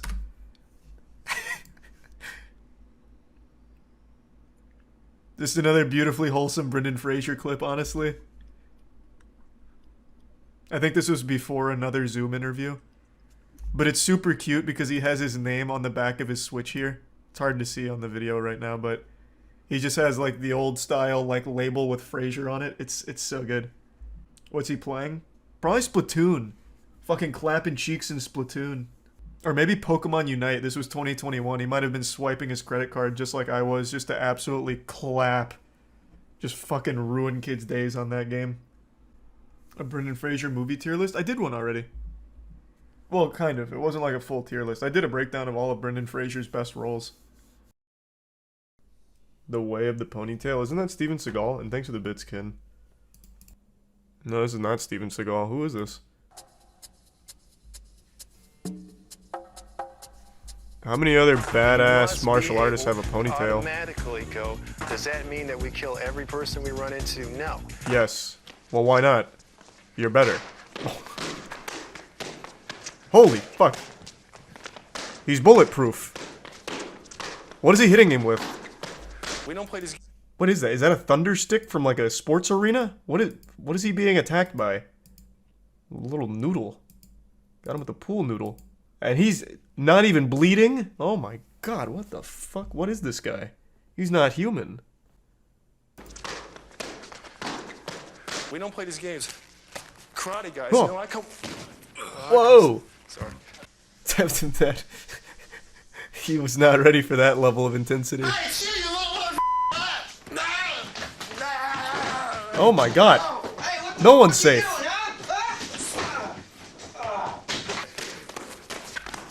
Not even in the shitter. Man, things could just pop off anywhere. You have to be prepared. The hockey goalie comes in when you're washing your hands, and then you gotta throw down. What is this from? Hey, face, I'm about to... Punching like that, slowly, now go left. He is sweating up a storm, too. This has to be like the 50th take. This guy probably kept butchering the line, hey, fuck face. Face, I'm about to... Punching good like takedown, that, though. slowly, Textbook. Now go left. You can be going this fast. Moving Oh, this way. look It at takes that about wing 30 chun. seconds to wear yourself out. Give me the real bad. You got to go. Nice. You can't wait as long. Just break it on your forearm. Okay, back up. You gotta go faster. Hey, face, what are you doing? Those are the things that are gonna make you successful. Oh my god. America used to be so dangerous. There's all of a sudden 2 men with knives going at it in front of the American flag wall. There's nothing sacred. Gotta split them open like a Christmas present. Oh, scoop out his eyes, good. Oh, excellent technique. Wipe his nose. Double nutsack tap. Now these are the techniques to get you murdered. This channel's kind of hype. So it's all old 80s VHS tapes. I love channels like these. Actual heroes.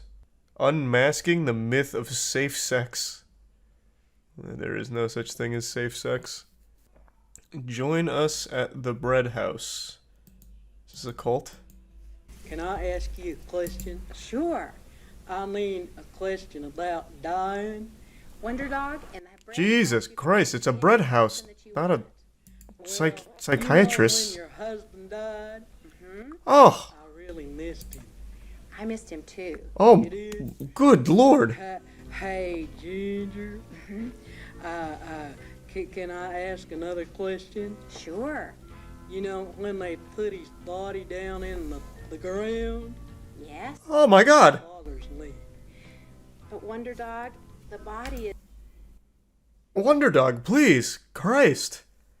It's a children's show. What in tarnation?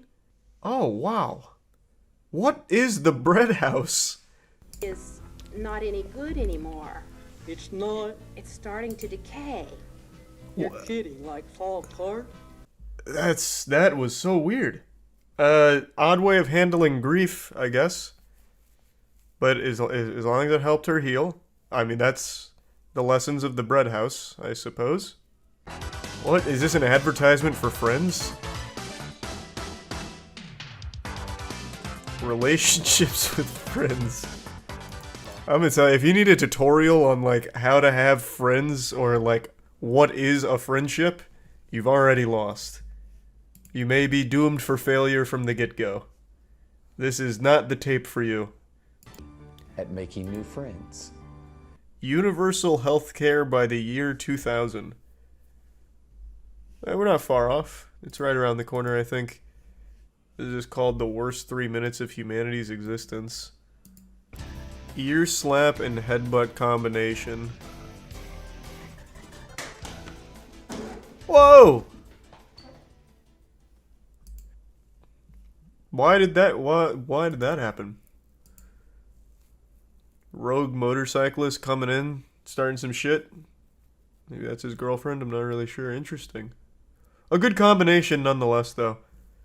Also, this is cute because my first Xbox Live gamertag was Fast Fighter. So maybe I played with these guys and they thought, damn, that's a cool name for our company. Then what I did from the slap is it just directed the energy of his face onto the headbutt. So with one motion, we covered two tools. That's nice. Okay, Carl. And you have assured that you yourself also have a concussion now. What, I don't know if, is this like legitimate? Like they actually are trying to teach this as real self-defense? Why would you ever teach a headbutt as one of your go-to maneuvers? What an outrageous thing to think is a good idea. Our next tool is the slap.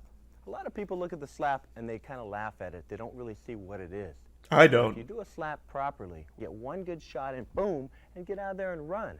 And that's well, with a headbutt, you're not going anywhere. As opposed to just punching someone in the You're mouth staying right there. There's a time and a place.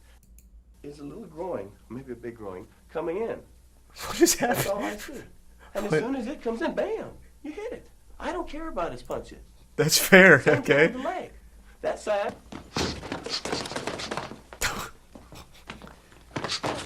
You didn't know what you signed up for, did you, Dean? You gotta be ready for anything. Oh, fuck. Oh, Jesus, Dean. Charlie's a certified black belt. Not wrong. I was a black belt in Taekwondo. How to be bully smart. Oh, I remember this. Wait, this is OG. Why is this only 170k views? This was actually everywhere back in the day. Avoid clothing that might make you look like you're part of a gang. Avoid areas where bullies are known to hang out. Connor's gonna be on point. Yeah, you gotta be careful. For just a second, I was like, oh my god. Gang members rolling up. Holy fuck. The streets are not safe with this man patrolling the block. You have to be bully smart. You have to know these things, just in case. I don't want to see any of you going out looking like this. Wallace Jaw's the name, and being bad is my game. Oh! Remember how Jesus Jeepers. was out of the world? Yep. Man, that kid must really hate the chipmunk. He went all the way out into the pirate's cave here just to throw a box of cereal at him. Oh, jeez. Come on. Have mercy. Let him just relax in a cave. Jesus will give you the strength to love and forgive Wallace Jaw. Why is that? That's not like a superpower, though. Like, I don't want that power. Why not give us the power to do cooler stuff? Like, shoot lasers. That'd be cool. Instead, you just get the power to forgive somebody? Yeehaw. Fucking worthless. You think Lawrence Jaws gives a fuck about me forgiving him? Remember, He wants to be your friend too. And he wants you to follow him. Put her there, pal. Easy now, I'm kinda little. Fuzzy too. Oh, that's so nice. What a happy ending. See, if you're having a problem with bullies, maybe just let them know about Jesus. Have you even tried? Sometimes it's all they're looking for. They feel bad because they're worried that Jesus isn't on their side, so they take it out on you. What if the bully is a Satanist? I don't know, man. It wasn't in the VHS tape. What do you want from me? Okay, let's see the Liver King response. This is, again, a follow-up to the big expose from More Plates, More Dates that revealed in an email that Liver King isn't natty. He was communicating with a coach to get advice on his stack, referring to like the HGH and everything he was cycling. Which is a big deal because Liver King has always defended that he's 100% natural. All you need to do to look like him is follow the 9 ancestral tenets. And he has a ton of companies, claims to make $100 million a year, but it's all based on being able to look like him through natural stuff, which isn't the case. So this is him coming out about it. If I had to spitball a guess, I would imagine Liver King takes this directly. I don't think he's going to try and like claim it's all deep faked. He's not going to claim it's reptilians behind the scenes of the puppet master that faked the emails. He strikes me as someone who's going to try and take it head on and just hope that the majority of his audience doesn't care. That's my guess.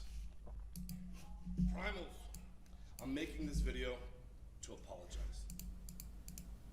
Because I fucked up. This is kind of quiet. Because I'm embarrassed and ashamed. I've stated that this is a complicated as fuck topic, at least to me it is, because before social media, I was rich and anonymous, and after social media, I'm still rich, but no longer anonymous, and I never expected this kind of exposure. That was very frank. In the public eye. That's what I mentioned briefly in the video. Way before he was the Liver King, he was still super rich. Like, he was still very rich. Clearly, I did it wrong. And I'm here now to set the record straight. Yes, I've done steroids. Classic YouTuber sigh. Yes, I am on steroids, monitored and managed by a trained hormone clinician.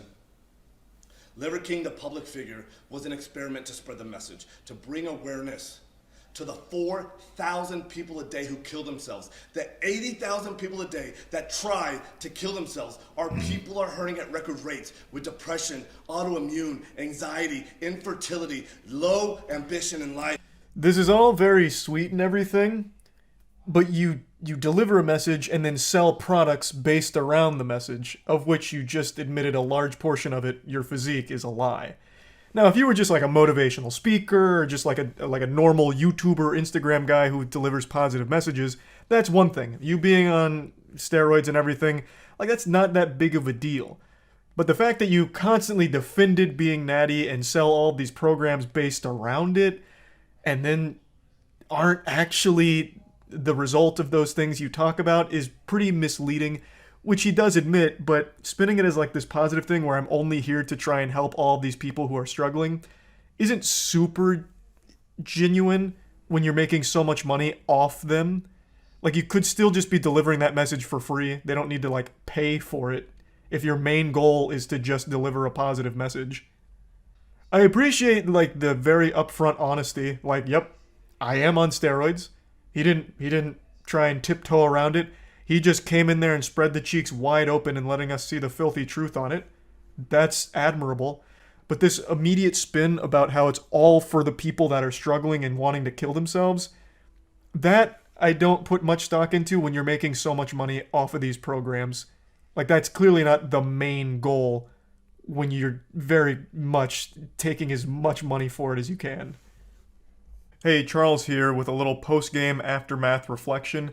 After watching the video, I get the impression this is more of an I'm sorry I got caught situation as opposed to an I'm sorry I did it. I'm still not 100% sure, but after watching it, that's more the vibe I got. I wanted to put this towards the beginning of the video just to get this out there before continuing with the apology video.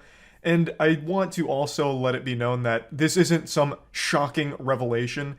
No one heard that Liver King was on the juice and was like frantically Googling for the evidence because they couldn't believe it. Like, pretty much anyone with eyes and anyone that knows anything about fitness realized that his body wasn't naturally achievable. Like, Jesus Christ, just look at his abs. They look like Lego blocks. That shit looks like it's made out of titanium. You could hit it with a sledgehammer and it'd probably just break the sledgehammer. Most people could tell that he had more juice in his body than a Snapple factory. It wasn't a naturally achievable body type, but he always defended tooth and nail that he was natty 100% and he'd never touched HGH, steroids, anything of that caliber. But that's just a blatant lie. And when his whole product is being sold based on this physique that he's lying about, it seems exceptionally scummy to me. Just lying to his audience and getting them to buy into things under a false notion. And when asked if I've ever taken steroids, I've always said no. I don't touch this stuff, not gonna touch this stuff, never touch the stuff. Mm-hmm. That was a lie. Yeah. I've convinced myself that this had nothing to do with the ancestral message. I convinced myself that I'm not a competitive athlete of any kind, so who the fuck am I cheating? You're cheating your audience. I'm still early, so maybe he comes to that realization since he prefaces it by saying, I convinced myself, past tense. But, like, yeah, you're not competing. You're not going to jail for taking steroids, but you're cheating the people that believed in you and believed in the message about looking like you, or at least something comparable. You are cheating them. So I continually dismissed it, and I dug myself into a bigger and deeper hole. True. I have only myself to blame. I did that. That is And true. it was all wrong. I will be better. I Very will upfront. talk about it openly because I believe that there's a time and a place for pharmacological intervention monitored and managed by a trained hormone physician. Nope. The liver... See, like, had his message... Had he come out from the genesis of Liver King, from the primordial ooze of liver and a king, if he had come out and been like, look at this physique. This is not a naturally achievable physique. I am on steroids. And then started preaching his message, I don't think he would have ever had a problem. He probably still would have found a very similar level. The spiritual pressure of the Liver King was too much for my internet to handle. It took out the entire power grid, so stream cut out there for a moment, so I'll finish my statement here. What I was saying is he would have still found a high level of success if he was just upfront and honest about his PED usage, because he still has an absurd physique. He has a body that looks like 3 Gears of War characters did a fusion dance. So people would have still went to his content for like workout advice and like general life advice, and he has preached some positive stuff as well as some genuinely wacky stuff that people eat up. They love it. So he would have still found an audience while being open about using these HGH steroids and stuff like that. And he wouldn't have had to lie to them and mislead them about what the human body is capable of achieving naturally. But if you're going to say, I'm natural when you're not, and then sell programs under the belief that they too can look like you, that to me just screams like scam. Like knowingly just misleading them. Yeah, I feel like Liver King's just living in the past where everyone was demonized for using PEDs. I feel like in the modern landscape of the fitness industry, like fitness influencers, most of them are super open with PED usage. I think most people know the majority of fitness influencers are on some level of juice, and they're okay with that. Why did I, or why do I do them? Well, it's not a When hard I talk question. about the 85% of the population that suffers from self-esteem issues, that's me. I'm part of that statistic.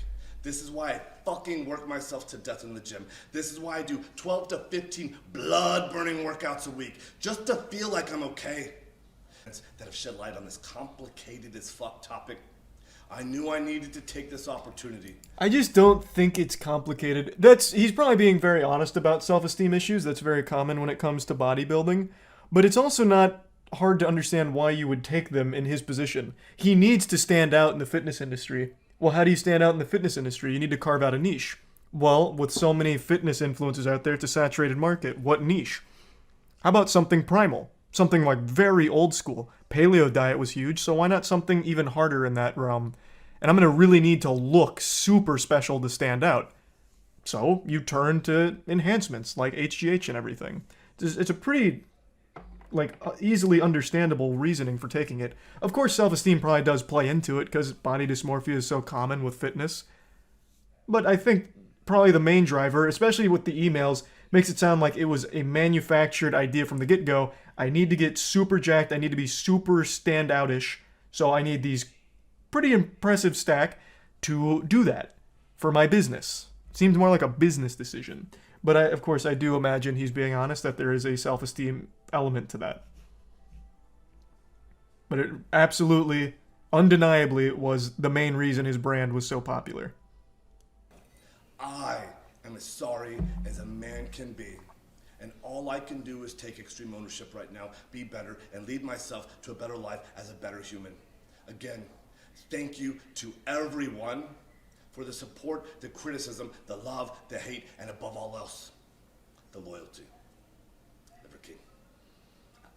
I do think he's minimizing the magnitude of misleading people when you run a business like this, because you're selling them a false idea and you continue to lie about it. I think that's a much bigger issue than he's letting on, or maybe he doesn't realize how scummy that is. But overall, it seemed like he accepted responsibility for all of his lying, which is a good start. He didn't try and put that blame elsewhere. He didn't really try and deflect it. He downplayed that quite a bit, but it wasn't a horrible apology by any means. You think he's going to keep using it, or will he quit? And what's your guess on how much muscle he'll lose? He's not going to stop using it. I still think, even though his audience, judging by the comments, is very much on his side, if he didn't look like this, they would probably stop watching. And he knows that, so he's not going to stop. I think he's just going to be more open about it. I think that's the only path forward for him, but I don't see a world where he stops using. I'm no award-winning power lifter, but I still performed an incredible feat of strength today. I watched 3 episodes of She-Hulk. I know.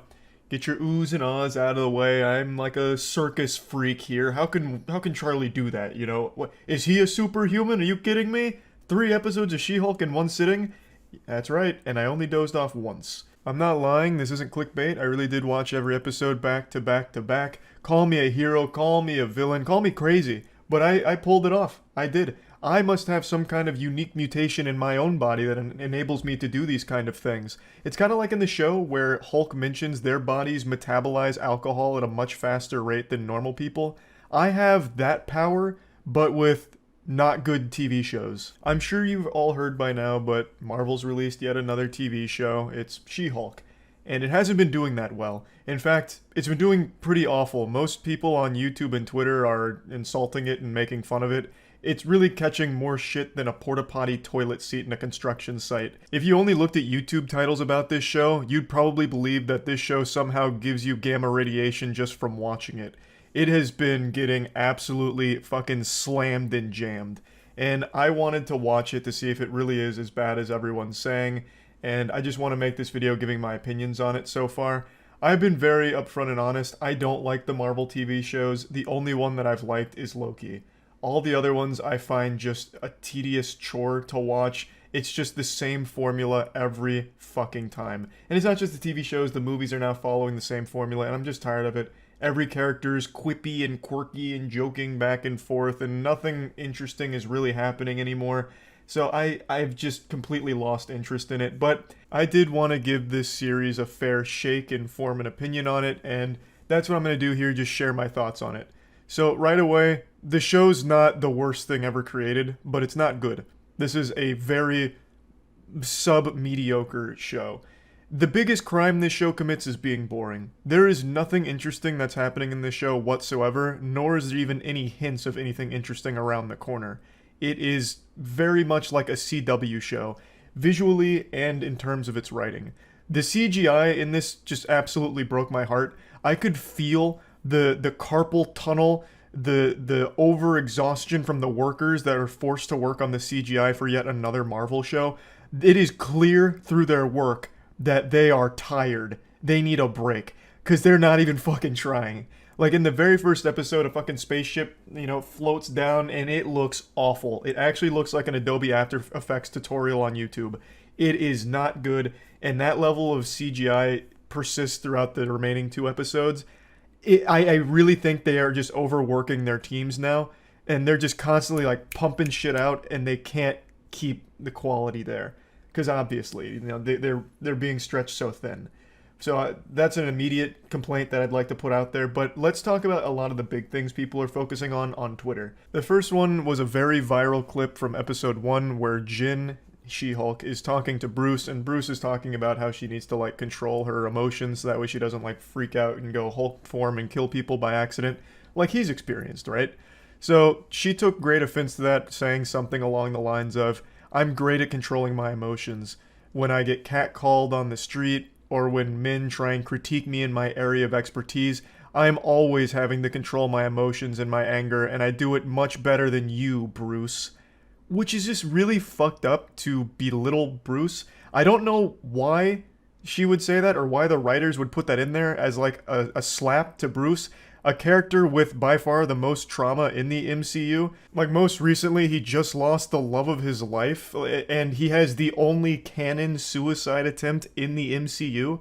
Like, it's totally fine to highlight Jin's problems and things that she's experienced that make her upset and all of the legitimate issues she has. But why then make it like a competition of who has the most trauma and say like, I control anger better than you, Bruce. I have it worse than you, Bruce. Like, that's so fucked up. It's downright disrespectful. So there's a reason why a lot of people were mad about that clip, and seeing it in the context of the show does nothing to make it better. It's still the same awful garbage. Now, the rest of the episode is just boring. It's not very interesting, and they set Jin up as a very unlikable protagonist. Her whole attitude is, I'm better than you in every single way, Bruce, and I'm just going to keep insulting you. That's all she really does for episode 1. Bruce is doing her best to try and help her, train her, and all she does is shit on him for it, and then constantly turn everything into a pissing contest. It's silly. Like, if you're trying to make people not like She-Hulk, they're doing an absolute amazing job. They're fucking crushing it. Like, this is a smashing display of how to make a protagonist people root against. My biggest complaint by far with this show is the writing. I really just can't stand it because it's very generic Marvel. Everything is superseded with a joke or some kind of quip constantly. Now, I get it. Comic book fans had a whole bunch of copium about this show, like, well, actually, She-Hulk in the comic books is very wacky and zany. She's always making jokes, so it makes sense that her show would be more comedic in tone. And that's fine. Like, that's great. I'm super happy to hear that. But I am so tired of it. Legitimately, the last thing Marvel needed was yet another comedy. Everything they make is a comedy. I don't think there's any lunatic out there that was just like, oh man, I really like Marvel movies and shows, but they're just a bit too serious. I wish they'd give us something a little goofier, you know, a little lighter. None of the characters left in the MCU have their own personalities anymore. They're all following the exact same formula.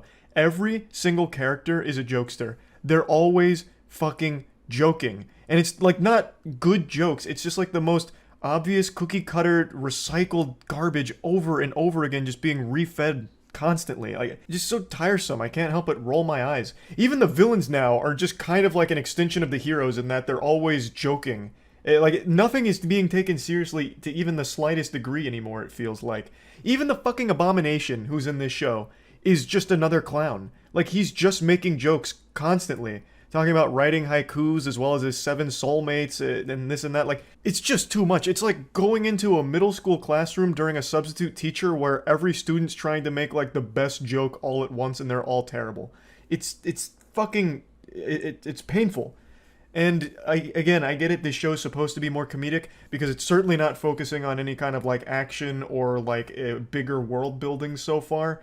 This is a very self-contained unit that has other elements from the MCU like Wong, Abomination, Bruce, but it's very much just like a sitcom with them. It's not like a law drama, so they're not focusing on any part of her being an attorney. Like, yes, it's here, but it's very rudimentary. It's not like anything super compelling. It's really mainly just following She-Hulk as she makes jokes with people around her and becomes a superstar. And now they've brought in like so many other super powered people. There's a tiny little side plot where one like chauvinistic asshole was dating a shape-shifting elf from Asgard who was disguising herself as Megan the Stallion, and now he's suing her for it, and Jin's used in court to testify that that guy's a chauvinistic asshole who's so delusionally thought it could have been the real Megan Thee Stallion. It's all just so fucking dumb. And this is where another big viral Twitter clip comes in of people making fun of the show. At the end of that episode, that's episode 3, there's a post-credit scene where She-Hulk is twerking with Megan Thee Stallion. And yeah, you know what? It's pretty cringe, but it doesn't bother me. I don't care. It's a post-credit scene. Let them have fun. I don't know why people are making a big hoopla about it. Like that, I have no gripes with that whatsoever. It's not something that had me giggling or getting hype, but I wasn't like upset by it. I wasn't mad about it. I mean, plenty of post-credit scenes in Marvel have been really fucking silly too, so I don't think there's anything super different about that. It's just the whole show itself isn't very good. To me, this whole show just feels soulless, just very robotic and by the numbers, as if they just took a random character from Marvel and plugged them into an MCU media algorithm and it pumped out this entire script in a day. All just written by AI, all just very formulaic. It feels like there's no passion behind it. It just feels like it was made because they need to keep making Marvel stuff to keep people subscribed to Disney+. So they just pump out as much as they can, as quickly as they can, for as many characters as they can to keep that train rolling. There's just nothing at all happening right now. At the end of episode 3, she does get into a bit of a fight, a little scuffle, which is the first fight of the show outside of episode 1. And it's against just 4 no-named nobody henchmen in an alley. And they're wielding crowbars and a mace and like a needle, and there's little particle effects coming off of them. So she easily dispatches them by just doing this. It's kind of like a Detroit urban survival training course where Dale's telling you just like how to tackle 5 assailants all at once, where you just go in a circle and like slap their back. That's how she fights. Obviously she overpowers all of them. She's the fucking She-Hulk. But, like, they couldn't have at least made the fight a little more interesting. Like, they'll hit her with the mace, she doesn't feel it, and then she just slaps to the side, or throws to the side, or throws up, and like, that's it. It's just, the action's not fun to watch. There's no, like, drama, there's no stakes, there's nothing besides just jokes. And I just really think that's really run its course. It's not very entertaining. Maybe it'll get better in the next few episodes, I couldn't tell you, but I don't really see where it goes from here. They're trying to set something up because the bad guys at the end there say, the boss isn't going to like this or whatever. So it's trying to maybe set something up, but it's just not interesting. Yeah, anyway, that's really like my full thoughts on the show so far. I'll probably finish it just to see where it goes, if it goes anywhere at all. But yeah, anyway, that's about it. See ya. The things people get mad about on Twitter always blow me away. But sometimes that anger is so misguided and delusional, it actually makes me angry, and it creates this like Ouroboros of eating its own ass forever, where I'm angry at them, and they're angry at something that doesn't even deserve anger to begin with, and it's just this never-ending cycle of absolute despair. And while I can step back and recognize that this probably isn't healthy behavior on my part, I'm also doing nothing to stop it or break this cycle. In fact, I'm embracing it. I'm swimming around in the swamp and I'm just taking a goddamn bath in it, because today I'm here to rant about what Twitter was angry about that made me angry. And that was a viral clip from a couple days ago where James Cameron refused to sign some shit from people that ambushed them outside. People were all up in arms, soiling their little diapers and going crazy about how James Cameron's ego needs to be checked. He's such a fucking douchebag for not signing those fans' autographs and this and that. And they didn't stop to think for even just 1 second that those weren't fans that were just shoving all kinds of merch in his face for him to sign. They were resellers. They were scalpers. They were fucking parasites. And James Cameron had every right to decline signing that shit because nobody likes resellers. Like, that's not a hot take. So I'll go ahead and play the clip now, and then we'll dive into it a bit deeper. I went over it on stream, so I'll play that, and then I'll come back in here so we can digest it even further. Oh yeah, I pulled this up because I saw this making the rounds on Twitter with some absolute terrible takes. I guess I'm curious, what does chat think of this? James Cameron swears at fans after they beat him for not signing autographs.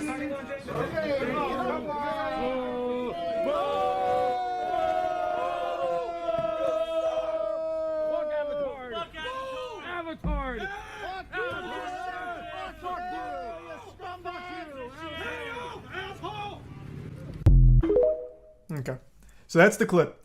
That warms my heart seeing overwhelming W's. Twitter was the opposite. Twitter got so upset for James Cameron, and I think it's because they have to be like actually 11 or brain dead. These aren't fans. These are scalpers and autograph resellers. I think James Cameron fucking ignoring them, not signing their shit so they could peddle it for some kind of crazy markup online is a fat fucking dubski for James Cameron. And the way they reacted to not getting that autograph, that sense of entitlement is sickening. One guy had the gall, the chutzpah, to say, "Pay up, asshole." Pay up, asshole. As if he fucking owes you that when you're just gonna go on Craigslist and try and resell that fucking dirty sock you're having him autograph or whatever. Absolute parasite vulture piece of shit. I hate it. And I felt like I was taking crazy pills because on Twitter, all of them were the opposite. James Cameron needs to get his ego checked. I'm not watching Avatar anymore. James Cameron's such a prick. Maybe James Cameron is a prick, but like I don't know enough about him to say that. The movie was good, and I think this behavior, it made me like him. Like, it's just the disconnect and like the lack of ability to figure out that these aren't fans. It's people just trying to sell his autograph. Oh, it made me furious. I got heated. Exactly. He does not owe anyone an autograph. If these were fans, I would imagine he would be more inclined to sign their shit. As opposed to being ambushed by paparazzi, scalpers, and resellers out of the fucking back door here. And then, like, immediately heckled and shit on. Yeah, it was a certified Twitter moment seeing the top replies to this. Oh, the Reddit comments are on his side. On James Cameron's side. It was just Twitter. I saw it first on Twitter. Twitter is home of brain rot. It's only getting worse too, man. It really feels like people are getting dumber and dumber and dumber on Twitter, man. It's weird. I felt like this should have been overwhelmingly in support of James Cameron here. Because, like it's not even a hot take. Nobody likes paparazzi, no one likes scalpers, and no one likes just autograph resellers. And yet, for some reason, they all dogpiled on James Cameron for this. Like, I don't know what happened. Once again, going back to the initial clip, the immediate outrage at James Cameron and everyone yelling and screaming at him and all their voices sound like middle-aged chain smokers. Just, like, that's not a rational response to this. Again, even if they were fans, they're not entitled to an autograph from James Cameron. But it's very clear these weren't fans to begin with. They were people looking to make a profit off selling his signature.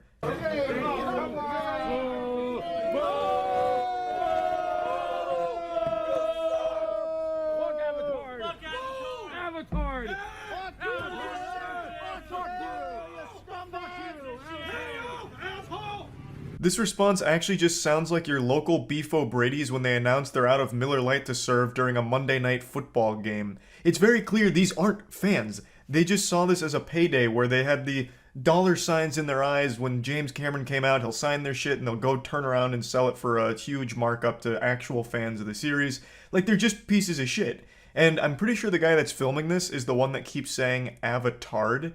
He's very proud of that little zinger that he came up with because he says it like 3 times. He just keeps saying Avatard. And I know some people were like, oh, James Cameron took it so far with giving them the finger. Man, fuck that and fuck them. I think that's a totally reasonable thing to do. As you're driving away, just hit him with one of these bad boys. Maybe even the double whammy. Like, I think that's totally fine. And again, it's important to remember he doesn't owe you shit. Even if you are a massive super fan who took an entire night off of work in order to ambush him because you found his GPS location through a fucking UAV or something. Like, even if you were a big fan that just wanted an autograph for your own personal use, he doesn't owe that to you, and you can't be upset if he declines to sign it. Being disappointed is a totally normal thing to respond with, like, oh man, I would have really liked that autograph. But this kind of, like, absolute, like, immediate uproar is craziness. It's because people just realized they spent money to, like, Uber there or whatever, and now they're not going to be able to sell his autograph online, so that realization's setting in and they're lashing out like little children. And I really think the response to this clip is very telling of, like, the general mentality of Twitter users, this sense of entitlement. Like, they truly believe that even if they were real fans, James Cameron should do everything for them. He should bend over and let them suck his fart out of his butt, like if they asked. They have this belief that everyone around them is props for their own world. Like, they are the main character, thus everything should be going their way, and when it's not, they get angry. I think that's like the general like headspace a lot of people on Twitter are in. So they saw this and got offended that James Cameron didn't sign this merch. Without ever even considering the possibility that these weren't fans, they were just trying to capitalize off that signature so they could make fucking $200, $300 or whatever that's going for online. Like, it's silliness, and it made me upset. It got me heated. It got me steaming a little bit. So I just wanted to talk about this a little bit, and that's about it. See ya. When it comes to internet drama and controversy, I've got my finger on the pulse and I'm always ready to go wild with it on day one. I'm like Jimmy John's with that freaky fast delivery, giving you a take and then goofing around with a topic for a bit. But this week was a little different. I showed up tardy to the party today on the Bayonetta 3 situation, and there's a good reason for it. I wanted to wait to see how this one unfolded over the last few days, but it hasn't changed much, so I figured I'll just talk about it now and show you clips from my stream when I went over it. I'm sure all of you are familiar with the Bayonetta 3 drama right now. A series of clips went viral on Twitter where the voice actress behind Bayonetta, her name's Helena Taylor, made a series of tweets with a video talking about why she's not voicing Bayonetta in the new game. Hello, my name's Helena Taylor, and I am the voice of Bayonetta, and I would like to explain to you why I didn't voice Bayonetta 3. What did they offer to pay me?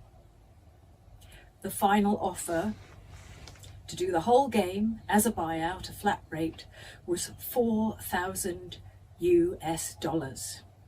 This is obviously extremely low for an incredibly large amount of work that's required for AAA game voice acting, especially at the level of Bayonetta, a huge franchise, so it's absolutely a slap in the face. This is Platinum Games and Nintendo spitting on her, and the internet was rightfully upset. Bayonetta is an iconic character. It's a very big title. It's one that I'm sure most people at least recognize, even if they don't play the games themselves, because the character's very popular. And a large part of it is thanks to Helena Taylor's work as Bayonetta. I did see a couple of bah-humbugging Scrooges out there that were saying, who cares about Helena Taylor? She doesn't make the character, she just voices it. And I feel like that's just such a brain-dead take. Like, if you really don't care about the voice acting, then play your game on mute every time there's a cutscene and see how much fun you're having there. Like, it's a very big part of characters. Of course, you can have good characters without voice acting, but having a good voice actor or actress helps elevate the character as well. But anyway, I'm already veering off the trail here, going off topic on a tangent, tackling dumb opinions from the Twitter cesspool of piss-brained babies. But the thing is, $4,000 for that kind of work at that level is nothing shy of criminal. That shit is downright insulting, and obviously, this made Helena Taylor walk away from the project since this is the most they were willing to offer her. Now, I don't know if this was Platinum Games that came up with that rate for her, or if it was Nintendo. In my heart, I truly believe it was Nintendo. There is just a holy spirit within me that is screaming, Nintendo! Because this is like some real textbook Nintendo shit. Nintendo is cheap on everything they do. Look no further than Nintendo Online, for God's sakes. Paying for that service should have that company shut down. It is the worst online service of all time. They don't bother changing it. It's expensive. It's trash. And also, historically, Nintendo doesn't put a lot of money behind things. For example, let's just talk about like sanctioned tournaments from Nintendo where the grand prize isn't money, it's a controller. You know, shit like that. They have a history of being extremely cheap with their things and the things they put out, that I imagine they're also very cheap with their wages and trying to like cut corners on salaries or making offers like this. There is absolutely no reason at all why Helena Taylor, someone who helped build Bayonetta into the iconic character she is, should be getting an offer this low. They should be begging her to continue working on the character and building the character, because her voice is now synonymous with Bayonetta. Hearing any other voice is going to be jarring.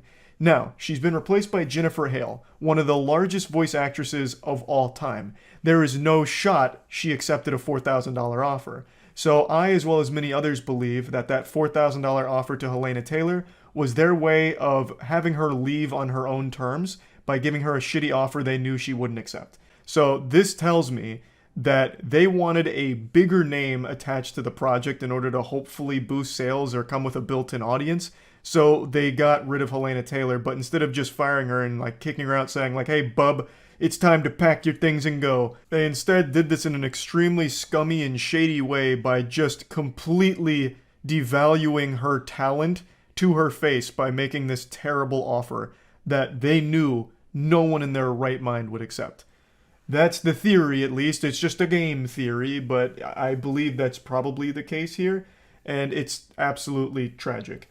Now, again, the reason why I didn't cover this, like, the day that it started coming out is because I wanted to see if Platinum Games or Nintendo or even Jennifer Hale would make a statement about this, where, you know, like Jennifer Hale, whom I don't think bears any blame in this situation. I'm sure she didn't know any of this. I was just wondering if she would come out and say something like, yeah, I definitely was offered more than $4,000 for this role. Something weird is here. But, of course, that's a little unrealistic to expect considering NDAs and all of that shit, but I just wanted to see if something like that would happen. So far, it hasn't. Platinum Games hasn't put out a statement. Hideki Kamiya is just blocking everyone on Twitter like he normally does. He said that there's a lot of untruth out there, which I'm guessing is in reference to this, and then made this bold statement of beware of my rules. So he's already speaking like an actual villain here. And so far, that's the only statement. Helena Taylor also called on fans to boycott Bayonetta 3 and instead spend their money on charity instead, which I think is a sweet sentiment overall. I don't know how successful a boycott's going to be, but I can understand where she's coming from in trying to get some kind of action against Platinum Games Nintendo here for this situation. But anyway, let me show you some clips from the stream where I dive into it a bit more. Yeah, I'll briefly mention the Bayonetta 3 stuff. I feel like I've already talked about it like 5 times, but I'll do it again in case my take was lost to the river of time. Absolutely terrible what Helena Taylor was offered. $4,000 to do that whole game on a character she helped build as an iconic character. Her voice, very recognizable as Bayonetta. Offering $4,000 to her. Truly shit. I don't think anyone would disagree. They very clearly did that because they wanted to force her out. I don't think it was a legitimate offer. They replaced her with Jennifer Hale, one of the biggest voice actresses of all time. You've got to be out of your goddamn mind to think Jennifer Hale accepted that role for $4,000. So 100% they wanted a bigger name to push that game. So they got rid of Helena Taylor for her, but they didn't want to just like fire her. They gave her an insulting offer so she'd walk on her own. It would have been better just to fire her. I mean, it would have been a lot less scummy. Still shitty considering everyone recognizes Bayonetta's voice. It's very distinguished. Like, it's very silly to replace it in the third fucking game. But, like, let's say you did want to move on to a bigger name. There's a way of doing that gracefully. You know, like a thank you for all the hard work you've done here, as opposed to insulting their work with a $4,000 offer to replace them. It's silly. How much did they offer the new VA? I have no idea, but it's very, very, very much higher than $4,000. You guys might not know Jennifer Hale's name, but you know her work. She has voiced in pretty much everything that you've watched and played for like 20 years. Why did I go to her Wikipedia instead of her IMDb? Literally like everything. She is not getting signed on for $4,000, I'll tell you right now. I don't know if it was Platinum Games or if it was Nintendo. Because from what I recall, the reason Bayonetta's even on the Switch, why Bayonetta 2 even happened, is because Nintendo agreed to take up all of the financial burden of the game.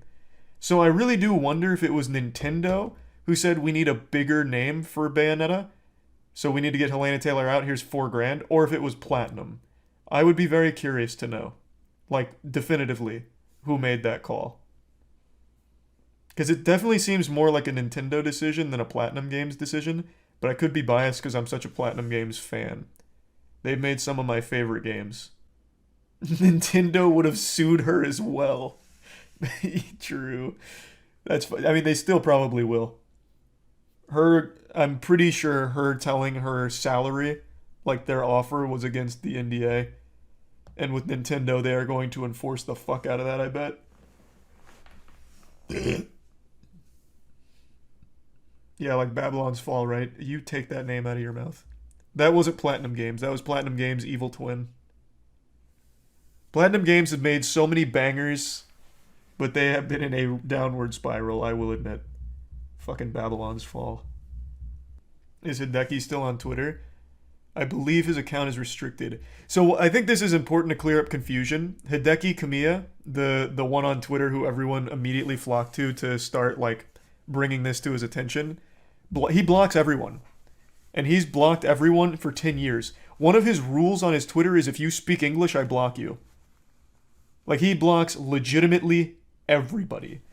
So everyone's saying, like, oh, he's blocking me, which means I got him where it hurts. You didn't. This guy is just a menace. He blocks everybody. The Wonderful 101 Kickstarter reward was getting unblocked by him. I didn't remember that. Jesus. Yeah, I'm surprised more people didn't know that. It became a big meme on Twitter, the check if you're blocked by Kamiya meme.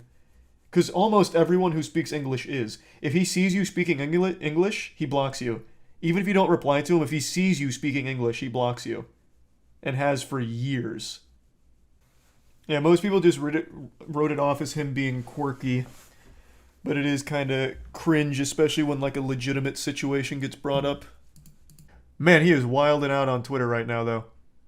He has made, Jesus Christ, about 20-something tweets in the last 15 hours. The man is a prolific shitposter. He's got 240,000 tweets. He spends more time on Twitter than he does at the studio. Sucks knowing the full story because from what we have heard, she's done a great job with Bayo. Jennifer Hale does a great job in everything she's in. I can't recall a single one of her 2 billion games I've played where I'm like, damn, this voice acting's shit. At least from her. Like, she's just good, which is why she's one of the biggest. Would you have taken the offer to voice Bayonetta for 4K? That's not a good question to ask me. I'm not in a position where, like, I need money for voice acting services. I do voice acting because it's fun and I know I'm bad at it, so it becomes like a self-aware kind of joke when I do it. But for an actual professional, that is beyond insulting. Especially for a title like Bayonetta. I don't like that she's throwing shade at the new actress. That was the only thing that kind of rubbed me the wrong way a little bit. How she was saying Jennifer Hale doesn't have the right to call herself Bayonetta or something to that effect. That was a little weird. Like, it's not Jennifer Hale's fault, right? I don't know why she would get mad at Jennifer Hale. She took the job. She took the job probably not knowing Helena Taylor was offered such dog shit to force her out of the game. I don't think they told her, like, hey, Jennifer, we want you to voice Bayonetta 3 because the last voice actress we decided to offer a terrible salary to because we didn't want her here anymore. We want you instead. Like, I don't think she, like, fist bumped them after that. Like, good plan. April 2000. I remember Quebblecop from a very long time ago. This guy used to be, like, one of the biggest when it comes to, like, gameplay videos and shit. And I hadn't thought of him in years. And I saw Sonny post this and just kept forgetting to watch it. And then as I was peeing, I saw it come up again. So I really want to see what happened. I checked his channel. Like, he still gets, April 2021. like, views. He has an audience, but I would wager a guess he's lost, like, 90% or 95% of his total viewer base. Because he used to average, like, 1 mil per video. He used to upload pretty much the exact same videos, and I guess something must have happened along the way. Because, god damn. 5 million views. Oof. In the space of only 12 months, Quebblecop's viewership has fallen by roughly 90%. And we're going to outline every... That's what I speculated. I'm pretty good at eyeballing that kind of shit. I'm a YouTuber. I want to know more YouTubers. I want to get to know all the YouTubers. I want my friends to be YouTubers or people that are doing similar stuff. God, that sounds miserable. I don't know why people would only want to be surrounded by like-minded people. I can't stand that perspective. I think it's becoming more and more prevalent where people only want to be friends with everyone that shares the exact same opinions of them, and they can't be friends with people that think differently. Like, why would you want to be around people that are just, like, in the same career path, the same fucking thoughts as you, basically just like a goddamn clone of yourself? That sounds miserable. Just to always be locked in your own little echo chamber of sycophantic yes men. Like, it's just, ugh. I think that'd just be miserable. I really do. evident after forming a YouTube trio known as Robust, which included Kwebbelkop alongside 2 other familiar faces, Jelly and Slogo Man. Account of Kwebbelkop, Jelly, and Slogo being the best piece of evidence for the success they'd find as a trio. In addition to— How are the other 2 doing? Before we go on, I don't know the other 2. I haven't heard of Jelly or Slogo. Let's take a peek. April 2000. Let's see if it's just Kwebbelkop. Oh, it's all of them. Holy shit. 23 million, he gets about the same views as Kwebbelkop, who's on a 90% decline. Actually, less than Kwebbelkop. So it really just must be a thing of, like, the games aren't as popular anymore, unless they really did something that ruined them. So far out of the 3 of them, it seems like Slogo's doing the best. People grow up. True. That's a big problem with making kids content. Your audience grows up, like, pretty quickly. I feel like things you watch when you're 14, you stop watching by the time you're, like, 16, maybe. But there's always going to be new kids coming into the mix. So you would always expect it to constantly, like, refresh itself, but I guess sometimes it just doesn't. Or, again, maybe something happened with this whole group. Not far enough, I was just curious. Kind of skipping ahead here in the manga. Only, ensuring that the one daily video was always of the highest quality. Every day I worked on it. Every day I studied it. I watched tutorials. I read articles. I spoke to people. I practiced, and every day I mean, did you really need to? Like, what articles are you reading and what tutorials? Like, did you sign up for Jake Paul's seminar on how to be a YouTuber? Because this is all, like, really standard stuff. Unbeatable GTA 5, you laugh, you lose. Fortnite vs. real life challenge. Saddest Fortnite, try not to cry. I mean, like, you didn't need to really invest into the education side of YouTubing. You kind of just went with whatever was on the Explore tab.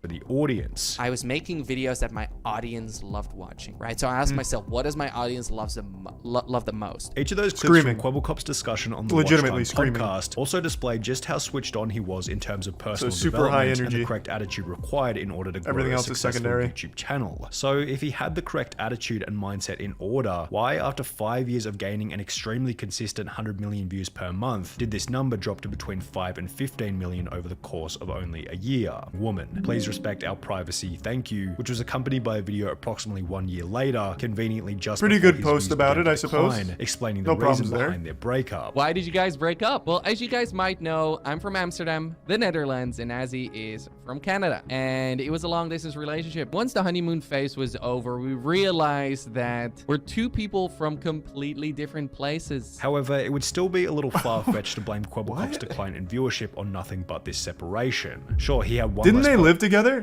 Weird spot to pause this. Didn't they live together? I thought I vaguely recalled them living together. Long distance for 3.5 years. I mean, that's got to be a world record. Honestly, they should be very proud of that. Making that work for 3.5 years. That's a good run then. No shame there. 3.5 years on long distance. Fuck me, you made history. After 5 years of filming together, the robust trio being Kwebbelkop, Jelly, and Slogo would also slowly disintegrate. Oh no! Instead of playing with Geordie, who was busy making various Why I Left Jelly and Slogo, explaining that— That's the exact same thumbnail from the Azzyland breakup. This man only has one sad face? Come on! You studied articles, you read books or whatever about YouTubing. You've got to switch up the crying thumbnail. This one should have at least had like one of these, maybe like the shocked face. Like, you can't keep reusing this shit, Kwebbelkop. I see what's gone wrong here.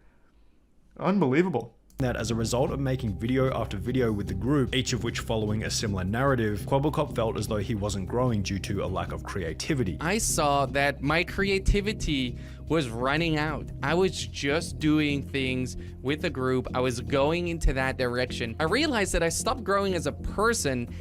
He then began I don't think it was with the a new group. YouTuber going by the name of Tiger, yet this would also end in another bit of drama. Me and Kwebbelkop got into a fight, and after this fight, I was pretty much left with nothing. Kwebbelkop found Tiger when he was still a small cop, offered guidance and growth to Tiger in exchange for part or full ownership of the channel. I'm like, this guy could be a really big YouTuber. If I would coach him a little bit, he has so much talent. Now this went exactly as planned in the beginning. They started playing together. Okay, that's kind of fucked up. I've never heard of something like that. 2 million views per month to 20 million views per month. Titled Why I Left Kwebbelkop and Tiger. Man, they're getting so much mileage out of this crying face from Kwebbelkop. That shit is being used and abused in every single fucking thumbnail here ever. My god. I will say though, one of his reasons for leaving that group is because he couldn't be as creative as he wanted to be. Well, I'm glad he did that, because now creativity is the number one thing I get when looking at the channel here. Look at all these. Content he's never made before. He was really able to unlock his magnum opus of creation here. They really held him back. Now he's spread his wings like a beautiful butterfly. I can't. But he was no longer friends Why? with Do it. Everyone is asking the same thing. Why are you not uploading to Tiger, and what happened between you and Quebblecop? Well guys, it essentially boils down to one thing, and that is that me and Quebblecop are actually no longer friends. I feel hurt. I feel disappointed. That somehow Quebblecop had claimed ownership over Tiger's channel, as he would upload a video where he had cloned Tiger's voice and attached it to an AI, which would provoke another response from Tiger, who was once again insulted by Geordie's actions. He made this cartoon character, loaned my voice, and put it on the Tiger channel. Listen, Geordie, this cartoon version of you might be your best friend, but I'm not your best friend, okay? I'm not even your friend. And after Tiger... That's wild. Hold on, I want to see that. So he did a VTuber for this now? Oh, Liger. Oh wait, no, this is his new channel. Oh, he must have deleted the other one. Man made a VTuber and an AI speech pattern for him? Bro, that's evil genius right there. That's Galaxy Brain. What is the channel down? Does anyone know for sure? Okay, you're right. It just didn't come up from typing in Tiger. I wonder why. Today will be. Okay. It looks like he's not doing it anymore. He must have deleted the video. Decline wasn't the drama itself, but rather one discovery made by Geordie throughout the conflict with Tiger, being that he could make an AI character to act as a real person. Was per day. I wished I could clone myself, so I did. What Quebblecop is referring to in this Twitter thread is a channel he launched 1 month after the drama with Tiger, which posts gaming videos and uses an AI character as the main personality within the videos. Second channel. Okay. But when looking at the numbers, VTubing. it's obvious that this new AI... Starting today, from now on, you can expect my next video to be top notch, to be really and he delivered. flipping good, to be exactly Yes. what you want to see. Yet the first 3... Fuck yes! Yes! And this is what I wanted to see! Upgrading the slowest to fastest animal in GTA 5! Whee! I've always wanted to know! $10,000 dog, then him bragging about his custom orange G. $10,000 dog? What did this man buy? Goddamn Chimera? What kind of dog is 10 grand? Okay, so then he started flexing, okay? That's always the signs of insecurity and desperation coming in. Wagon, then him bragging about his $7.5 million penthouse apartment. Welcome to my $7.5 million penthouse tour. Let's see if this video can hit 100,000 likes. And it's just like... Did it work? 6 months ago. Welcome to... Fuck! What is Quebblecop's community called? His audience? Cops and robbers? What are you doing? Only 35K? Now we'll never get to see more of his $7.5 million penthouse. Quebble flops. Whoa! A piano with a Star Wars blaster poking out. What is this? A telescope? What the fuck is this? This golden gun thing. I'm just taking a brief tour here, if you don't mind. Oh man, look at all those fragrances. Ah, Terre de Hermes. This one's a replica. This one's not even the original. Okay, pour much? Yikes. Not even authentic. Why is this the most replayed? Because of this jar of urine? Oh, it's actually not this. It's the shower. You perverts. You Quebble flops. Ew. Perverts. I wanted to see him take a shower. Have some respect.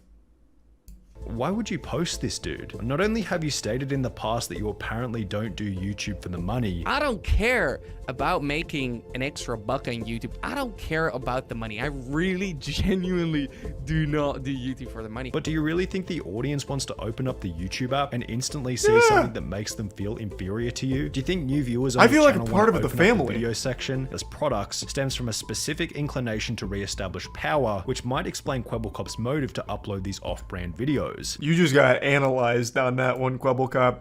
That is super true, though. You see this shit happen a lot with, I guess not necessarily streamers, because I don't think there's any, like, big streamers that have fully fallen off yet. But I've seen this on YouTube a few times with some of the big boys. Take, for example, like, Rice Gum. Though most of his content was built around flexing from the start, it obviously only had a shelf life of however many years he was on there for. I don't even remember now. But this kind of like flexing is always like in the death throes of that creator's channel. Happens all the time. Channel. In a recent video titled My $100 Million GTA 5 Business in Real Life, which sports a similar kind of vibe to the apartment tour, Kwebbelkop talks about how he's also launched an NFT business and is working on a video game, potentially fracturing his focus from YouTube even further. As mentioned earlier. Oh my god. No earlier, way. Kwebbelkop is no fucking way. He's in NFTs? Bro, this has to be like the last adopter of NFTs right now. Years ago, in August 2012, I had a dream. I was living in my mom's NFTs, baby. I just finished school. I was watching YouTube every single day, playing video games every single day. I thought to myself, what if this shit wasn't fungible? I told my mom and she said, Jordy, are you crazy? You need to go I love games, but I hate funging. After quite a lot of convincing all day. At one point, things were going so well that Tiger said, you know what? I want to do things myself. Well, I just watched Sonny's video there. That's not really what happened. You guys just you had a falling out. You guys aren't really like friends anymore, it seems. It wasn't necessarily a you were too good. You guys were too good. I'm gonna try it on my own. I still had the channel, which was dead at this point in time. So I said, well, if I want to continue the dream, if I want to build tons and tons and tons of channels that will flourish and shine forever, we need to remove the human element. Yes, it sounds crazy, but we need robots, we need computers. That's spoken like a man who really cares about the content. If I'm to own 5 million channels, I realize the weakest link is the goddamn human. Organic is cringe. Machines are the way I do it. So I hired this entire team to build VTubers with AI scripts. To pump out as much shit as I possibly can across 1,000 channels. We need VTubers. And that's when Blue was born. And this is the Blue team. A few of the Blue you'll never find out. We have a team which makes videos as a virtual influencer. If we want to start more channels, we can. We just start a brand new team who goes and makes videos as this influencer, as this virtual influencer. And you can start as many channels as you want because they all function under the same brand. It's like Spider-Man, okay? There's so many different Spider-Mans. Why do you view that as a good thing? Why do you view this situation as a good thing? I mean, for you, I get it because it's a lot of money, owning all those channels and all the ad revenue. But as someone who keeps presenting himself as a guy who doesn't care about the money and does it for good content, how can you possibly sit here and try and convince your audience of Kwebbelflops that this is a good thing? Just 1 million channels of completely soulless, generated scripts. This is so shameless. Holy shit. Huge risk if you invest a lot of money, and if one person leaves, the entire business collapses. Like he's convincing his audience that people are the problem. It's about me. I'm running a business with I don't know how many employees. Anywhere from 50 to 100 employees work here. I'm providing jobs. I'm building cool products. I'm making people's days better. And this all started what a weird with spin me on it. having a dream. Now That's such a weird spin. Where's the NFT portion? I must have skipped it somewhere. I thought it was going to be like the focal point, but it's not. It's actually much worse than that. The focal point is I'm going to make 1,000 AI YouTube channels in order to really fucking pump out content and ad revenue, which is actually worse than NFTs. So where was it in the video? All right. Dear Launch My NFT supporters, over 6 months ago we launched a platform that helped thousands of people create and launch their own NFT collections. With over 1 million unique wallet addresses who use the platform, it's an understatement to call it a success. How hype. What a saint. What an absolute saint. Man, this one's doing numbers, Quebblecop. 37 likes, 12 likes, 10, 9. Woo-wee! To call that a success would be an understatement. Oh, he's stepping away. Oh, hold on, let me finish reading this. What happened? What started as a hobby project very quickly turned into a daily job. Working on the project was extremely challenging and new. Meeting so many enthusiastic Web3 supporters was my favorite thing about it. I'm also very happy that I was able to inspire so many individuals and help thousands of people to creating their own Web3 project. During these past months, I realized how much more the Web3 and metaverse space needs to grow before we can actually live in it. A lot needs to be built. This future we all dream about needs to be realized, else it'll stay a dream forever. This is why I'm stepping away from Launch My NFT. I have a lot of faith in my team, and I'm certain that the future for the project is bright, in all honesty. They don't need me anymore. Thank you to everyone who I've worked alongside. It was fantastic. Thank you for everything. Let's turn this metaverse into a reality. Let's take a peek. How's Launch My NFT doing? The largest NFT launchpad. It's so weird. Every single NFT adjacent site claims that they are the largest. 11K followers on Twitter. They might very well be the largest. God damn. Oh, that's a pretty wholesome comment. Oh, you can't. Oh, no, you can read it. I thought my webcam was blocking it for a sec. He took it on the chin like a champ. He wrote that comment from his spa. Yeah, let's not kid ourselves. I don't think that was actually him that wrote that. That was absolutely Blue or one of the other AI-generated content creators. But if it was actually Quebblecop, respect on him for that. He wouldn't pull that stunt at Waffle House. Oh my god, so true. Oh, you just reminded me. I saw a video... Was it last week or the week before? Fuck. Shit popped off at a Waffle House, as it does every day. But... They fought by throwing every single pot and pan they had behind the counter at each other. Does anyone know what video I'm talking about, and how can I find it? Because that shit was crazy. I've never seen so many, like, objects flying through the air. Beef for breakfast wasn't what Christopher Campbell wanted when he placed his order at Waffle House. What a okay, hats off to the local news here. Beef for breakfast, huh? I like that. What an immediate hook into the story. Good shit. Campbell says that's the sound of a juice bottle knocking his cap off, barely missing his face. It was the worst experience of my life. I literally thought to myself, like, wow, I'm a Waffle House victim. Although the manager apologized for what happened.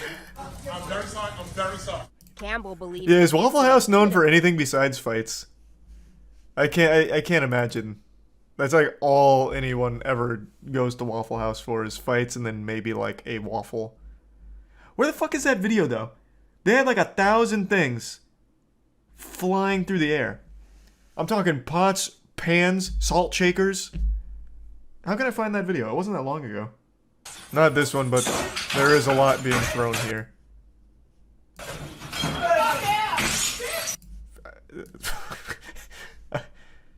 This isn't the one I was thinking of, but there is a lot of glass being thrown here.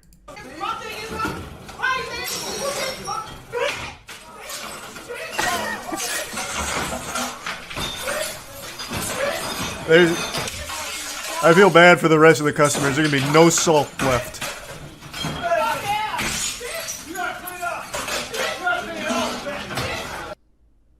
Damn. What a waste of good condiments. That was not the one I was thinking of, but it seems to be a pretty common occurrence just to throw all the items in the kitchen. The kitchen served multiple purpose, projectile weapons, and to make very mediocre food sometimes. My kids are right here. Well, you better arm them with a pan before it's too late. Oh wait, this actually might be it. Subscribe.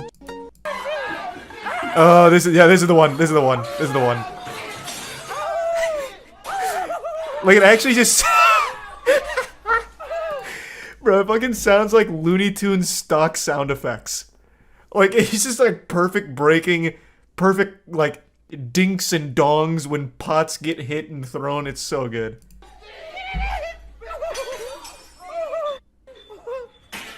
Oh, that wasn't even a spirited toss. Oh god, watch out! No, come back! You haven't finished your waffle. Then break a plate over their head.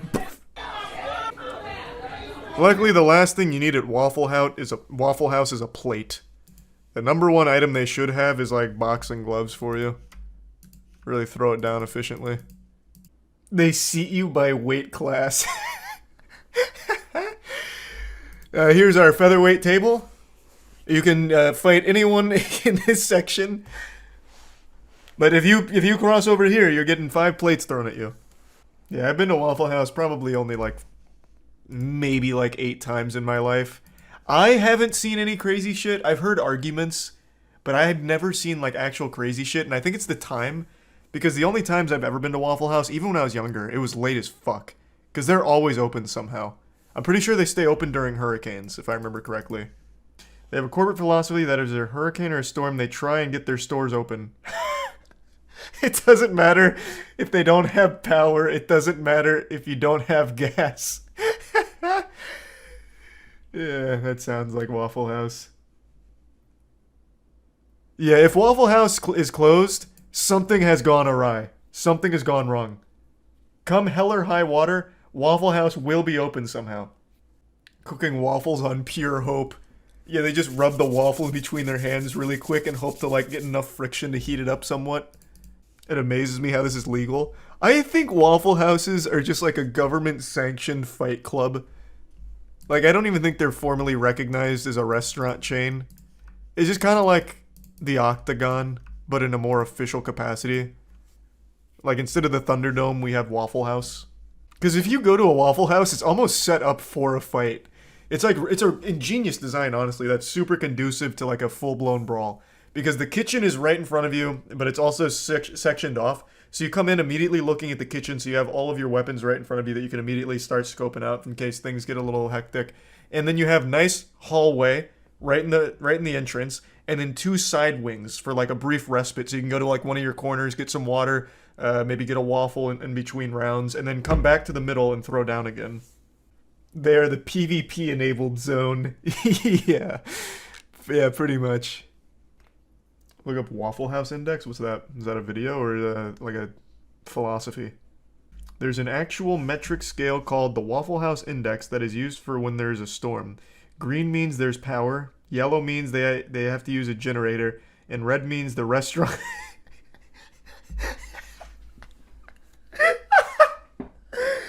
And red means the restaurant is completely destroyed. And red means the restaurant is completely destroyed and cannot be opened. So the only time a Waffle House won't be opened is if it is completely fucking crumbled to the ground and covered in debris and ash. It just fucking buried. I have to see that. It's used to determine the effect of a storm and likely scale of assistance required for disaster recovery. Coined by former administrator Craig Fugate on the Federal Emergency Management Agency, metric is unofficially used by FEMA to inform disaster response. The index is based on Waffle House reputation for having good disaster preparedness and staying open during extreme weather or reopening quickly afterwards. If you get there and the Waffle House is closed, that's really bad. Bro, this is the head of FEMA saying that. Levels. The index has 3 levels based on the extent of operations and services at the restaurants following a storm. Green, full menu. Restaurant has power and damages. Did the stream go fully down or just pause? Because I had myself a little Waffle House code yellow here. The internet blipped. Who signs up to work there? What, at a Waffle House? Man, I think that'd be an incredible place to work. Like, the food's super easy to make, and you just get to watch people fight. As long as they're not picking the fight with you, I'd just be, like, the most agreeable employee there ever. Like, if a guy doesn't want to pay the full price of the menu item, I'd just say, you know what, sir, that's fine, I'll cover the difference. Like, as long as he's not picking the fight with me, I think that'd be a really fun place to work. Just let them, like, fight outside of our zone, and we just watch. You have to clean it up. Well, yeah, so I'd probably just quit. After the first fight involving broken plates and shit, I'd probably just quit on the spot and then just go work at a different Waffle House. Just bounce around. Scroll up to the first image. It's an example of Code Red.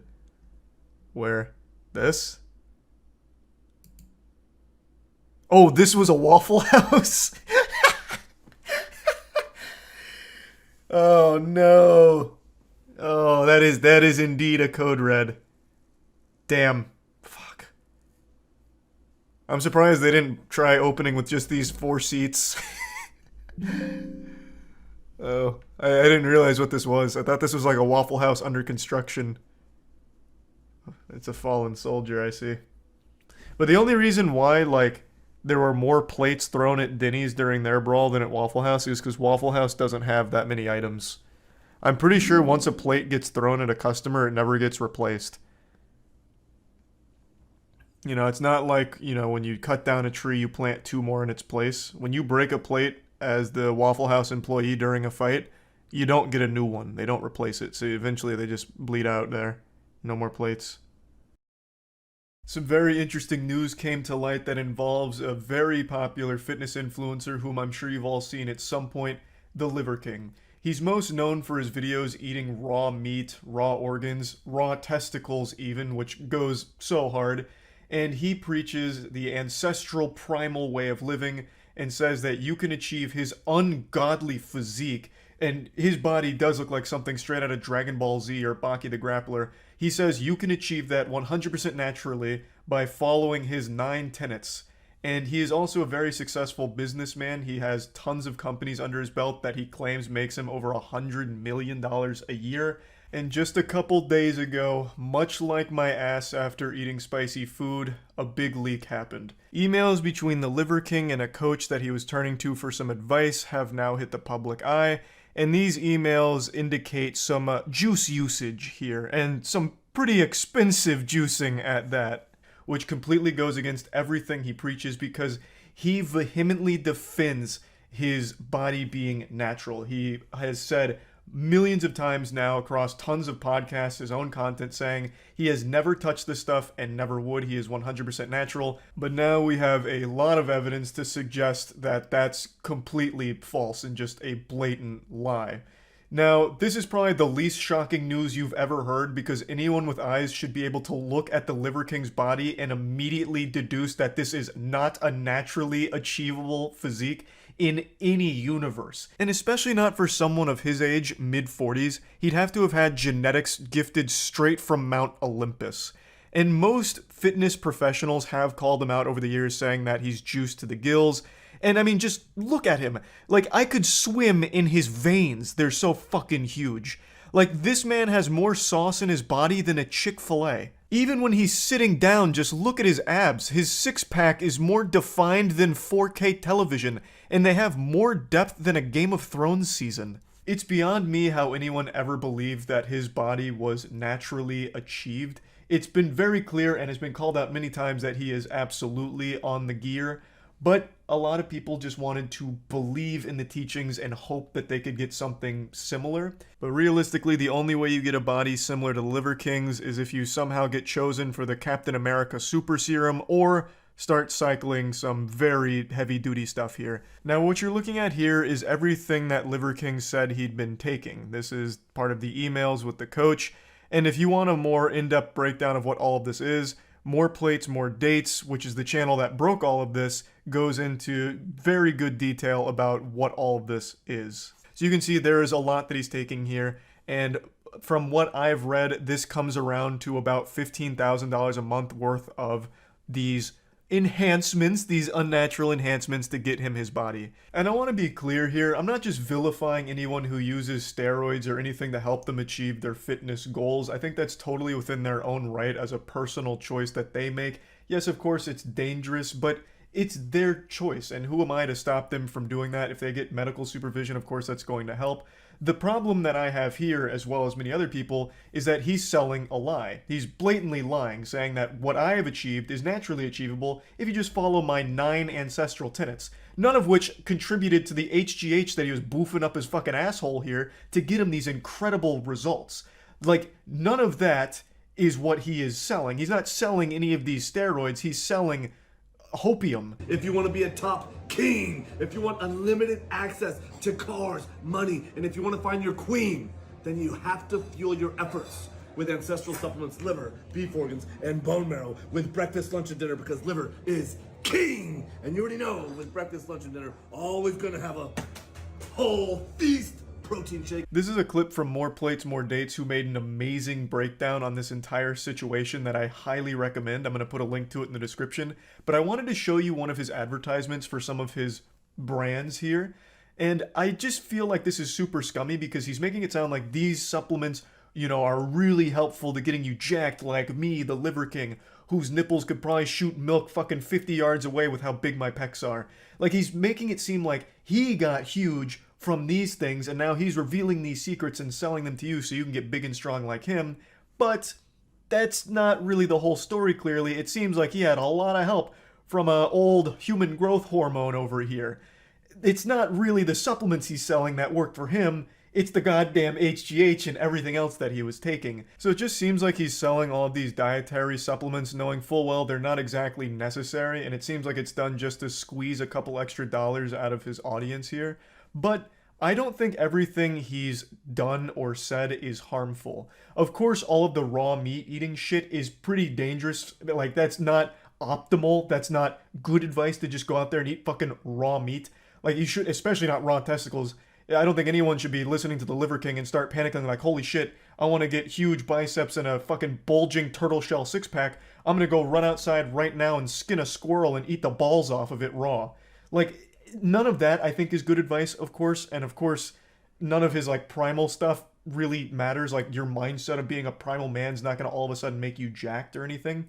But he does give just, like, wholesome life advice, which I suppose could be motivational or inspirational to some people that need to hear those things about, like, having a more positive frame of mind and a positive approach to living life and making time for yourself and having fun, which is all very cliche and not exactly profound stuff, but he does sprinkle those things in, which is just generally decent advice, like making sure you're taking care of your mentality first and foremost, and not just for gains, but for the sake of just better overall living. Like, all of that advice, I think, is fine.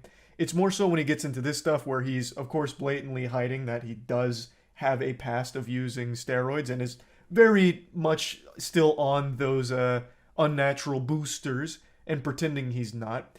All of that is a big problem, and all of the stuff he seems to be selling, of course, isn't necessary, and it's not like the key to getting big in the first place.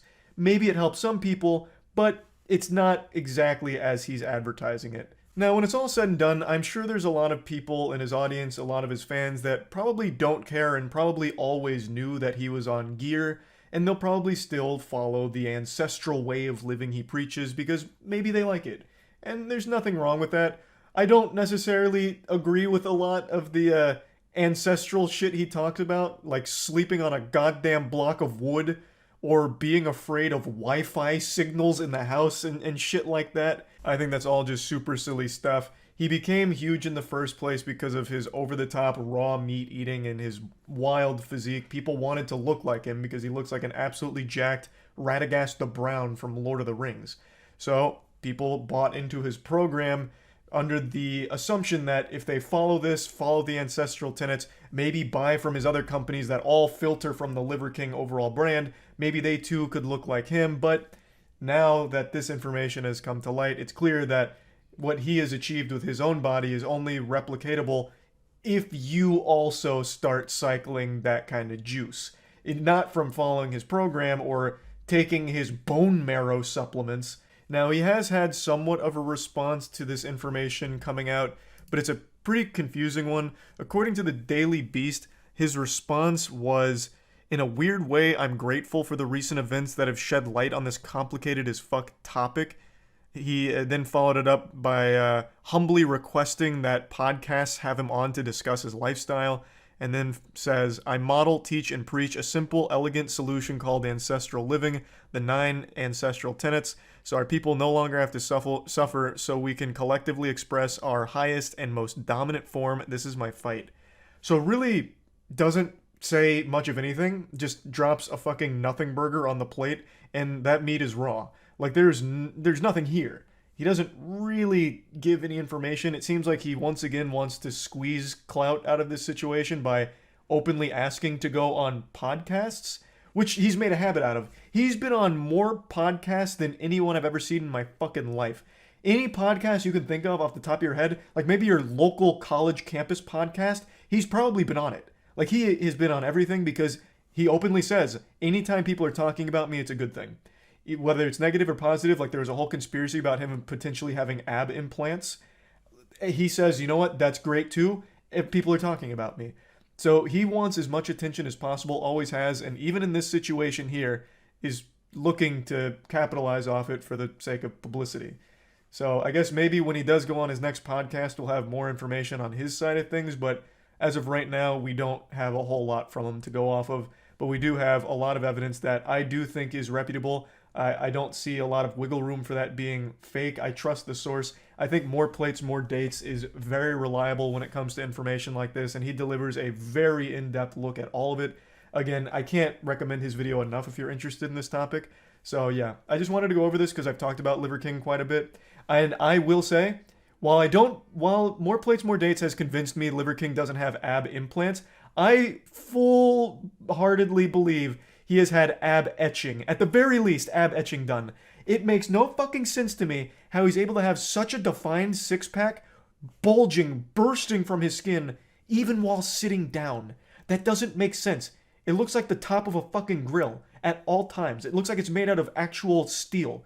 Like, there's just no way. And of course, now it seems like he's been on quite a bit of juice for a while now, but even with that, there's still just no way those abs would work that way. It just makes no sense. But anyway, I just wanted to talk about this topic a little bit, and that's about it. See ya.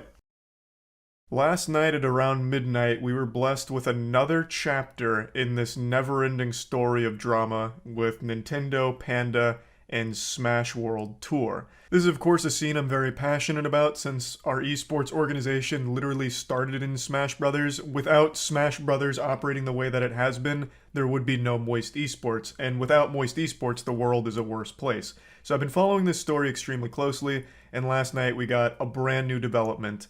Now, we had previously already had a statement from Nintendo. They dusted off their typewriter and sent in the carrier pigeons to deliver their letter, stating that the cancellation of the Smash World Tour was, I guess, a bit of a misunderstanding. They didn't give them an official license for the Smash World Tour, but apparently verbally said they're okay to continue it, even though Smash World Tour says that verbally they said the opposite, that grassroots unlicensed events aren't welcomed anymore. So very conflicting reports there. I tend to lean on the side of Smash World Tour organizers being more truthful in this situation, since it seemed Nintendo was kind of in panic mode and delivered that statement. And then we also got a statement from Panda saying the same thing as Nintendo, but then also dismissing Alan's behavior as not that big of a deal. Alan was the CEO of Panda who went around and would threaten events if they didn't join his circuit instead of the Smash World Tour.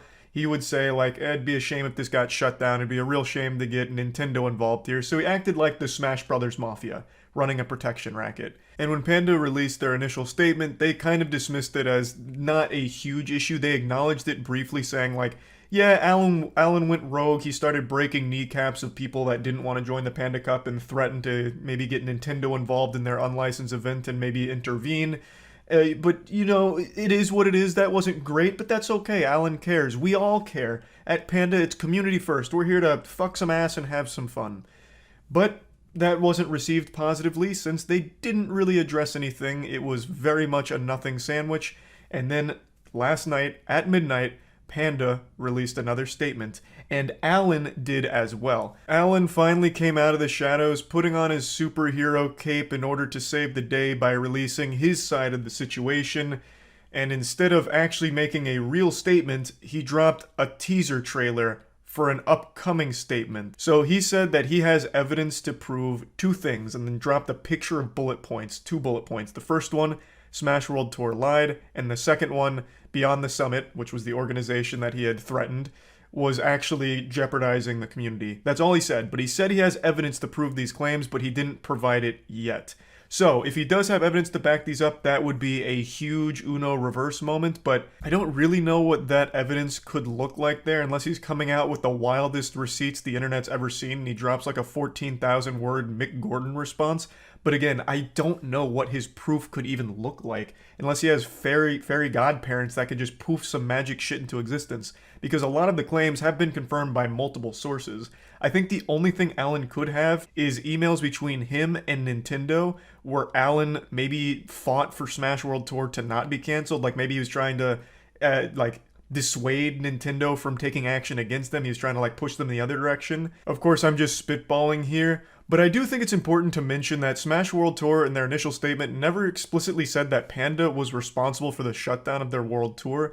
They just pointed out the bad behavior from Alan that messied the water and made it extremely difficult for the Smash World Tour to actually function properly with their communications with Nintendo, and made it a less than optimal environment for this circuit to exist in with how everything was being handled by Alan and Panda. So overall, that section in the Smash World Tour statement that focused on Panda was mainly just shining a light on a history of bad behavior from Alan and how he would leverage that relationship he had with Nintendo against other organizers, like with the threats he had made. So it was just talking about the negative implications from his behavior and how it affected that whole community of tournament organizers and made that whole scene worse behind the scenes.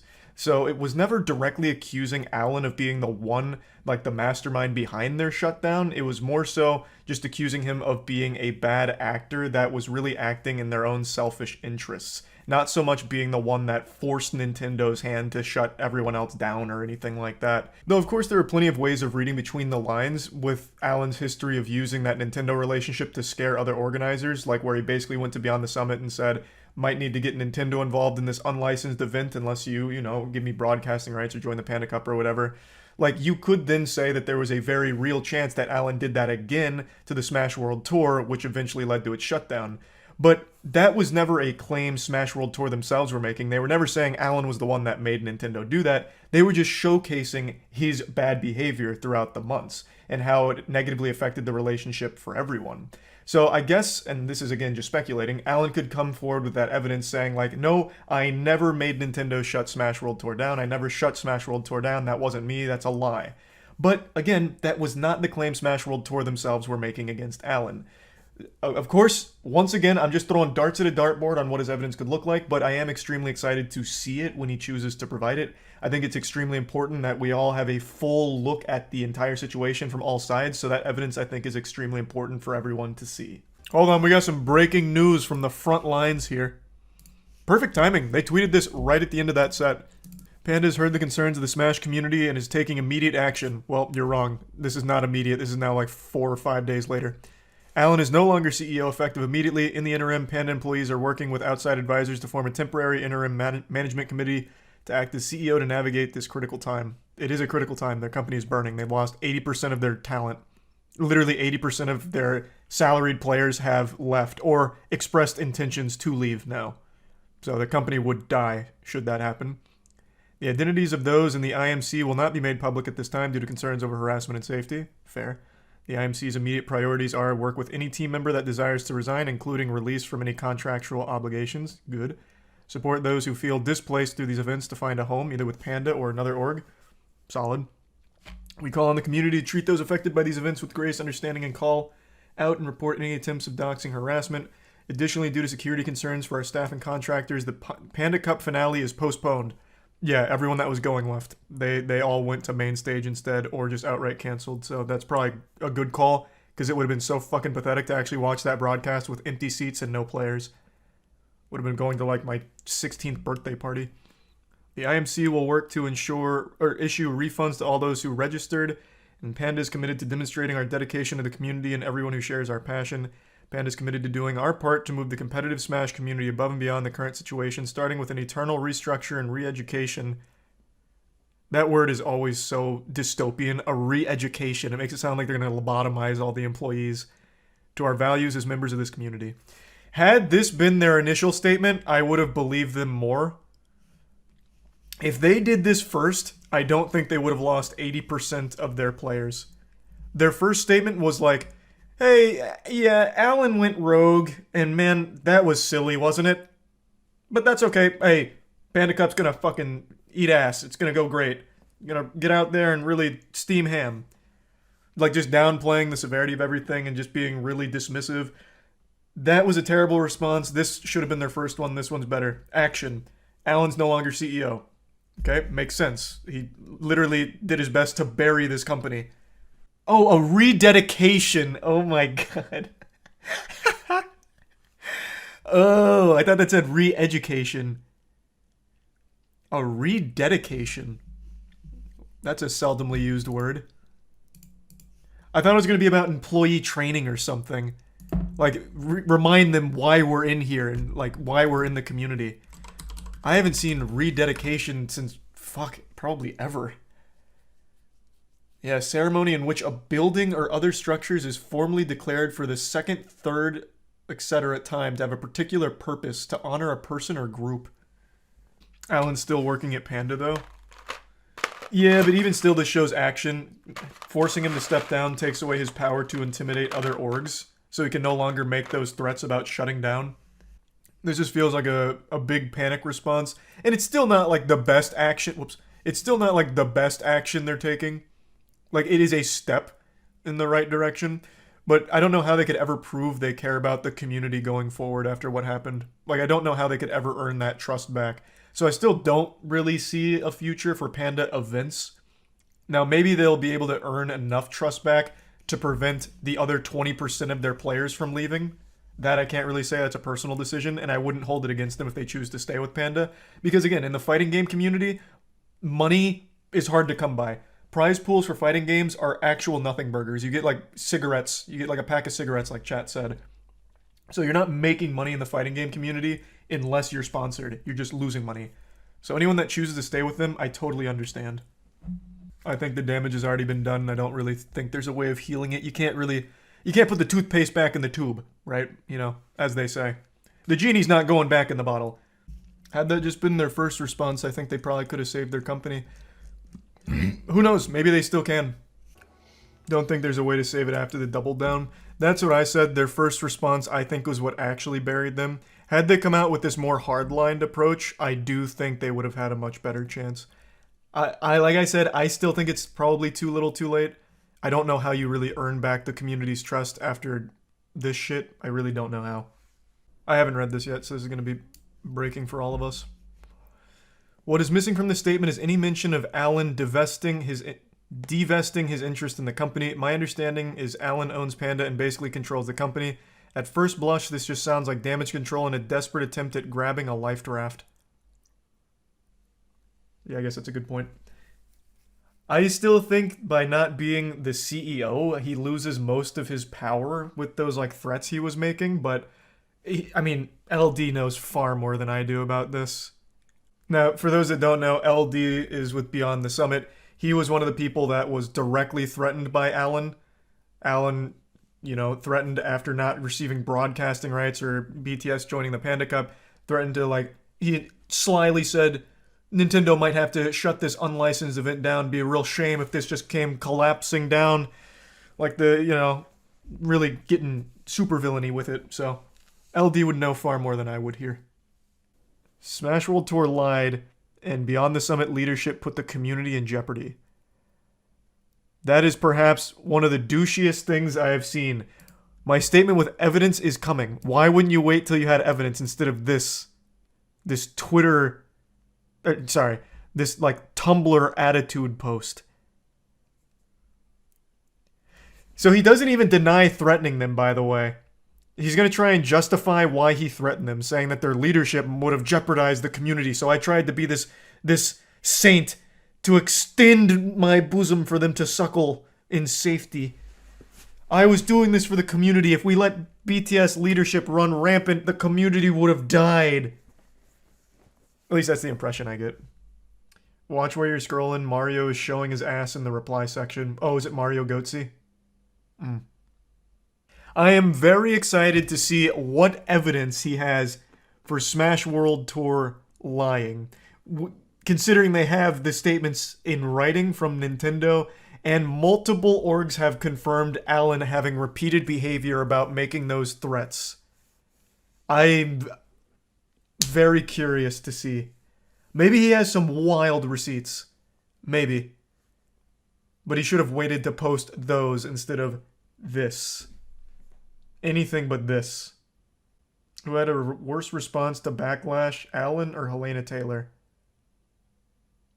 I just can't really consider this Alan's response. Helena Taylor tried to, like, weasel her way out of that situation. Alan's just, he did 2 bullet points saying, it's a lie, and the other people are bad leaders. This is another one of those sad situations where I have to admit Twitch chat was right, and I look like a bumbling imbecile now. About a month ago, chat was trying to convince me that there was a viral TikTok challenge that was getting people to steal cars and sometimes crash them for views, and I wrote that off as a bunch of baloney. I said, I doubt that's an actual trend, probably just one stupid asshole did it, called it a challenge, and no one ever followed. But it turns out I was wrong. Not only is this boogeyman real, but it actually has led to the death of 4 teenagers this week. Somehow, the challenges continue to get more and more brain dead and dangerous. This generation of Tide Pod eating and hurting yourself for views on TikTok is reaching an absolutely absurd level of wildness. So, it's called the Kia Challenge. It's also not really a challenge, it's more of just a ruin your life speedrun tutorial. Basically, the only goal to be completed with the Kia Challenge is to steal a car and post yourself stealing the car on TikTok. It honestly sounds like it's something made by the CIA to catch potential car thieves. You're fucking instructing them to post evidence of their crime online, making it the easiest slam dunk arrest ever. But anyway, the Kia Challenge was videos that were teaching others how to steal Kias and Hyundais specifically, because of a massive vulnerability in many models from Kia and Hyundai. For Kia vehicles, many of them built from 2011 to 2021 have this problem, and for Hyundais, those built from 2015 to 2021 also have this problem. I'm not here to teach you how to do it, I'm not your Thieves Guild sensei, but I will tell you, it is shockingly fucking easy. It's mind-blowing how stupid and simple it is. These cars are more insecure than me going through puberty. They basically steal themselves, honestly. It takes seconds, like actual seconds. Not even like mini seconds, like maybe 2 or 3 tops. It's fucking baffling, honestly. So, since this challenge went viral, there's been this massive increase in thefts with Kia and Hyundais, and this week it led to 4 teenagers dying. In a few of the Kia Challenge videos that are still available online, the people in them are driving recklessly, and in a couple of them even crash. However, this one happened to be a fatal single-car accident, killing 4 of the passengers here, and now the driver's facing a felony charge. Pretty sad story all around, and it all stems from a little TikTok trend. Just when you thought we'd seen the dumbest trends from that platform with like devious licks and shit like that, they've gone even harder now. But I think it's very important we discuss what a massive fuck up this is from Kia and Hyundai. How in the world, 2,000 years after the death of Jesus, with all the technology we have now, how can you have this massive vulnerability? It's obviously a massive problem here, so much so that they have now been served a class action lawsuit as of late September, because these vehicles that they manufactured during the time periods I listed don't have immobilizers on them, which as I understand is standard among pretty much all the other automobiles out there. I'm not much of a car guy. I don't know too much about that shit. I know more about the anatomy of a fucking alien than I would a car's engine and what goes into vehicles. But according to the lawsuit, the engine immobilizers are crucial, and they've come at Kia and Hyundai for not having them, stating that they valued profits over safety and security of their customers. And it also outlines just how big of a problem it's become. It is just an absolute epidemic with all of these car thefts with the Kia and Hyundai models here, and it all ties back to the lack of engine immobilizer, as I understand it. And it seems like this was a massive blunder here, because all the extra doubloons they were able to squeeze out of their profit margins is all about to whittle away here and probably end in some net loss with this class action lawsuit. It's a huge deal, obviously. And just a really sad trend all around, since it ended in the death of 4 teenagers who probably wouldn't have stolen this car if they weren't fed the information on how to do it, as well as also fed the idea that by doing it, they'd gain TikTok clout. I believe at the time, and according to this article, the Kia Challenge category on TikTok, like the trend where all of these things lived, had 5.9 billion views across all of the videos there. Now, of course, not all of them were views on videos of people actually stealing the cars. A lot of them were people talking about how dangerous the challenge is. But there was, of course, quite a few videos actually showcasing just the blatant theft of Kias and Hyundais in there, in the Kia Boys area. And just fucking awful stuff. TikTok cracked down on it and banned those accounts and shut all of the Kia Boys, Kia Challenge stuff down, but even still, you can still find quite a few of them, and it clearly does still exist in some capacity because this only happened this week. So it's still a rather popular idea, even if not like a direct trend on TikTok anymore. So just wanted to talk about this a little bit, since this was just a situation where I was just absolutely wrong when Twitch chat was bringing me some new information here that I just refused to believe. It was so outlandish, I didn't believe it. I didn't think anyone would ever actually start a trend of just crime, and I was proven wrong. And it's very sad. Not sad about me being proven wrong, just the actual subject matter here being sad. That's about it. See ya. I'm just going to try the exact, like a very similar prompt to what we just saw on Reddit.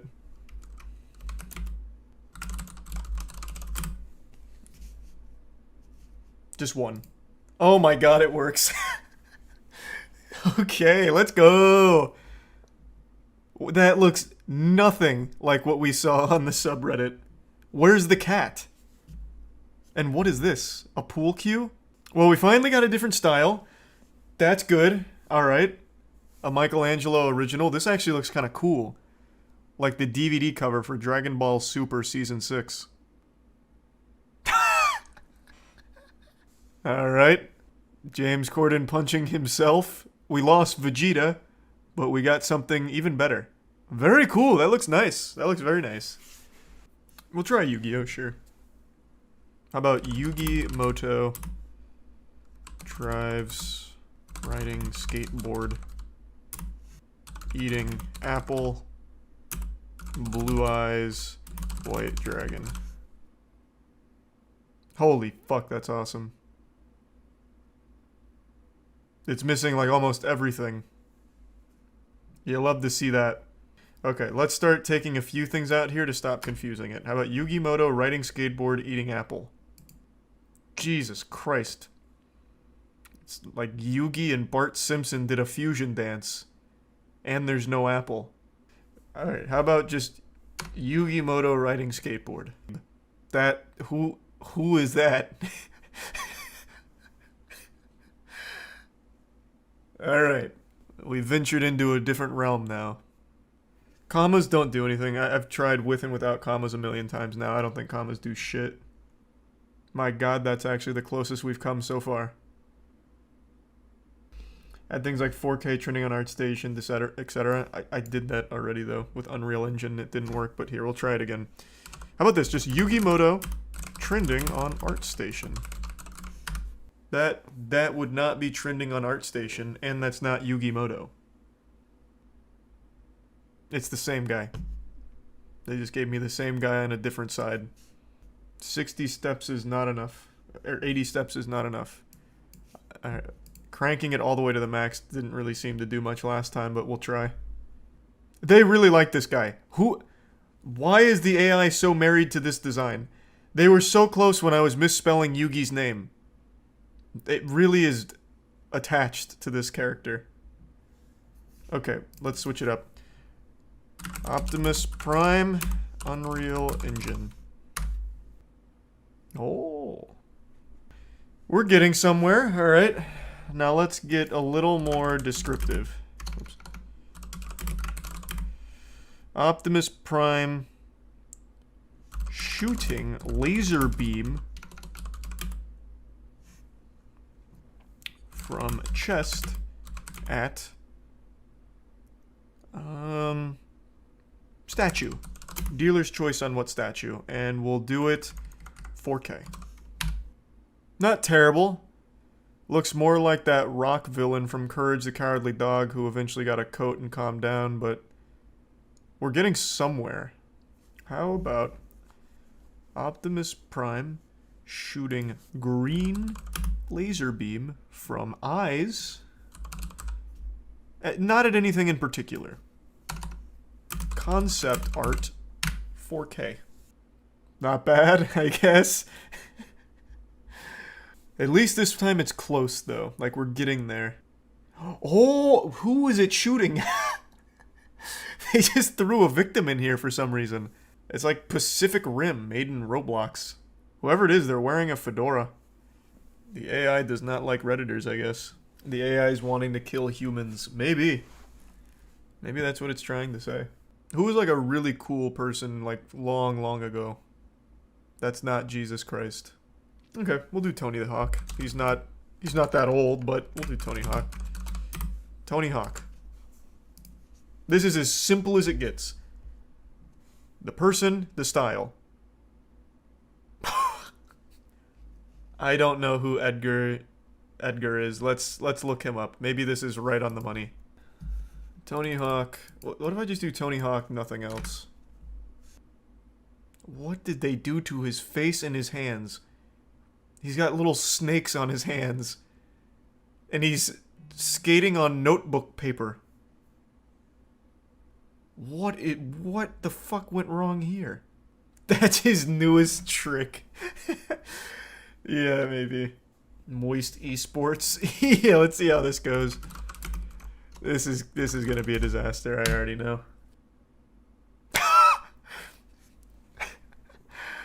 This is kind of hype. Where are we? They didn't even get our logo in here. Oh, come on. Photo of Tony Hawk, 4K realistic studio light. Sure, let's try. I'll just copy that verbatim. Thanks to resub Funky. You see the update to the dominant developer drama?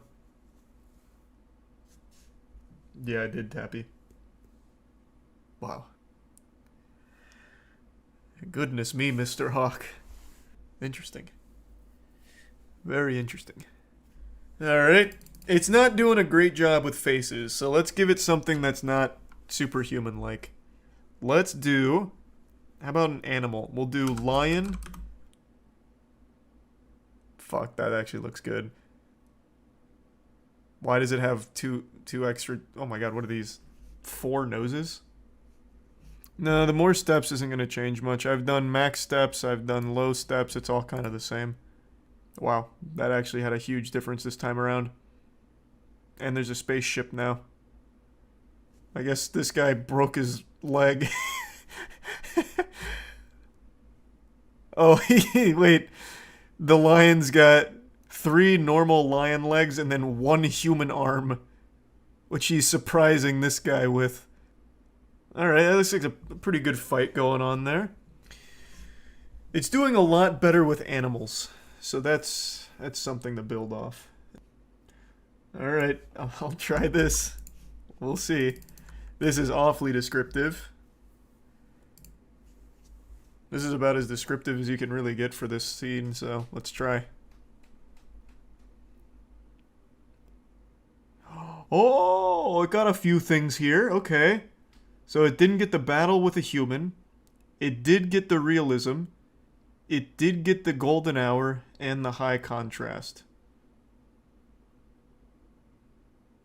It's got some big biceps. Alright, let's try something scary. I'm just gonna type in scary. Go wide. Oh, wait. My CFG scale's too high for that.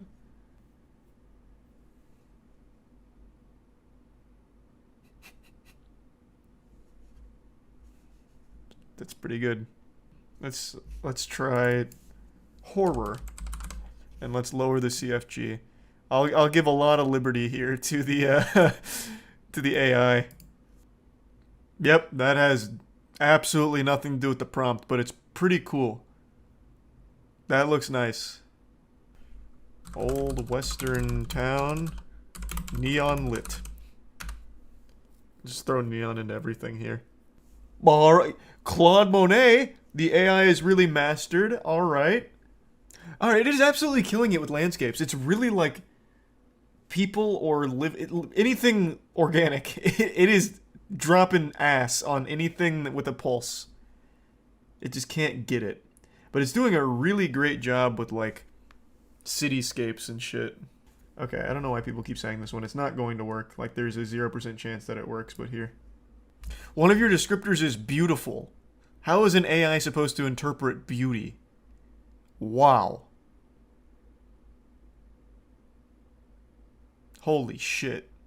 That's pretty good. That's like XQC for the Netflix adaptation. I can't believe that fucking worked. I doubt my name's gonna bring up anything, but sure. This is just gonna really break it, but we'll see what it makes anyway for it. Yeah, that's a rage quit if I've ever seen one. Let's see who they think Charles White looks like by default. All in all, a valiant attempt, I would say. It's not too far off, I suppose.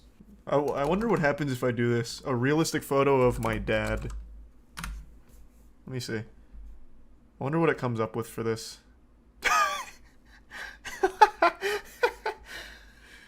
Hey, Pops. The style, though, the indicators here are actually working somewhat. The style has remained consistent overall. I'll try this one, but I gotta tell you, I'm not a super big fan of your last descriptor here, wet meat. But sure. Let's see how it goes.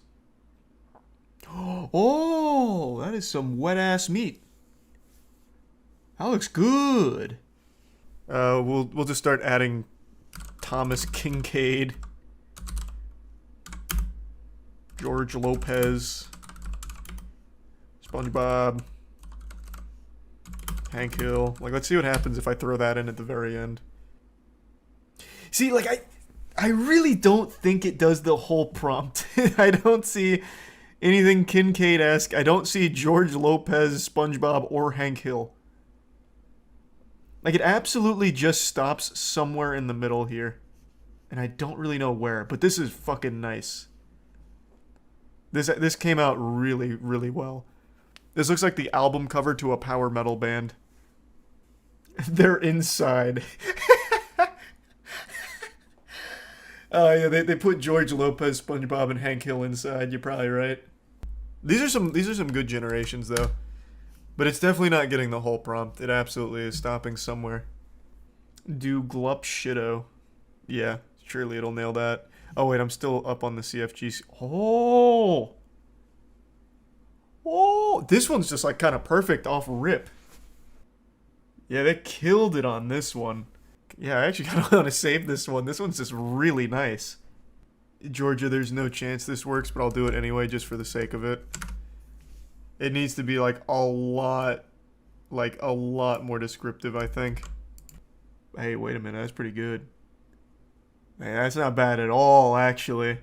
They're not kissing yet, but they have kissed prior to the photo. Let's try that. Do they have like a Batman porn sampler here, you think? Let's try Euler. What comic is that from?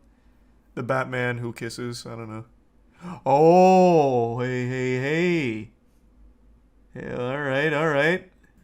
Change it one more time. I think we're in. This is definitely a PLMS situation, I think. This is going to be perfect. Give me the smooch. Come on, baby. Take us home. They are absolutely kissing. 100%, but it's blurred. Unlucky. But we got there. It also looks very good. It's that time again. That special time of year where EDP tries to make a comeback and find a platform that doesn't immediately ban him for what he's done in his past. It's become an annual tradition now on the internet. EDP's kind of like this reoccurring villain online, kind of like the box ghost from Danny Phantom who shows up in a few episodes here and there and just gets laughed at. That's EDP. Once upon a time, EDP445 was an extremely successful YouTuber with over 2 million subscribers, but then got caught in a pedophile sting operation where he was sexually communicating with someone he believed to be a child, and even went to a physical location to try and meet that child, which led to the infamous piece of internet history where EDP tried to squeak his way out of a sticky situation when he was caught on camera at the physical location that they arranged for him to meet what he believed to be a child. He came up with the genius idea of claiming he was not there to meet a child, but was actually just there for a cupcake. It was an iconic moment that will go down in internet lore, etched into the tablets of time, and that's become his legacy. He was then banned off of YouTube, and every now and then tries to come back to hope that the heat's cooled down enough where he can make yet again a thriving career online. This is like the 5th video I've made about the EDP saga. It's got seasons to it. It's like the longest running series on my channel next to the moist meter. It's just wild how often he does these things and the way that he goes about them. But this time it's a little different, and I wasn't even going to make a video talking about it because it's become such a standard normal thing for EDP to try and crawl his way back. It's like that scene in Indiana Jones and the Crystal Skull where he locks himself in that refrigerator as the nuclear bomb goes off and then he just gets out and walks away. That's EDP. Like, he comes out, the bomb goes off, where it's like, wait, EDP's back? The guy that did all that pedophile shit? And then he gets banned, he puts himself in the refrigerator, dodging all the nukes, and then comes back another time to try again on another platform. It's been like that for 2 years. He has streamed, he's made content on every platform imaginable. He's probably made a couple videos at your local university's goddamn book club. Like, he is going everywhere to try and make money again online, and it hasn't worked until over the last month on TikTok. Over the last month on TikTok, he made yet another account, and this time he hasn't been banned. In fact, he has over 730,000 followers right now and actively live streams on there to great success. But unfortunately, it seems like this success may have brought out the kitty-diddling demon from within EDP once more. He has been accused of grooming a minor. Who could have seen that coming, if it's true? You know, shocker. This guy has a history with evidence of him talking sexually to underage fans of his from back in the day, being very inappropriate with them, and then in the most recent one that cost him his whole career, literally saying sexual things about what he'd want to do to someone that he believed was a child, having these sexually charged conversations, sending a picture of his cock, sending a picture of his poop in a toilet bowl, the actual pioneer of shit pics. Like, who could have possibly imagined that on a platform predominantly used by children, he would then once again potentially communicate with children? You knew what he looked like, right? Yeah. I was just really trolling him. Like, in the group chat, like when we made that group chat, we were literally just trolling him. And like he just took it too damn far. Like, he started like personally like DMing me and like saying he fell for it again. Fly me out, and he's gonna like nut in me and shit. So on here it says, "Don't let anyone ever tell you you aren't beautiful, not even me. You deserve the best.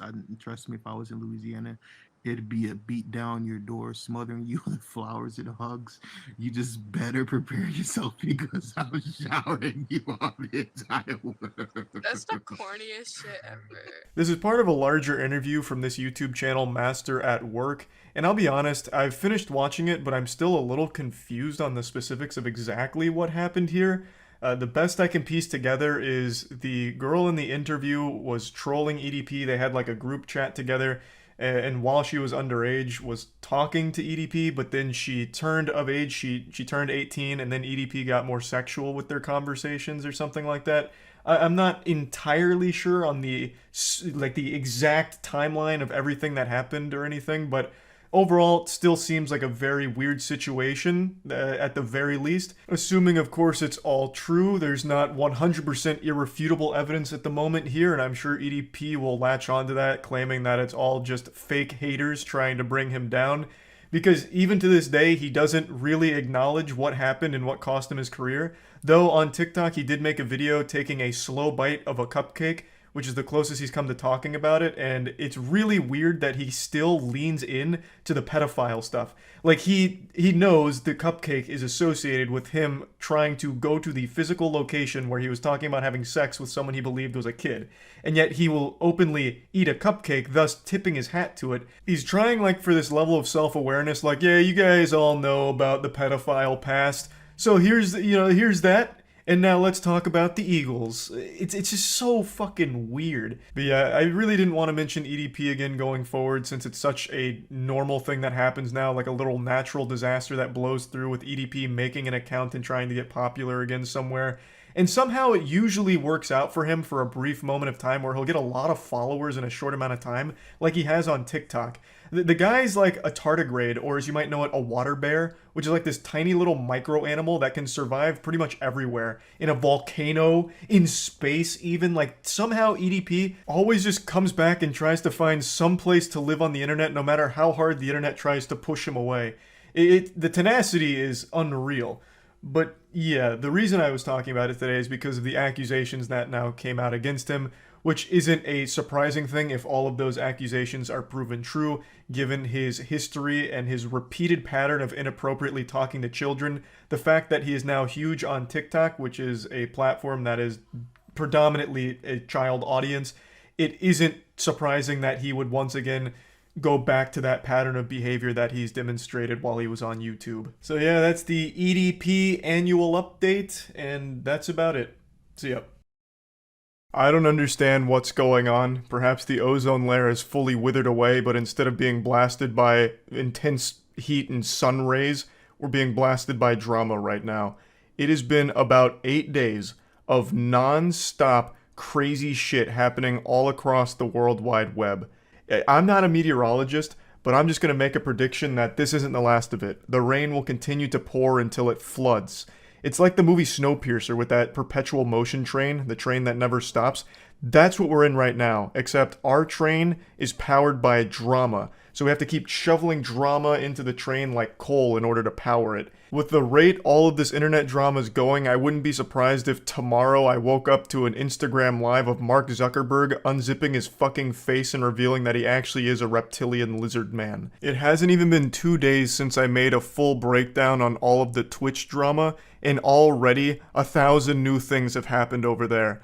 But that's not even what I want to focus on with this video here. I just want to talk about the last 8 days worth of stories that have come out outside of Twitch as well. Because it's not all localized to Twitch situations. However, I would argue that this was the patient zero here. This was the genesis of all internet drama over the last 8 days. All starting with Shit Camp. That was like the nexus event for us. And from there, the cup runneth over. So all of the controversy that started on Twitch started leaking out elsewhere like a plague. And then all of a sudden, drama from all places on the cyberspace, the cyber realm started to surface. And it's just been almost indescribable. It's like reading a book, and by the time you finish it, the sequel has come out. And then by the time you're halfway through the sequel, the next sequel comes out. And then before even getting to that follow-up third entry into the trilogy, the fourth and fifth book have come out on the same day in a surprise double drop, double fist. It's just overwhelming, almost daunting to try and get a handle on all of it and keep up. Like a toilet that blew up and now it's just spewing shit non-stop. So let's just go ahead and start with Twitch, since I already made that video breaking it all down and a lot's changed and a lot's evolved since then. So I briefly mentioned a very serious thing that happened on Twitch involving sexual assault, a potential cover-up, all kinds of moving parts to that story. That's not something I treat as goofy drama. So again, I'm not going to go into super big detail on that whole situation, but I will say that story has had a lot of twists and turns to it, where now all of a sudden the focus isn't even on the victim of the sexual assault or the perpetrator accused of committing it. It's now shifted entirely to big streamers just pointing their fingers at each other and calling each other names and throwing as many debate term buzzwords at each other as they could possibly muster. And it is just kind of a mess. I, again, don't really treat this super lightly, so I'm not going to talk too much in detail about it. I'd recommend listening to Adriana Lee, the victim of the case, and get it from her. I know that was pretty brief and a bit vague, but I think that situation is one that is very serious and deserves to be treated with quite a bit of respect. And in this video, I'm just going over a lot of wacky shit that's going on. There's nothing wacky about all of that. So moving on, let's get into something that is wacky. Twitch killing itself. I made a whole video yesterday talking about Twitch's new policy update and how it could very well bury the platform, and Only a few hours later, there were already big streamers talking about how they most likely won't stay on Twitch should this new policy go into effect. One of the biggest ones is Jerma. Jerma is one of Twitch's most creative streamers. He does some of the best events the platform ever sees. He has a massive audience, and this is what he had to say in response to the Twitch announcement. If I am forced to run ads on this platform, I will leave this platform. 100%.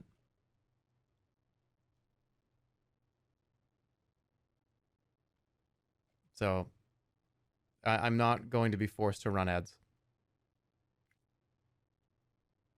Now, here's the thing. Ads do play. Pre-rolls play. And I don't really have that much control over that. I do have control over if one essentially runs while you're sitting here.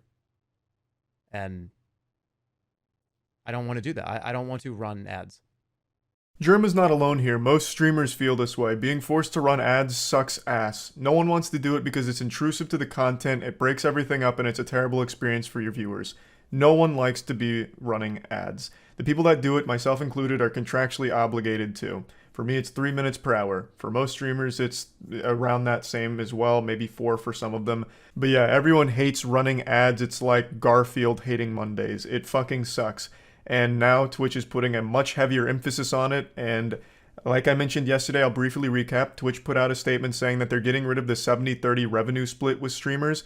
The 70-30 split was the streamer gets 70% of subs, whereas Twitch gets 30%. That was a deal they were offering to their top-level streamers. I would imagine most, if not all, of the top 200 streamers on Twitch were likely on this 70-30 deal, and all of them were used to this split. And they announced that that will no longer be the case going forward. It will be dropping back down to 50-50 in the future. And they also made it clear that they'll never do the 70-30 again, which means all of the streamers that never had the 70-30, who've always been 50-50, won't ever get to experience it, which is just another slap in the face to them.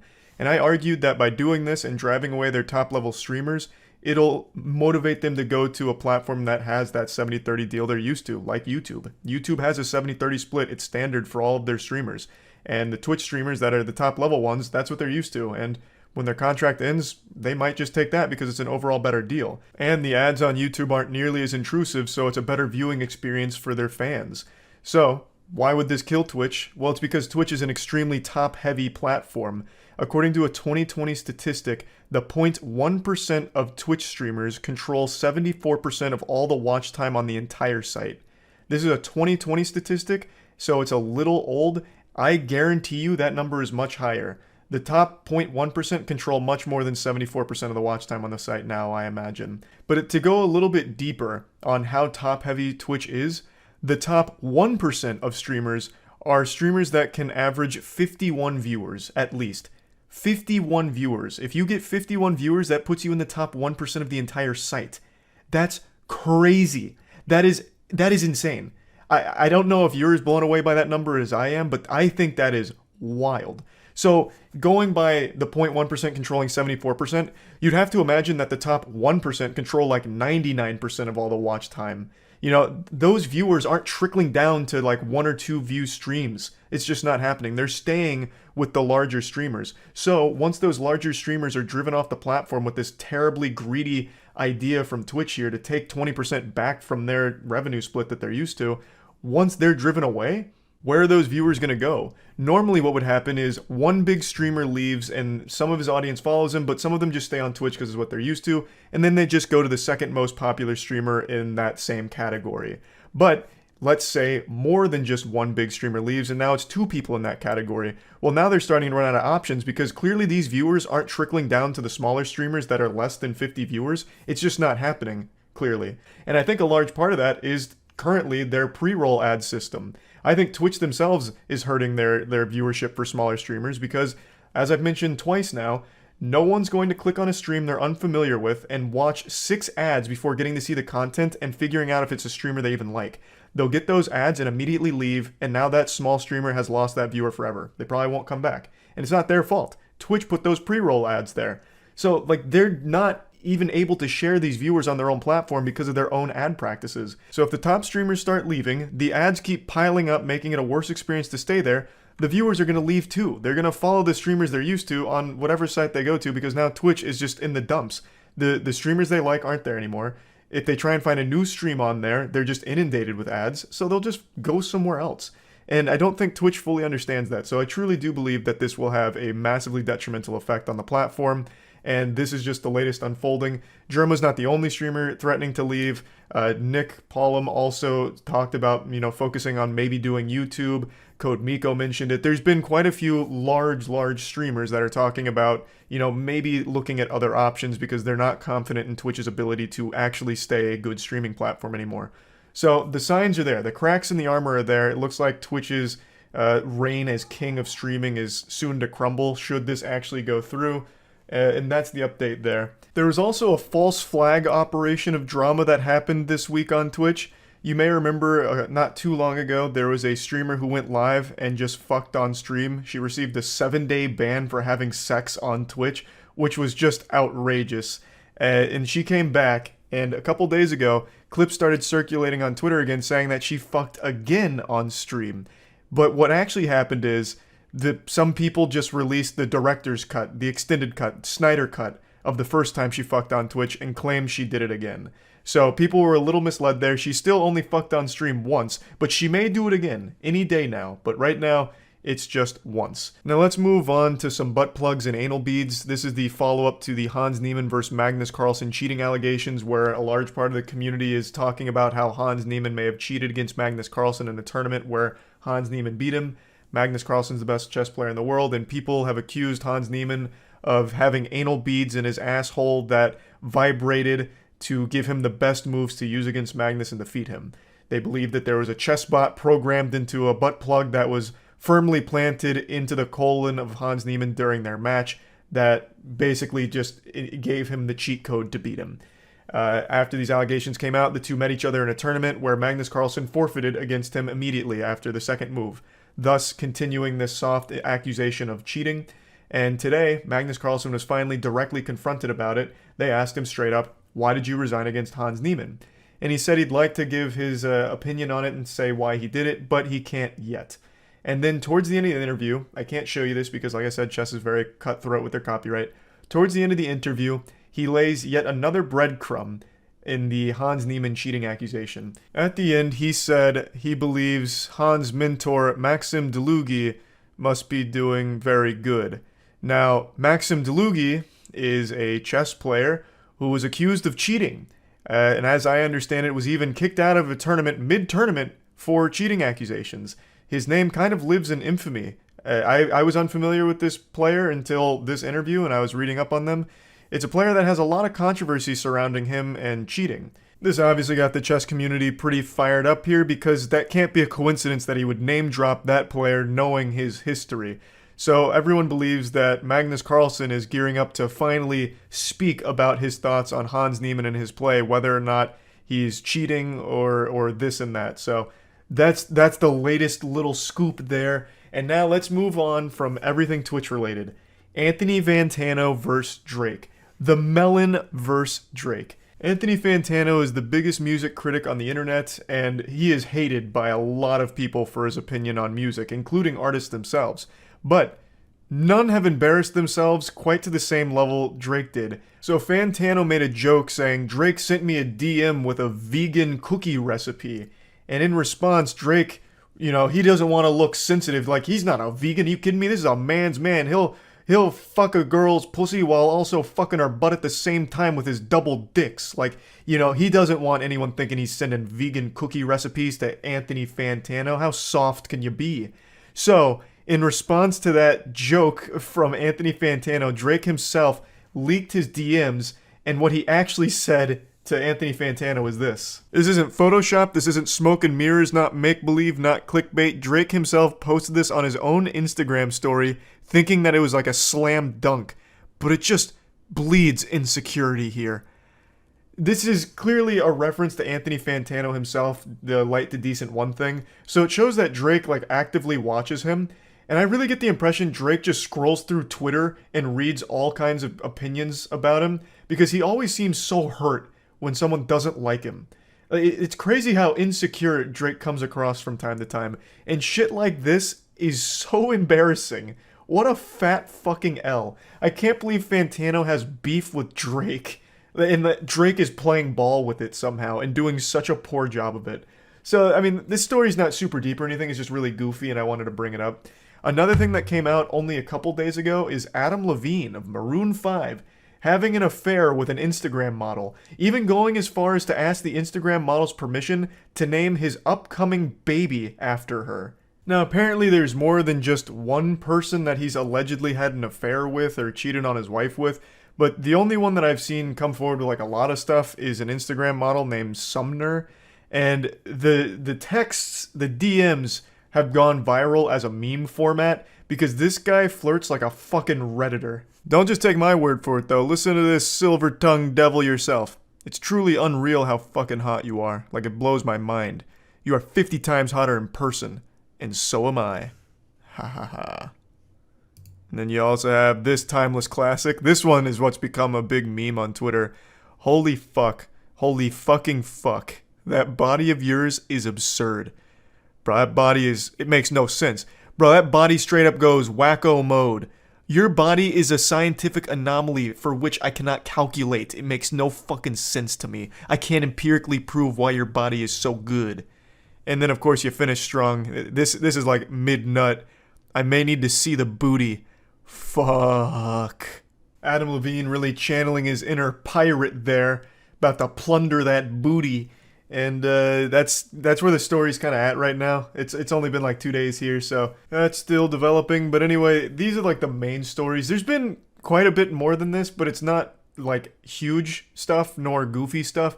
This has just been like the main things that I've been following and seeing. So I just wanted to at least bring everyone up to speed here, give you the little update here, and that's about it. See ya.